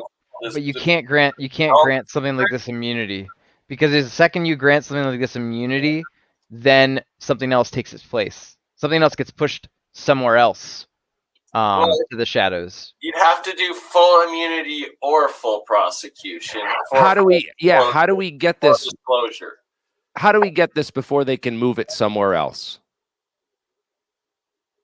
And then there is also a theory that a lot of the stuff from 47 has already kind of made its way into our own. That's a good point too. But this is only Battelle. This is just the American stuff. So this is people. This is assuming that this UFOs only crash in America, which is a worldwide phenomena, and it's not true. We know multiple cases, but the problem is with that, right? We have to do more research with the governments that are doing disclosure, like Russia and whatnot. Yes, well, Russia's doing some of it, and China and other agencies. But the thing with that whole argument is that the U.S. has like over 260 military bases all over the world. So even if UFO crashes occur in other countries, we still have a bigger military presence in a lot of those countries than their government does. So what's to stop us from going in and sneaking, whenever these things crash on anywhere else in the world, what's to stop the Americans from getting a hold of it? I just want to know. Exactly. Like even those pyramids off of Cuba that are apparently 2 miles down. It's like because of Guantanamo base there, the Cubans can't even investigate it, and we're not allowed to know about it. Oh yeah, right. Yeah, because it's too close to the base. They can't go underwater there, and it was even Canadians that were doing the research. And this is what we need. We need to do right. But Battelle's got to constantly hire new people. Okay, so there's people that just started working for Battelle this month. Just don't become the next Bradley Manning, though.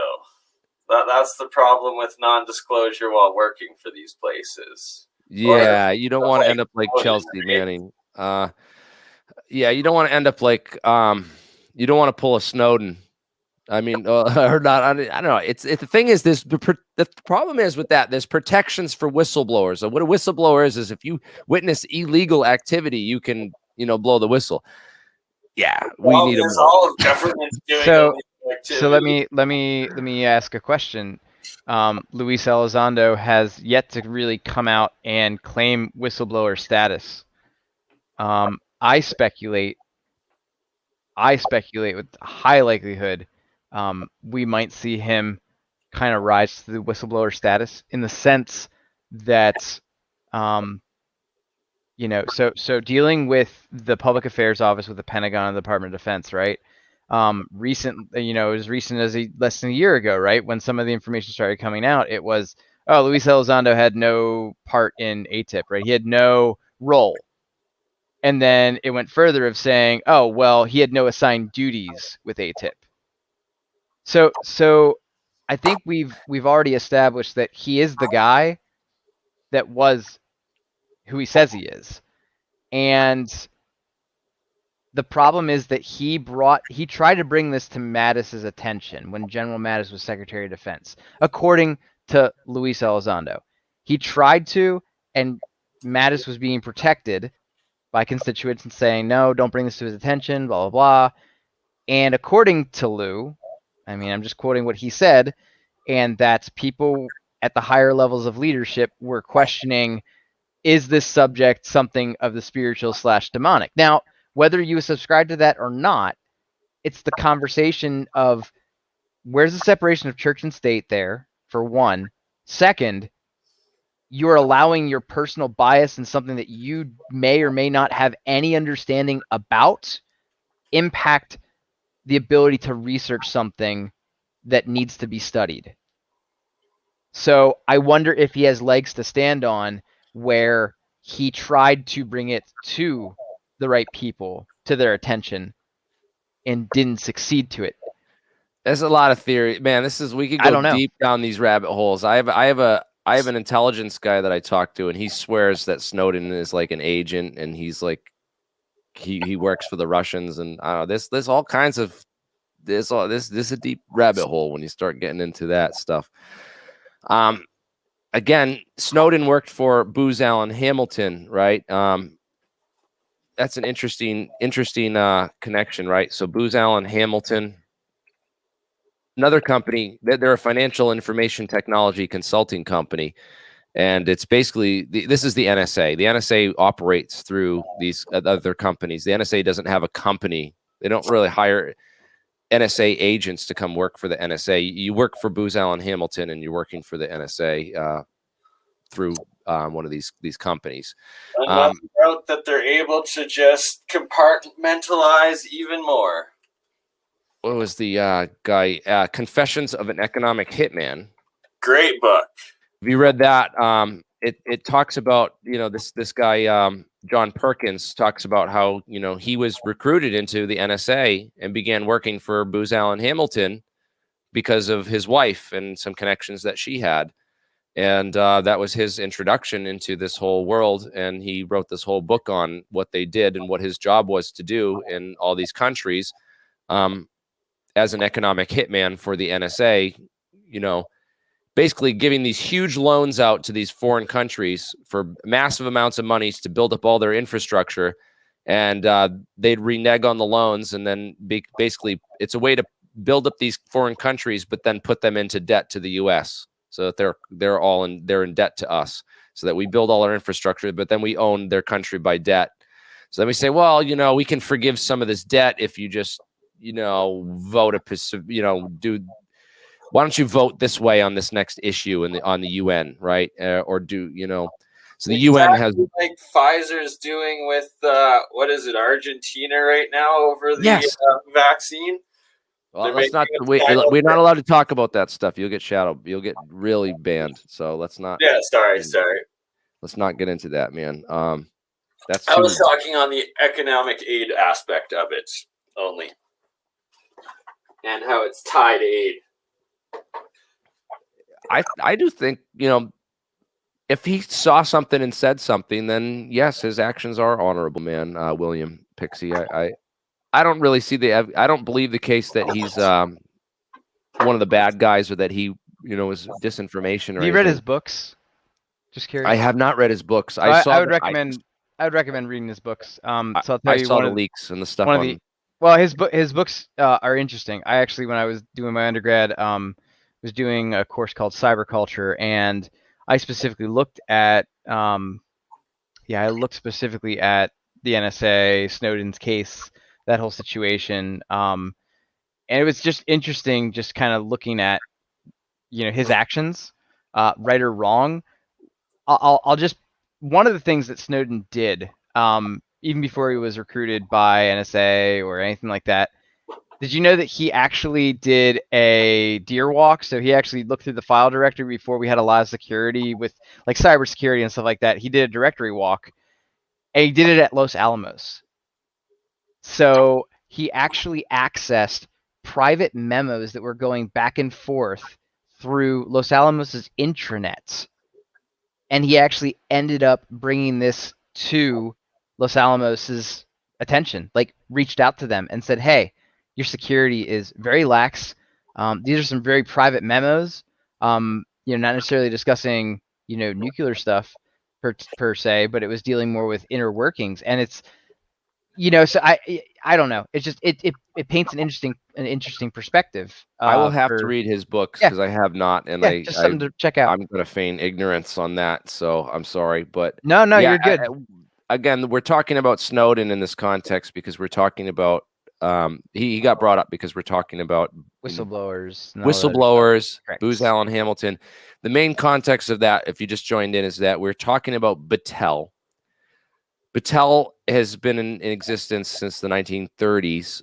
They manage all of our national labs, and they're the company that UFOlogy has identified as, if anyone's got UFO debris and is keeping it from the public, it's got to be, one of these, a company like Battelle, probably Battelle. So we're talking about whistleblowers, moles, and ways to get information out. There's got to be somebody working at Battelle who's seen this material. I mean, we have that guy, John Elroy Center, who claimed that he was a metallurgist who worked for Battelle in the 40s, who said that he was given pieces of what he was told were foreign satellite debris. And he said there's no way that it came from any, technology that was made on this earth. And was told to analyze it, and that's how the SAPs would work. It's not like they're going to bring you in a room like Bob Lazar and give you these, a pile of briefing documents in these blue folders and read you in completely into the program. No, that doesn't sound like how they would operate that at all from an intelligence perspective. But that story from John Elroy Center from Battelle, that's how they would do this. That's how they would work it. And believe that there's technologies that we're trying to understand that are far beyond this world, and they would easily hide it. They could easily hide it, and this is the center we've identified for where those secrets are most likely and probably held to this day, and how we might go. And we're talking about strategies for how we might go about getting those secrets out. We need a mole, we need a whistleblower, we need someone from inside Battelle to come out and either leak the truth or tell the truth. If they're not willing, what if this inspector general looks into this? I'm so curious what's going to happen. And we need to force this Battelle stuff out hard. This should be in the forefront crosshairs for all of UFOlogy. You know, everyone should be asking, you know, these guys like Jeremy Corbell, like, why aren't you talking about Battelle? That's my main question for Jeremy Corbell is, why are you talking about S4? You know, this place that we've identified out in the desert, it's definitely, there's nothing there. It's just this huge distraction. There was never a base there. I wasted years trying to expose this, to look for this evidence of this secret facility out in the middle of the desert where all these UFOs were kept and all this debris kept. And there's nothing there.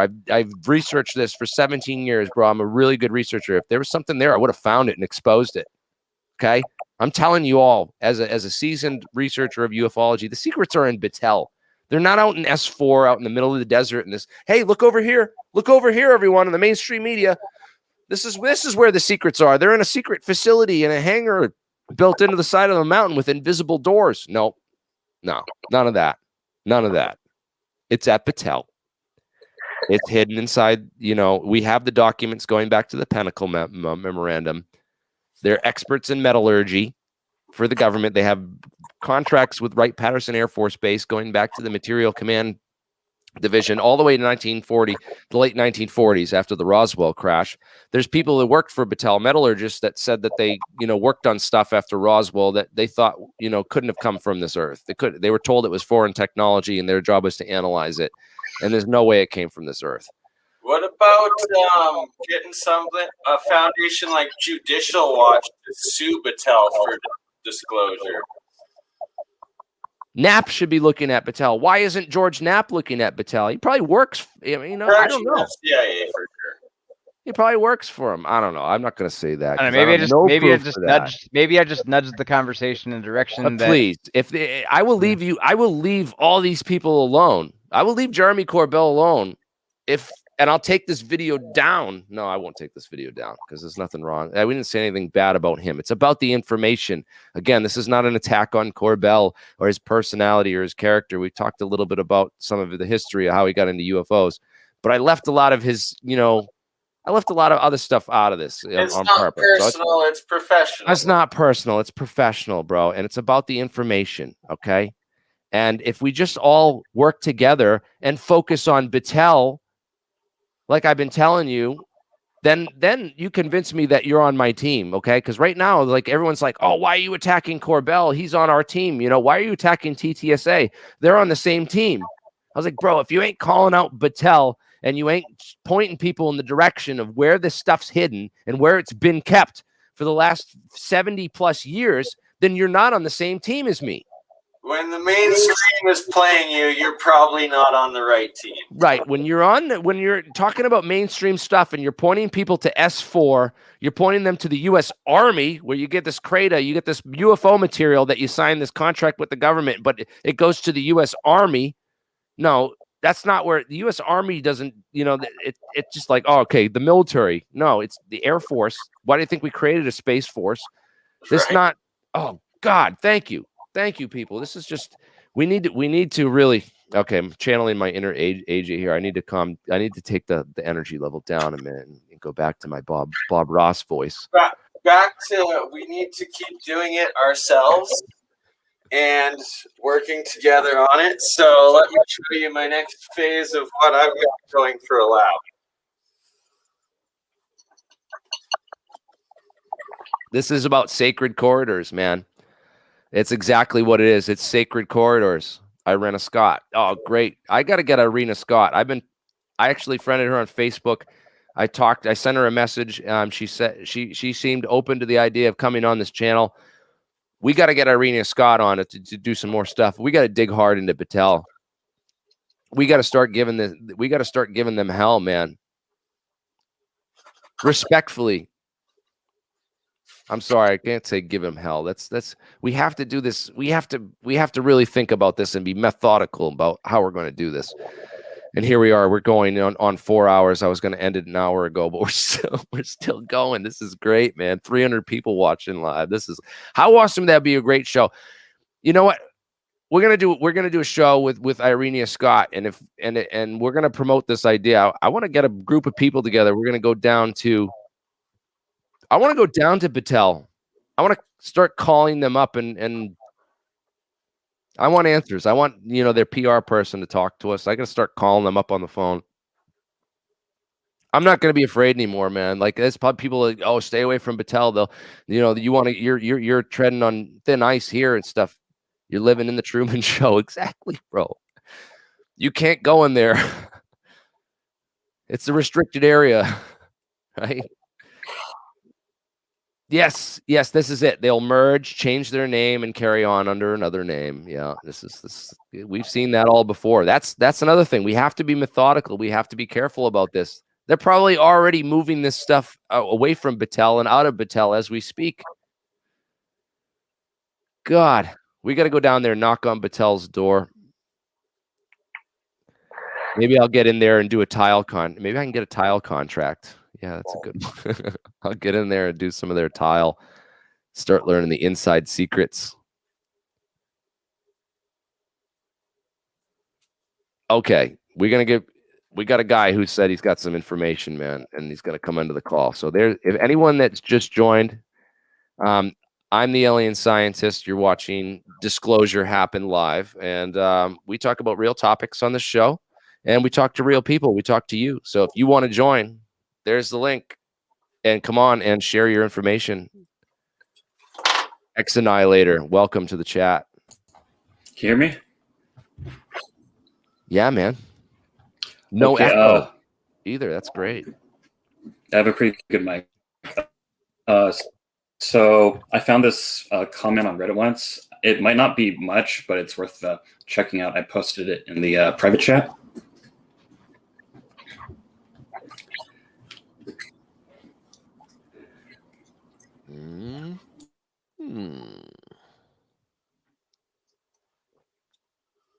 Yes. So he mentioned this on Joe Rogan. I was like, oh my God. When I saw that on Joe Rogan, I watched Jack Filet on there. I'm a big fan of Jack Filet. I've been trying to get him to come on the show too, but all right. So what about this? What do I want to read the whole thing right now on air, or it's not much, but it's not much. It's just this guy that lives close to the place, and he has a little bit of alleged info. I say alleged because we don't know who this person is. This is recent too, if you look at the posts as far as date. 4 months ago, yeah. And read his follow-up comment about stuff's underground. He says, I don't know how he would know that, but yeah. Oh, it seems like a normal place, but I've heard rumors that there was a minor fire less than a year ago and 12 fire trucks came. Oh. So this is another thing, right? If there's an underground facility at Battelle, all right, just like if you build a new addition in your house, you have to get a building permit and you have to register that with the town, because the local fire department has to have all that information. Because, dude, if there's like people down there, they gotta know. The fire department has to have a floor plan of your home. Okay, that's what they have, a floor plan of your home at the fire department downtown. This is what the CIA uses when they go and plan. The FBI will use if they plan a raid. Or this is what the police department uses too when they plan a raid on a house, so they can get the whole floor plan of the house before they go in. And this is why they want you to get a permit, so that if you make upgrades or I'm in construction, so I know this. If you get work done in your house, you have to pull permits. And construction permits let the town know what works you've been done, so that they can upgrade the floor plan for your home, so that when the fire department goes in, they know like where all the bedrooms are. So they know that you didn't put an addition on and there's an extra child's bedroom in here with a child in it. When they go in, when your house is burning down and they have to go in and save everyone, right? So when the fire department goes to Battelle, they have to have Battelle's got to have like a map of all their facilities. So this has got to exist somewhere, man. Even if if there's an underground facility at Battelle, then it's going to be inside these building permits and at the town hall, in the town hall records. And the town hall, the fire department doesn't have it, then I'd be curious of what's going on there. But let's dig into this more. I just want to comment on that real quick. It's just the first two comments in the link I posted by this Abraxas. Just those first two. All right. Yeah. Other stuff I forgot that was apparently a lot of it is underground, and there are tunnels connecting certain buildings, and it's very close to Ohio State. And also, every time I drive by it, the satellite radio in my car cuts out. Okay, so that there's probably some. I know there's security systems that will do that too. You know, if there's too much noise or ambient fields and stuff too, sometimes that can cancel it out. But it might be some kind of system that cancels out all the radio waves too. Oh, that's interesting. That's a lot to think about there. But underground tunnels connecting certain buildings at Battelle, that's certainly interesting. I mean, they have this headquarters in Columbus, Ohio, and it's been there since the 1930s. And are there underground facilities there? Are there underground tunnels? Is there more going on underground that we don't know about? Is there a hidden room here with a vault? You know, we're gonna have to dig into this, man. We're gonna have to really do some serious digging and investigation. This is the place that they'd hide it if it was there, if it's out there.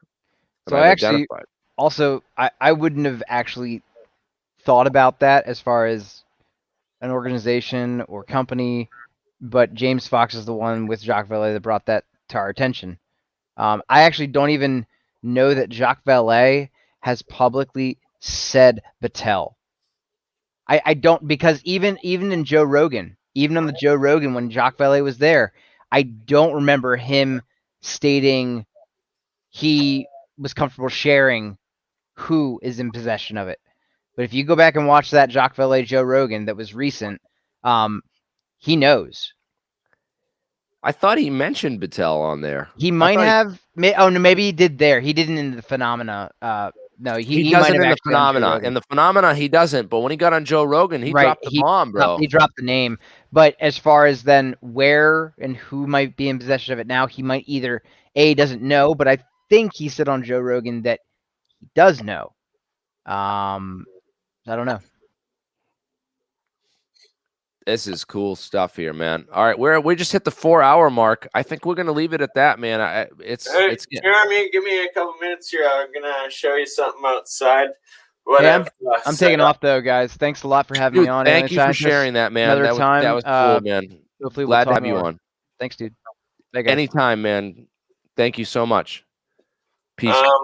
If you want to add in my third camera there to the stream, I can show you a few things here. So I'm investing in better video camera equipment here. And pretty much every day of the week, I am collaborating with different YouTube channels and do-it-yourselfers, and going to be reviewing different potential over unity magnetic rotation devices, I guess you don't really like the word electrogravitics, but along those lines as well. And I've set up a whole new studio since the lockdowns and pandemic don't seem to be going anywhere anytime soon. And usually I'm a festival vendor and silk screener. I have set up a tent in my backyard now to turn into a full-out research lab. And the first thing I'm going to be doing as far as quote-unquote free energy is I have two 240 solar panels that I'm going to be connecting to some car batteries and creating a circuit for all of my Christmas lights and vending lights and whatnot to hook up, so it will just be off a circuit that is powered for free from the sun. And then I'm going to be doing other videos on learning how to weld LED lights, fix LED lights, and then also take apart broken lights to create your own circuits and stuff like that, and just be learning and producing videos and content on electrical engineering as well. We need to get all of us together in like a lab somewhere and do. I don't mean to interrupt you. I'm sorry, man, but what do you think about going to Tesla Tech with us? I mean, Jeremiah called me yesterday and he said, "Dude, we got to go to Tesla Tech." Absolutely. We have to go to Tesla Tech. I want you to come with us. I'm going to invite a bunch of other people like Esoteric Gold and some of these other experimenters. I want to own this year and show off some really crazy stuff at that conference. And we're going to go into a lot of these free energy generator people. Like we went and got, Jeremiah's got the thing to test this stuff now. So like all the we have ways to measure the energy output and really show this. Like, so we're going to be able to basically show that if you're getting free energy, you're getting free energy. We have it down to a science now. And a lot of it too is that people don't understand free energy. It's your we're going to live stream it, bro. Waves, radio waves, light waves, all sorts of energy that's already around us in the environment into electricity. It's not coming out of nowhere. There is an actual scientific processes behind everything, and it's just a matter of wrapping your mind around that. Okay, so this thing does function. Now you back engineer it to figure out how it's working and where it's coming from. Yes. So the Tesla Tech Conference. Let me find this, dude. Oh, I can't find it. It's in Albuquerque. All I can find is Elon Musk Tesla stuff, man. Right? I swear that's a psyop just for that reason alone. That here it is. I got it, guys. You get an Elon. You get a Musk, not a Tesla.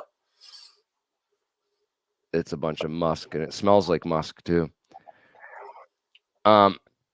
It's still in Albuquerque, dude. We're gonna go to Tesla Tech this year. Let me add this to the stream so I can show you. This is the Tesla Technology Conference. I went there in 2009. It's going to be August 11th to August 15th, 2021. All right. So let's put it on your calendar now. If you need a ticket out there, we're going to do some streams on this and pump this up. I'm going to talk to them. I went there in 2009, and they let me in for free because I was media on my Alien Scientist channel, and I covered it for Alien Scientist channel.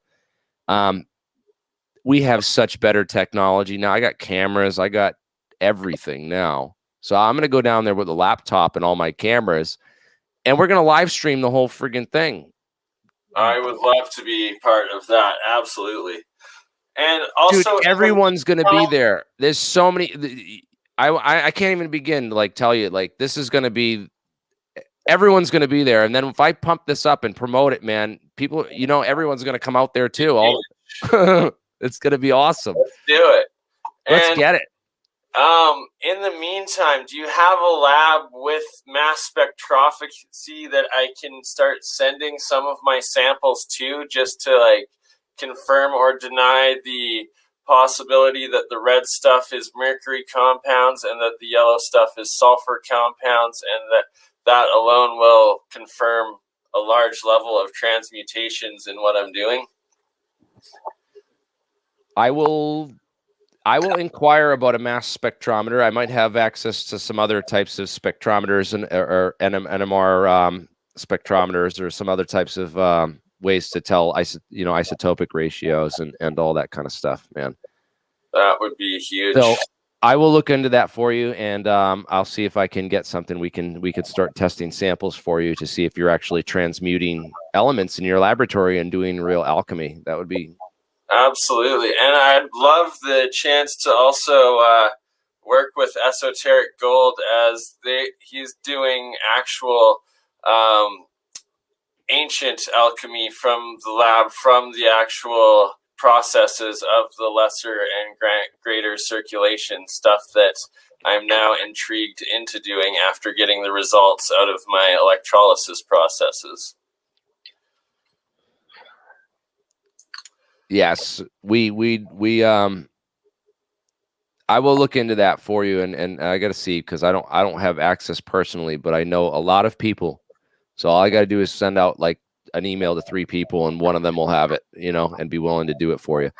And check out my latest video on my YouTube. It's only 19 seconds long, but it looks I've only ever seen the effect in videos labeled Tesla's cold electricity, and from spark gaps generating it. It's kind of like a photon thing. It's not in the visible light frame, but it's caught on. I was using a high resolution camera when I filmed it, and it is really, really weird. And I had 2 Tesla coil, plasma batteries in the background, so I'm guessing that's where it came from, interacting with the monatomic plasma that I was. Yeah, right. We don't need to. We got to figure out how to make gold, and then we can retire. I have I know how to do it. I need a couple of variacs and an actual lab, so I'm not risking radiation around my family while doing it. But I've got a thesis, and I've had it a little bit formed before, and I'm pretty sure I can reproduce it on a large regular scale. I do not have a high-speed camera, but it is definitely on our list of, I'm so chapped. I just finally found my GoPro and tried getting it working, and it fucking fried. Nah, we need like thousands of frames per second, not like a couple hundred, but we need thousands. I want to get if we had a high-speed camera, we could just have a lab and do high-speed camera videos and literally just blow shit up and get view and make enough money off the views on YouTube from that high-speed camera to pay for itself. Within a year, easily we'd pay for it double. Right? And oils, you put that in a microwave, or some of this monatomic stuff, you put that in a microwave. It's supposed to either create big put that on a high-speed camera. We get EVOs going on a lab and a high-speed camera. We get anti-gravity experiments going on a high-speed camera. It's I don't know. It's a no-brainer, bro. I don't know why we haven't done this yet, but we've been talking about it for months now. We're making it happen this year. It's gonna happen. It needs to happen. 9,000 FPS. Now we're talking. Ho ho ho. We should start a GoFundMe just for the different pieces of equipment. Dude, the ones we've been looking at are like upwards of almost $500,000. Some of them, like they get super pricey, and they get like the world of high speed cameras is like. Let's start looking at places that already use them and start begging them for their old equipment. I think we can get donations, my friend, with what the movements that we are putting together. Dude, I can't believe it with the money I made in super chats just tonight off everyone. Thank you so much for the super chats awesome and the supporting this channel. Go to people like you instead of people like David Wilcock. Oh my God, don't even get me started watching him talk about those stealth blimps and Arion Corporation for, and the amount of money he made in that. Oh, well, whatever, man. There's a reason. There's a reason for everything, I guess. Maybe. No, I don't think so. It's just some of it's just random, complete nonsense. So instead, he's at least woken up and made people more aware to our field. So they'll come over as it finds, right? And I'm doing interviews with Australian channels, with a Norwegian channel, a London channel here, and a couple more over the next week. So I'm getting the word out there, and it's growing, and we're networking, and I've been also. I really want to get on APEC, the channel Vinny St. Vincent. The guy has built one of the hugest replications of Ed Leeds Scalman's flywheel, and then he's mixed it in with research of all of Tesla's high voltage coils and the stuff that this guy is making. Even he gave me permission, so if you want, you can bring it up right now on YouTube and take a quick look at this guy's stuff. It's really next level, and it's serious anti-gravity potential if I've ever seen it. And it's a entirely different new understanding of magnetism.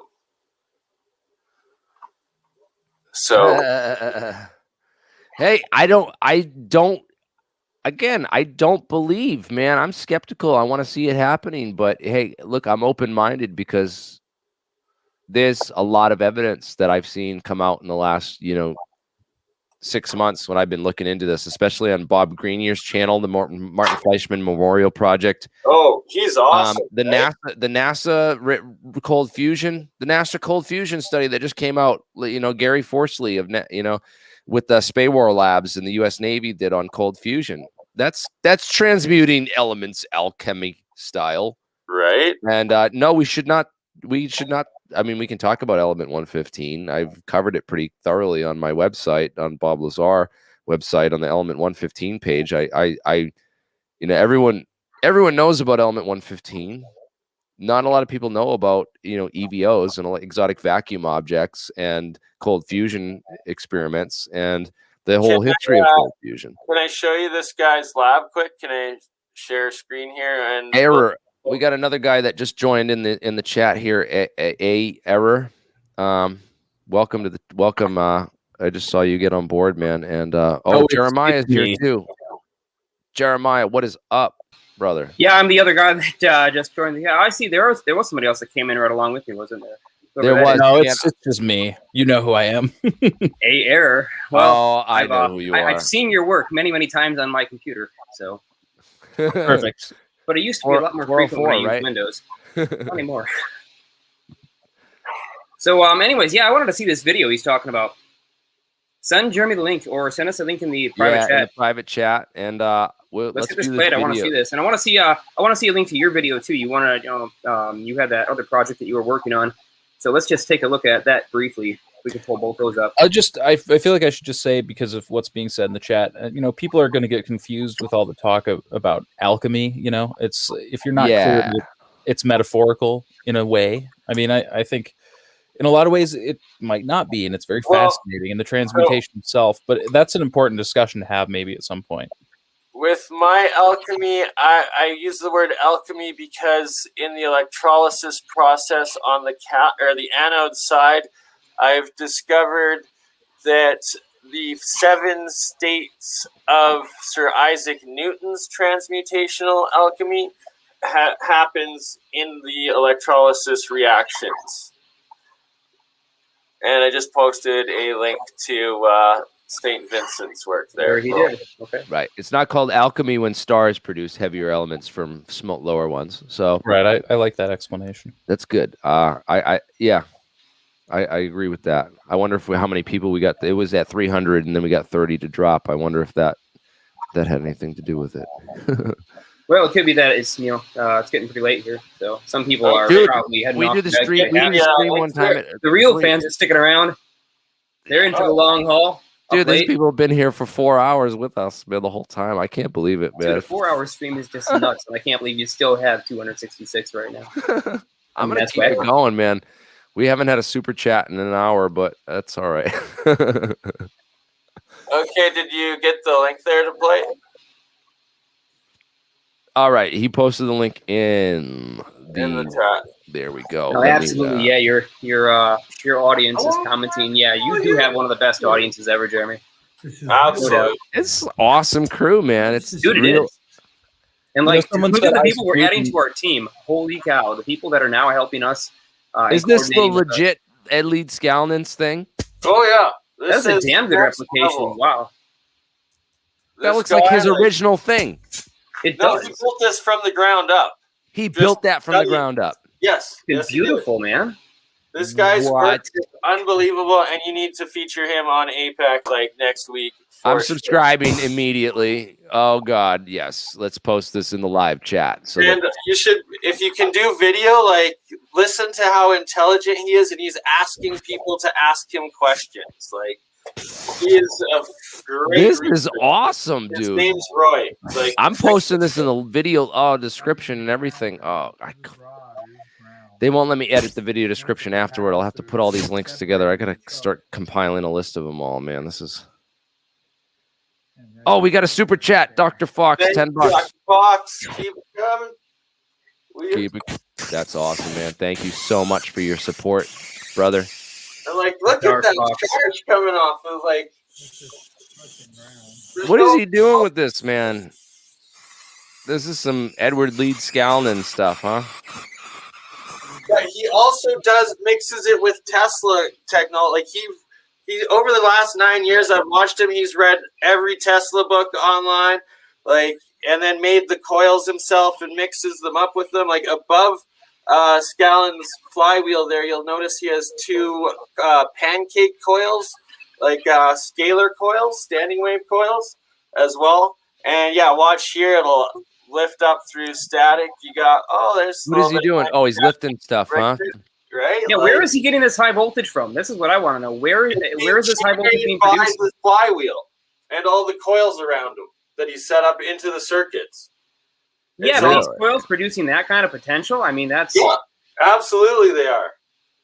What? Like I said, he's mixed Tesla's high voltage technology with Edley's. Oh, wow. It's burning the sawdust. This guy is awesome. It's one of the... Well, it's absolutely the most appearance-wise faithful lead scaling replications that I've ever seen. And the fact that it's actually working is nuts. But I had never envisioned this circuit as a high voltage circuit, which is it's very interesting as a concept to think about it operating as a high voltage. I got a hold of Eric P. Dollard, his people and everything. And what? He's kind of I didn't get a hold of Eric Dollard. Sorry. I'm thinking of a different person. Eric. We're gonna get Eric Dollard on, dude. It's gonna happen. If you can get Eric Dollard on a computer, you perform the miracle. No, we're gonna go fly out there and just record him, bro. We're just gonna go out to his lab, Eric bro. Dollard's been working on a lab with this. I'm not making the death ray, Chris. Something guy, and if you check out, I don't want to die. You can get We don't want to die, man. I don't want to die. I don't want mercury poisoning, and I don't want to be hit with a few million volts. And the government coming to your house and saying, "Hey, don't do that again." I do want a purely electromagnetic high energy device, but not necessarily anything where he shows a rock being magnetically drawn to one of his pieces of metal as well. I do remember seeing that video. I did not know that it was the same guy. All right. So Tony says, again, Battelle is not where you want to look. So much ignorance here. I'm out. Well, I posted a live link in the description like several times, bro. I'll post it again. So if you know a better place for us to look, then I'm all ears for you to come on and tell me. But I've been researching this for 17 years, and I'm going to tell you right now that Battelle is the place where you want to look, and you are ignorant. Prove me wrong, though. We've got this sucker just about done, Jeremy, if you wanted to show that. Bring it on. What's it? Okay, so this is an interesting little experiment of mine. Tim Ventura found a video, and I wish I could. Wish I had a link right now. I'd send you the link. But yeah, he found this very, very interesting video. And what it shows is a lifter inside of a plastic bag, and it's set up on a pivot so that basically this entire thing can spin around, and it has some amount of mass. So inside of the this is just inside of a bag all covered up. A bag is a crappy insulator. I'm actually going to put mine inside of a hard container that will fully isolate it. But anyways, it pops down on the bottom of that. And so even though this is going to be an enclosed container with a lid on it, ions will be traveling downwards. There's going to be a downwards current, and the ions will end, or they will hit this collector grid at a higher velocity than they left the ionizer wire. And because of the difference in speed from their start point to their end point, the consequent momentum vectors will have to be carried into this material, and I would expect that same force to be carried along with momentum vector into this mass. But what was reported in the video is really interesting. It's more interesting than just this idea of producing a thrust, because this guy had this thing spinning, and he had a fan blowing on the side to keep it rotating to kind of provide some force that just, he didn't have a motor on it or anything because it was free spinning. So the second that he turns this thing on, it immediately slows down and just drags along. The fan can't accelerate it anymore. Now, keep in mind, there's no open areas. There's no ions flying outside of this thing. It's just internal ions. But how could this possibly create a drag against its own motion without having to physically connect to anything else on the outside? And the answer for that is simple. When it sets up an electric field between the collector grid and the ionizer wires that run parallel to each of these grid planes, that electric field is pointing straight from the ionizer wire straight towards this. And if you shift this thing in position, physically, in time, the ions want to show up at this point here, but now you've shifted this in time, so the ions are actually on this side. What's that going to do? Well, it's going to consequently create a force on this edge. It's going to try to pull this thing back, almost as if this had a higher acceleration. And the fact that it's going to try to pull this thing back, and this is an internal force to the engine, means that even inside of a closed container, this should be able to generate a torque against itself, should be through the fact that its own fields are distorted due to the fact that there's some kind of motion in place. So it's a very interesting concept. It's something that needs to be tested and investigated. And as I said in the last test that I seen of an experiment like this, it wasn't done properly. It was done inside of a bag, which is just not insulated well enough, I think, for us to make a good assessment of whether or not it could have been possible leakages. So that's what's coming up pretty soon. Oh, and I will show you this. This is the little bulb that when you spin it around like this in the dark, it produces light. Now, I won't be able to show you on camera, especially not on web camera, because this thing, first off, you got to have the room totally pitch black. I mean, black is freaking black and be. And then you need to wait for your eyes to adjust after about a minute. And then the magic happens. You spin it around, and you see the blue glowing ring. And the blue glow over the surface of the mercury. In fact, if you just shake it up like this, the second after it lands, over the entire puddle of mercury, the whole entire surface will glow. You did this experiment in the dark with just mercury in the light bulb. You sealed it in there, and you just physically spun it around. No voltage, nothing applied. No power, no voltage. You just spun it around in the dark, and it started glowing. Yeah, that's correct. It produces its own light. Now, would you like to know how?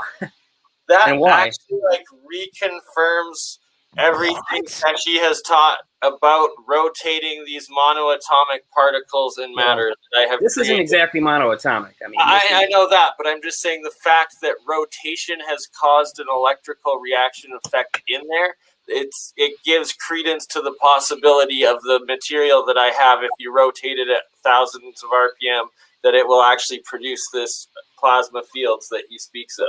Well, here, you want to have your minds blown on the magic of why that happens. And I have to think, I think quite a bit about what was going on here. So inside that bulb is a slightly evacuated atmosphere. I don't have a particularly great vacuum pump. It's just a 2-stage little Harbor Freight unit that costs like, $80. So anyways, I pulled down the vacuum about as good as that pump could go. And then I resealed that bulb once the mercury was inside. So it's got a slightly evacuated atmosphere, but it still does have nitrogen and oxygen and other atmospheric gases in it. So mercury is a naturally ionic fluid. At room temperature, it is swimming full of positive charges and negative charges, and they're constantly being exchanged around. So one particular molecule of mercury at this moment may be positively charged. At the very next moment, it might be neutral. The next moment, it might be negatively charged. So they switch around all the time. But here's the interesting thing. When you agitate the mercury and there's all this motion, some of those ions gain enough kinetic energy where they leap off the surface and exit off of the mercury puddle as a vapor.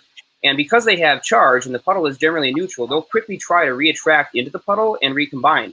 So the mercury vapor, if it's ionized, is actually attracted into the mercury pool and it tries to get back in there. But when it does, the position that it left from is shifted because the mercury is moving along. So it has to go back into a new spot. And now there's some nitrogen in the way, for example, in some cases. So it'll strike the nitrogen with enough kinetic energy to cause that nitrogen to release a photon. And I thought to myself, this is interesting. So if this mercury is ionizing the nitrogen, that means, potentially it's got to have hundreds of volts flowing across just by stirring it. And with a bit of magnetic flux, you could probably separate those hundreds of volts out and power whatever you wanted. And I do have actually a patent that shows you how to do that. But more interestingly was the idea that this much potential was just there and it was ionizing nitrogen. So to verify, I said, how can I check to see if it's actually ionizing nitrogen? And that's where my mysterious blue glow is coming from. So I threw some phosphorus inside.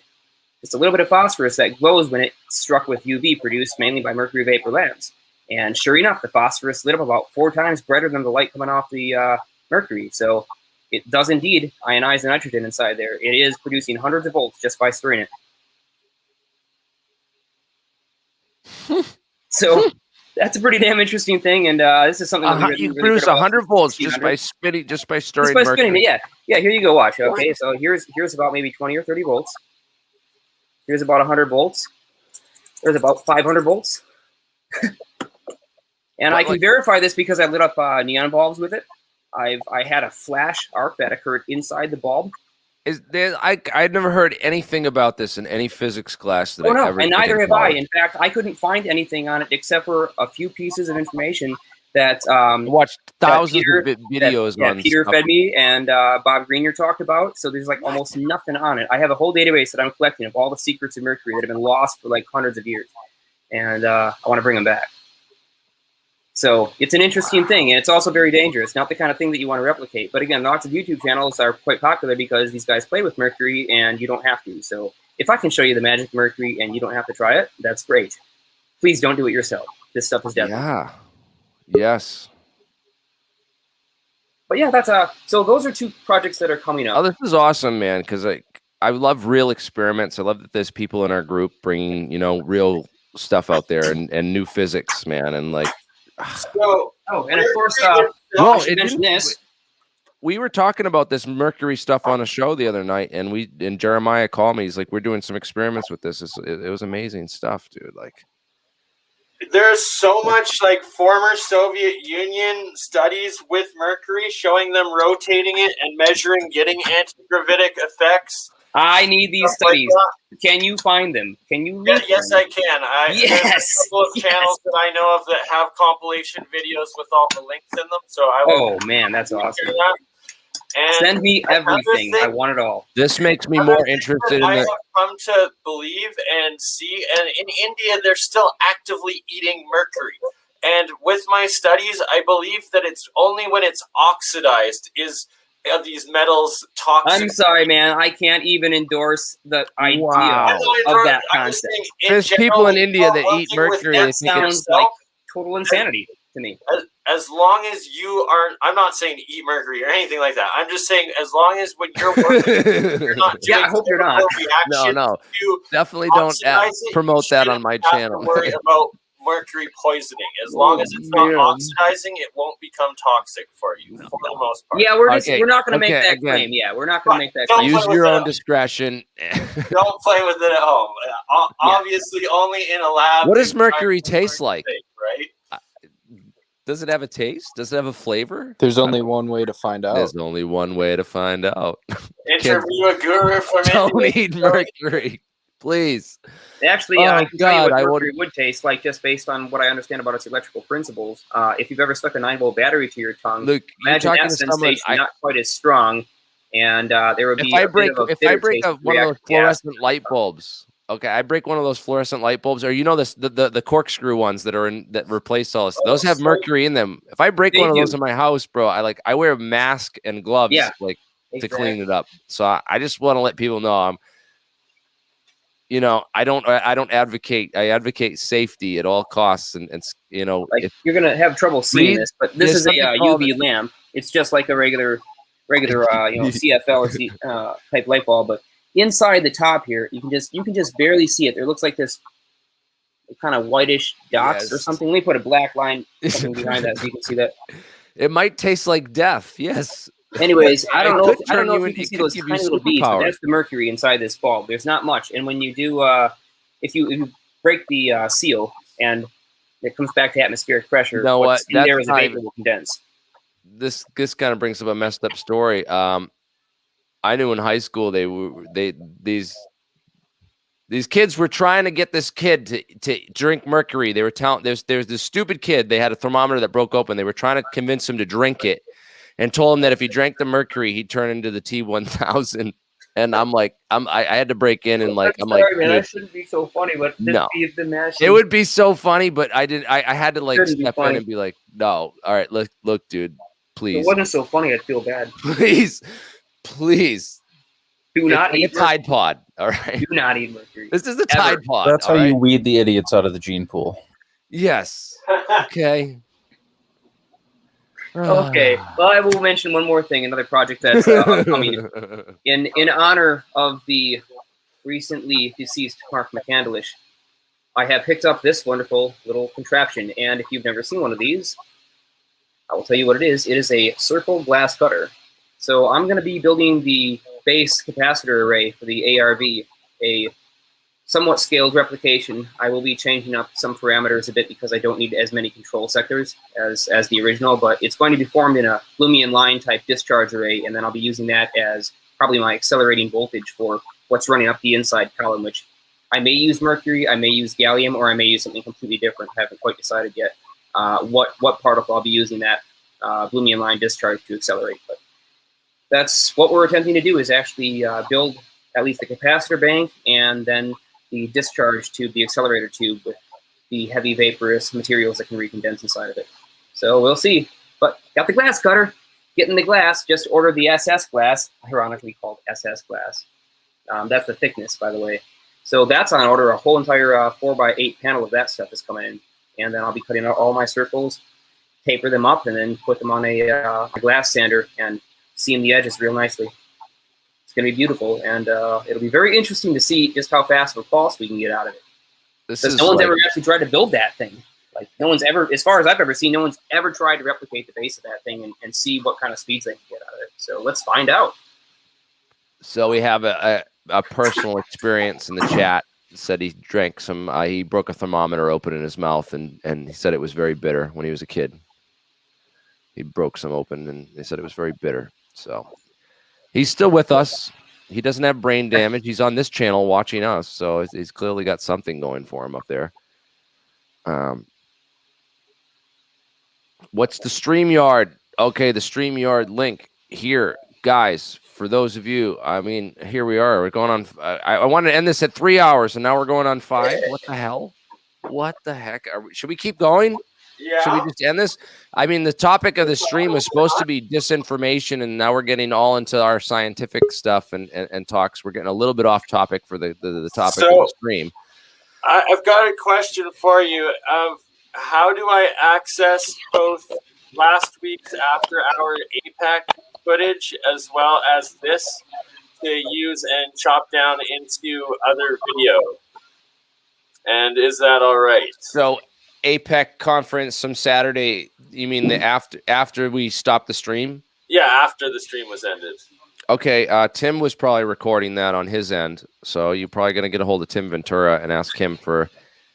He's going to have to edit it down though, because there's no way to post a 8+ hour stream. For sure.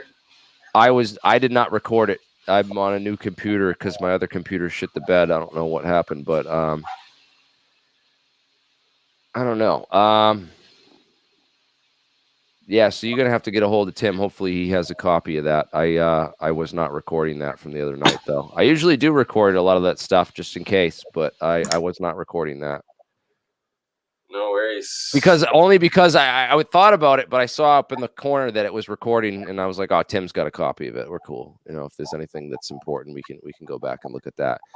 But again, guys, you can join the link. You can join the chat with that StreamYard link I have on the screen right now. If you guys want to join and add anything to the conversation, let's bring it back on. Let's bring it back on topic for a little bit, and then we'll end it. Because I want to kind of pull it all together and recap. Fair all right. enough. Let's do a quick recap on everything that we talked about. So we went over the Tesla Tech conference. Oh, let's talk about Tesla Tech for a little bit before we do the recap, man. Oh God. We got to go out there, Jeremiah, and we got to bring we got to have demonstrations. I want to live stream the whole thing. I'm not going to reveal yet what I'll be running there when we go, but I do have plans to run several live demonstrations. And don't worry, we got to get already set. So I'm going to promote this right now, and let people, if you want to come meet me in person, I'm going to be at Tesla Tech. I'm going to be there. Register by April 30th. Wait, it's already past April 30th. Well, for the 30% discount. So you missed the discount date.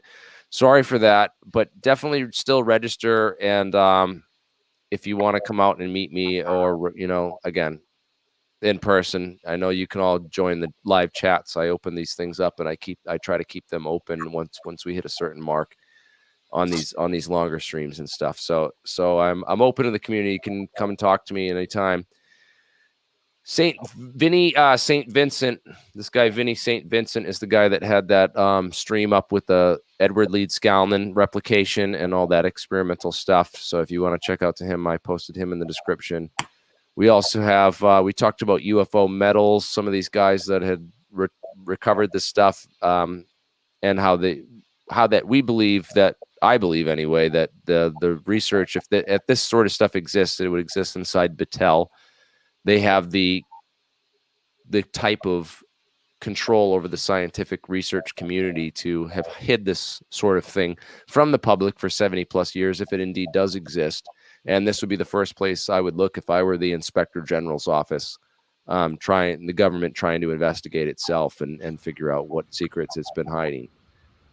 I mean, good for I Battelle, you know. I mean, I'm glad that they've done the research, but I bet they've hit some walls and they just don't know where to go forward. You need help, bro, and we can help you. And I know you think, you know, maybe we're stupid or crazy conspiracy theorists and stuff, but we're not.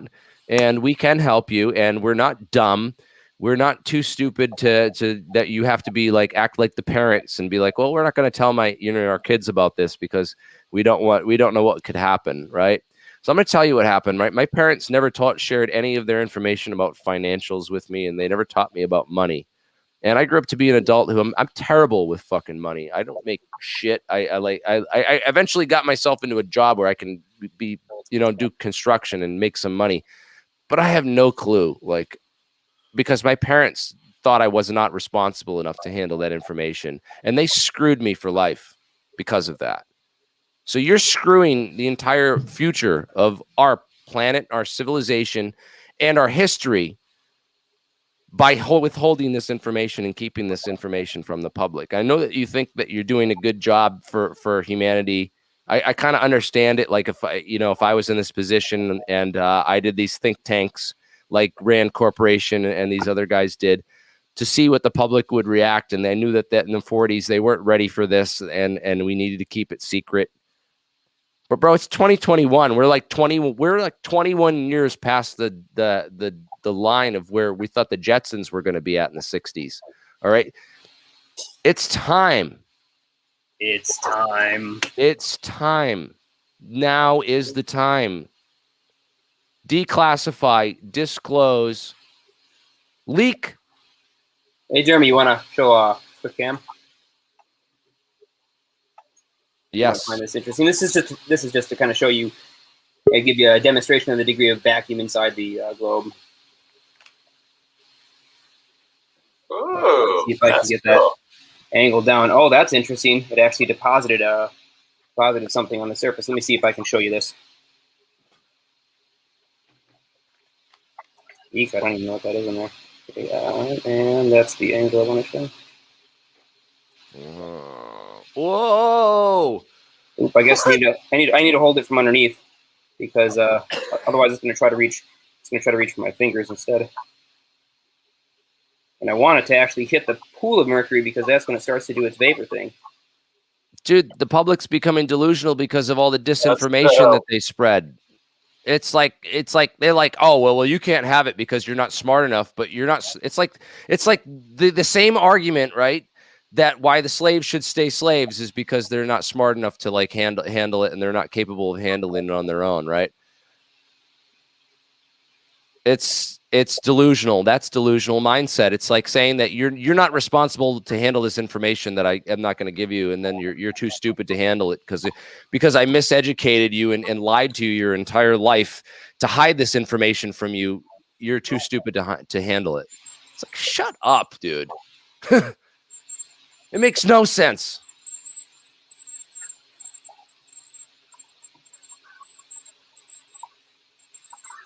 Exactly. It's just a bunch of rich people that want to have a god complex and want to keep control of all this information. That's it. It's just about control. It's all it's about.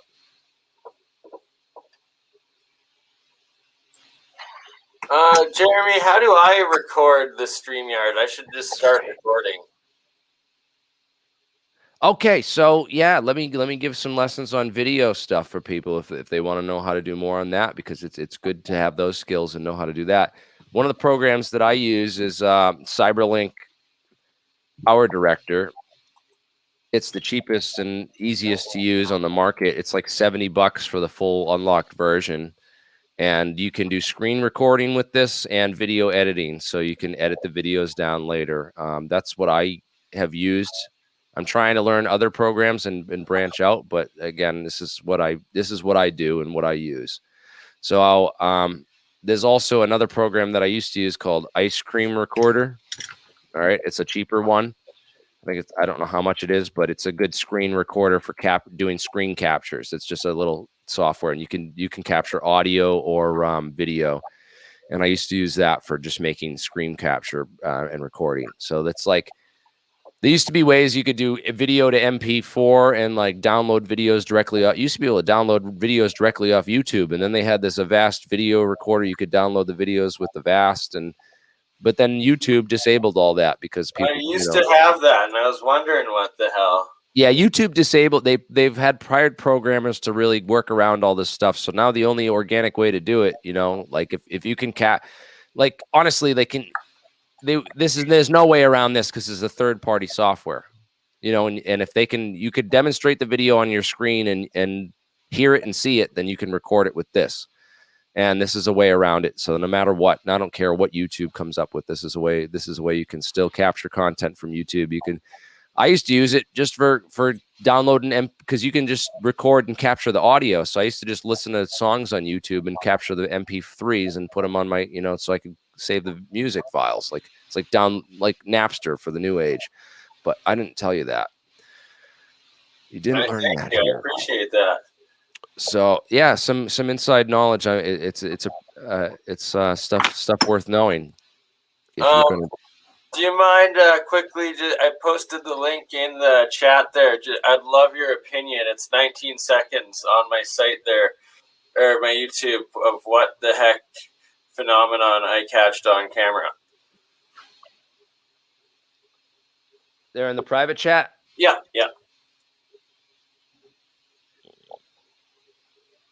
All right, I'm going to... So it's these two things in the middle streaming up. And I've got a couple of videos catching it.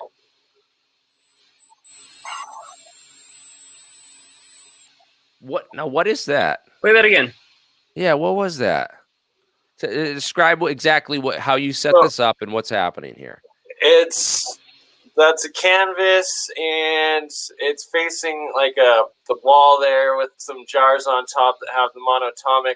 And behind me are two plasma balls with the coils in it that I think that's coming from. But it's like a stream of like lights, like pew pew pew pew sort of thing. Like what the hell is that? You don't know what that? You've never seen that before? I've only seen it in videos on YouTube of people claiming Tesla's cold electricity, and they generate it with a spark gap. I'm looking at that line there, and that is interesting. At first, I thought it was just a scrolling. What do they call that? This is why we need high-speed camera. And it is a scrolling shutter effect, but it's actually blanking out some area of the CC. High-speed camera would eliminate that. It out. No, not necessarily. I mean, not necessarily. It's an interesting phenomenon. It's an electronic. I thought it was Could you see exactly what you're saying at first. If it's a frame rate effect, I'm saying. But it's that I'm able to move the camera different ways, and it's still there each time. And I've got a second recording of it doing it as well. Did you try a different frame rate on the camera? This is video I shot like years ago at an old house, so I can no longer replicate it. And I was going through old videos and saw this and was like, what the hell is it? Yeah, we got to reproduce this or set it up. And again, this is it looks like a video. This guy says it looks like just a video artifact or something. I don't know, man. What? Right, it's certainly interesting, man. So exactly. Again, another sort of thing we know so little about electricity and plasma and physics, man. Lasers, right? Like people don't know that there's better ways to make lasers, and then we can make negative mass with them, or we can make tweezers. Even talking about 3D printing, and getting down to these smaller and smaller limits and smaller levels. This is there's a lot of science here. There's lots of real physics to learn. There's lots of real information, and it's God. Why is element 115 and being like pushed on the forefront, and it's because people don't have the attention span for some of this stuff, or they don't have the mind to really. It's crazy, man. Nailed it on the dot right there. There are people, you know, that we are our own worst enemies, and it's the fact that there are smart people that, you know. But the thing is that I believe that just because you're smart and you have this information doesn't mean you should like prevent others from, you know. It's just so much control that's going on in the world with information and via information. It's nuts. I talk about we talked about let's cover the red herring. Okay, was one of the techniques we talked about. The bait and switch, the throwing the baby out with the bathwater. Lots of intelligence, and then the most important is just logical fallacies. If you want to know how people are misled and how people delude themselves and how we are just naturally and inherently, we're programmed as pattern recognition. That's how our brains work. We just work off pattern recognition, and that's how we learn. We learn through pattern recognition. We actually learn better through playing. They found that monkeys and children both learn better if they play games and you involve like the activity. There's no better experience. There's no better teacher than experience, and there's no better teacher than actually doing it yourself. So fallacies are existent in the game, in understanding what appeals are and the ways that we rationalize things within our own psyche and our own mind, and being aware of those is a key step in your enlightenment and your personal disclosure, because it doesn't matter what the government confirms or denies or what. It doesn't matter if everyone could understand logical fallacies and understand this simple way of analyzing information in each one of these and learn. And some of this stuff's hard to learn. You just have to get examples of this in use and see it, and then you'll be like, oh, okay, oh, I see that, you know. And then you'll be like, oh, that's the modal fallacy. Oh, that's the modal scope fallacy. Oh, that's I agree with you on that for sure. There's a serious problem with logical fallacies in this society. It's like people have forgotten that they exist, and they're not even self-aware enough to check it. They're not even self-aware enough.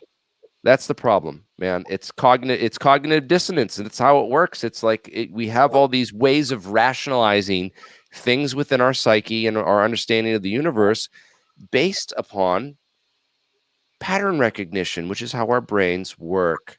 So if it's not the pattern, that's what truth. TV is. It's programming to manipulate the masses through that. I can show you something that your pattern recognition won't correctly predict. If you want really to read something that everyone I think should read in high school and will really change your life is Heidegger's Concept of Truth. This is a really good version of it. This was the basis of that video, The Science of Truth, that I did. It was all based on Heidegger's phenomenology. Heidegger was a philosopher, one of the best ones, and phenomenology is a whole study of phenomenon and how we relate to phenomenon and the world around us. It's an incredibly vast field of research, but it's important for understanding the world around us. If you don't understand phenomenology and the phenomenological approach and methods, then you're not an intellectual, period. You can't call yourself one. So phenomenology is key to this understanding that truth is simply a chord. It's nothing more. Truth to us is just a chord. It's what accords to prior knowledge, or accords to experience, or accords to facts, or it accords to something. But if it doesn't accord to anything, accords to the scriptures and the Bible, or it doesn't accord to something, then it's not truth. So truth is a chord, and that's all that truth is. And pattern recognition is an important part of a chord, and not the Honda Accord. Sorry. True wisdom spoken right there, brother. That is the depth of it, and that is what it is, dude. It's according to, is as stated by or in, and we just, the idea of that goes back to a point that was raised here earlier on the chat about what is a vacuum? Is there such a thing as a real true vacuum? Is there, what is the vacuum of space? Not a vacuum cleaner, but the vacuum of space, right? Because space, what is space? Is there such a thing as space? A lot of people brought that up. Space is just a space between objects, but you can't have space without having objects, without having something relative to something else. And if you can't have a true vacuum, because you can never empty space, because there's always something there, which is according to everything else that's around it. It's really an interesting universe we live in, and I go back to a book that I read by Casey Cole, who I've tried to get on the called A Hole in the Universe. I got something interesting to show you about just how interesting this universe is. Another fascinating phenomena that probably most of your audience hasn't seen. Yeah, this book will blow your mind. How scientists peered over the edge of emptiness and found everything. This one's something you definitely want to read in your lifetime if you really want to understand this universe and how it's constructed and built. It's crazy because nothingness. It's a whole book about nothing, and it explains the entire universe. So, again, we're just, some people are just like, I'm just here for the ride. You know, I don't care about any of this stuff, and I'm just gonna, you know, enjoy my life and do what I can. But then there's others of us that realize, you know, hey, you know, there's more to this universe than we're being told. And it's our job to bring all of humanity to a higher level of consciousness and understanding in all of this. And that we are capable of this. This may not be all of us, but we have to, those that are, we have to break through, because there's a whole group of these people inside the media that are just thrusted into this world of conformity and accord. And that's their truth. That is their truth, is the conformity of the pattern recognition that has taught them success in this world, that's built on money, and money is success. And you don't get success without money. You know, you don't get success in anything. Money's the key to everything in this world, and money controls everything. But what's the analogy? Pressures move fluids, forces move objects, and money moves people. That's like the three laws of nature, if you break it down, right? So money is what really drives our society and our economy, and our ideas about money are changing right now with the crypto world coming out, and the ideas of the old world money are really being changed and challenged in the modern world. We're at a transition point right now, whether we believe it or whether we face it or not. We're in a transition constantly. And money is an important part of this transition towards reaching a post-scarcity society. That's what we all want to get to. We want to get to a society where we can have everything in a civilization, where we don't have planned obsolescence. That whole thing about the conspiracy with the light bulbs video that Veritasium did, super, super important, right?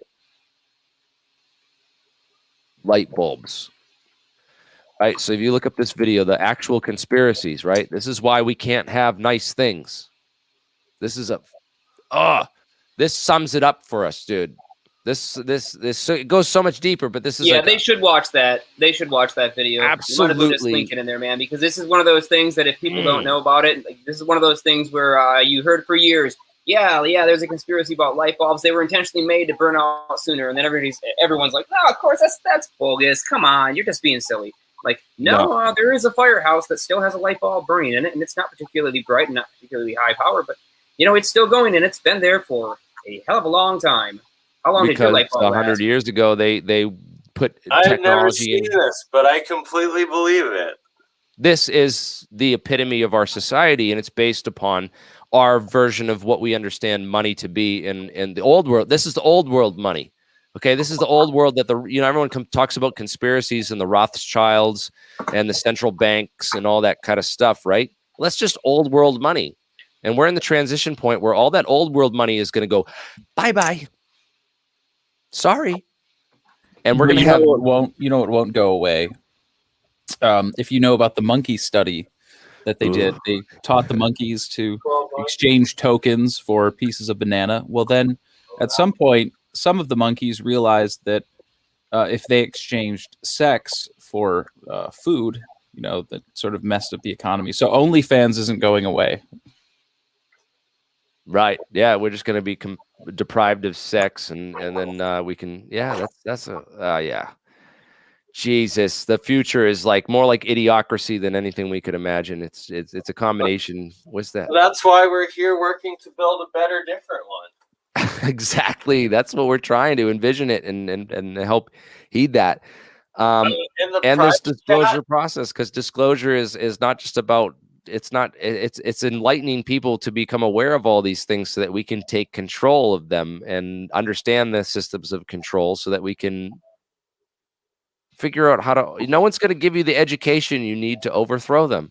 And that's what we're Yeah, exactly. Yeah, Simon, we are familiar with the Mouse Utopia experiments, and if anyone in this audience is not familiar with the Mouse Utopia experiments, you should seriously investigate and look it up, because you'll be fascinated when you see the parallels between what the scientists did with these mice and, well, what our politicians and our coordinators do with our society. So just go ahead and check it out. It's well worth your time.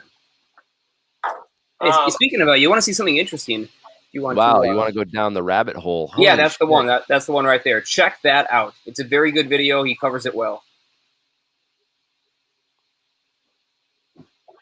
It's predicting human extinction, bro. Hopefully, we're not smarter than bacteria. Hopefully, and we're not smart. We're smarter than these mice. Sorry, not smarter. Hopefully, we are smarter than bacteria, and hopefully, we are smarter than these mice. So please, God, for the love of humanity, wake the hell up and realize what the hell is going on. Why is Jeremy Corbell,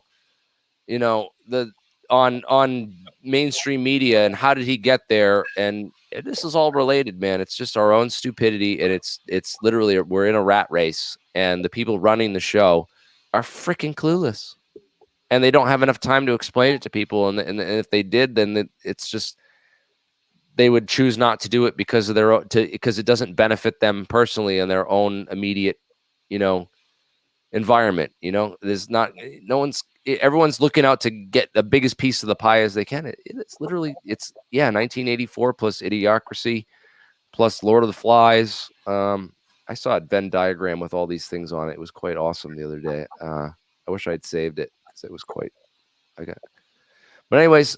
Hold on, check out the live chat there. I got to show you one more thing. The Daniel Nunes channel.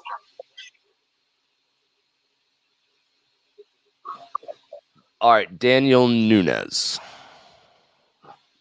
I've been in contact with them now, and we are planning on doing and recording.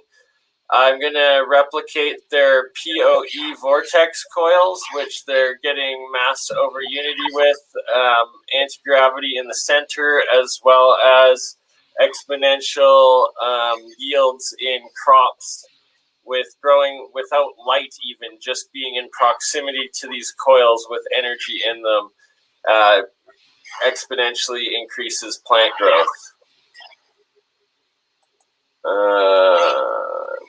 Not sure what you're on. Oh, is this the Daniel Nunes? I guess that's a new one of theirs. A new, yeah. A good one. One on the This right looks there. cool, man. Oh my God, do you 3D print these things and then wrap the coils in them? Yeah, that's awesome. You got it. And the one on the right, I think, with the underwater resonance, that will show a really good demonstration of they're moving this magnet around in water, like the amount of energy being generated, and you're not using energy out of the coil with this resonance plasma field and harnessing the light from being around it. There's another coil they have with light within the field of it, and if you throughout it, they show them testing the voltages, and then he's going to start spinning a magnet in the water. I mean, it's wicked cool looking, but I would love to see some real. I gotta get down with this stuff and really run my own experiments to see if this is a. But that's what I'm saying. I'm working with them now that we can make them just induction, and run our own experiments. I could do that with a copper coil, just going in circles, and I wouldn't have to put it in if I didn't put it in water. I didn't do any of that. Well, I mean, no, not really. It's the geometry of the field is actually rather important, and the theory that operates behind that thing is that it's effectively exchanging flux along one axis for flux along another, and it's sort of flipping them back and forth. So there's two different field motions. There's the naturally expelled field from each individual conductor that's moving, in one direction, spirally in one way around it, and then there's the other conductor that's crossing it. And so when one field is lined up, and as that field's closing, the other field's coming up, you don't necessarily lose energy out of the system. It sort of builds up in that physical space inside and immediately around the coil. So especially in the center where you have the maximum pinch point, the Z pinch of all of your individual cross-sectional wires. So there is an importance to the geometry. The geometry that they show in this particular coil is not an idealized geometry because the two coils are still coupled far too tightly. And I understand why it's a good idea to do that in this case, because you can drive it with a single signal source. But otherwise, you'd ultimately want to decouple them by 90 degrees, and then you'd want to drive them with two separate signal sources and control the phase between the two to control the direction of the force vector. I guess that was an earful. I'm sorry. No, this is good, man. I appreciate that. It's adding a whole other aspect of understanding for me. Yeah, I didn't think of it like that. I'm just thinking classical electrodynamics and just very. Yeah, you got to think in mind that thing is a transformer, but it's not a conventional transformer that transfers its flux through the core. Because you got to keep in mind that even though those coils are slightly aligned, they're not completely 90 degrees. They still don't have a particularly tight coupling to each other, and so it's interesting the harmonics that can build up between the coupling coefficient of the slight phase difference between those coil geometries.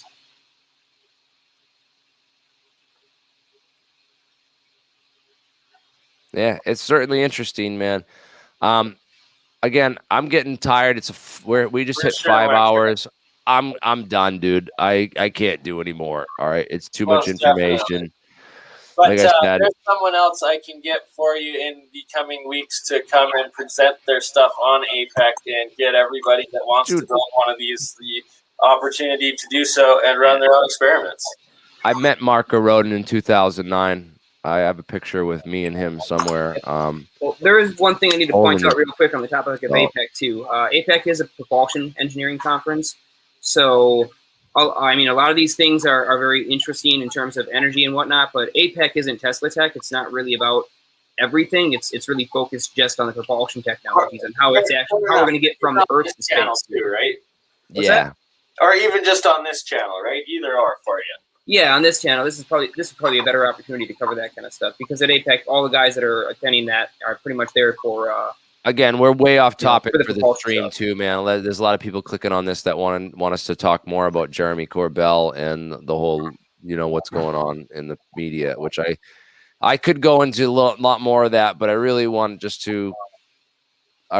to show people just a guide to the truth and how to approach this topic and how to approach a lot of different stuff so that it can, I don't know, as this is how these streams go on this channel. I'm sorry, I'm not like other channels. I don't have professional funding or a CIA backing and a whole group of teams of people helping me with all my stuff. I'm sorry, but that's not what we have on this channel. And but I do like to dig into the information, and I do like to engage with the audience, and I do like to dig deep and dive deep on stuff. I think that's what we all should be striving towards. It's more about the information, and I'm glad I didn't make this whole stream 5 hours about Corbell. That would have been ridiculous. So, again, Doge just went to 67 cents. Yes, this is us taking over the money system. Once it gets to $1, we will have, it's on. I don't know, but caffeine, no, I don't do caffeine, but I will drink a beer to that.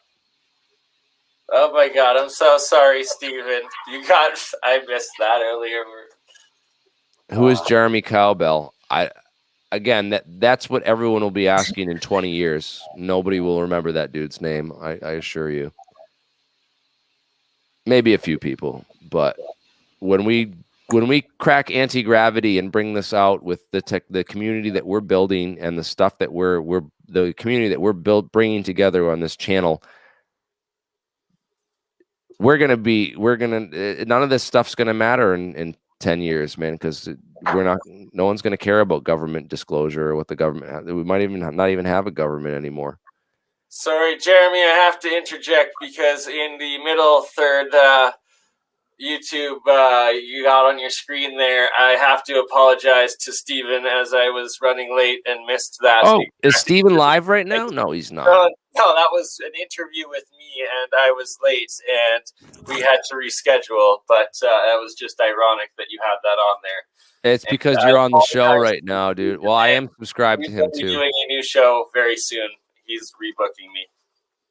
Well, don't do that on my channel, man. We're going to have you back for your own show. And thank you for joining us here for the call tonight. And we're going to have you back on at some point and with a whole bunch of other people. And we'll dive into all this stuff, man. And hopefully get some of the smartest scientists in the room to solve these mysteries that you seem to be having in your lab and your experiments, dude. So Back, my friends. Thank you all.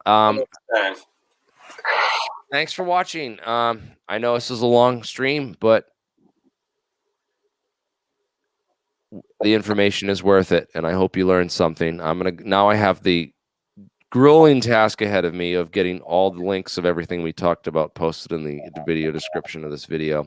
So please subscribe, please like this channel, and please, if you want more information, there's links in the description for everything.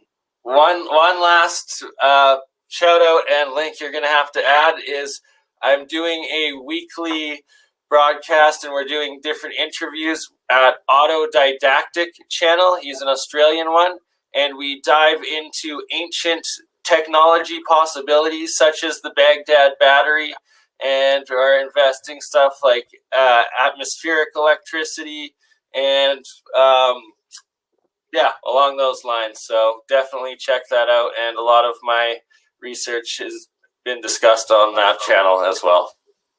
Thank you. What he said. Indeed. We love it too. Thank you all, and cheers. Have a great night, and we'll see you at the next one. Catch you on the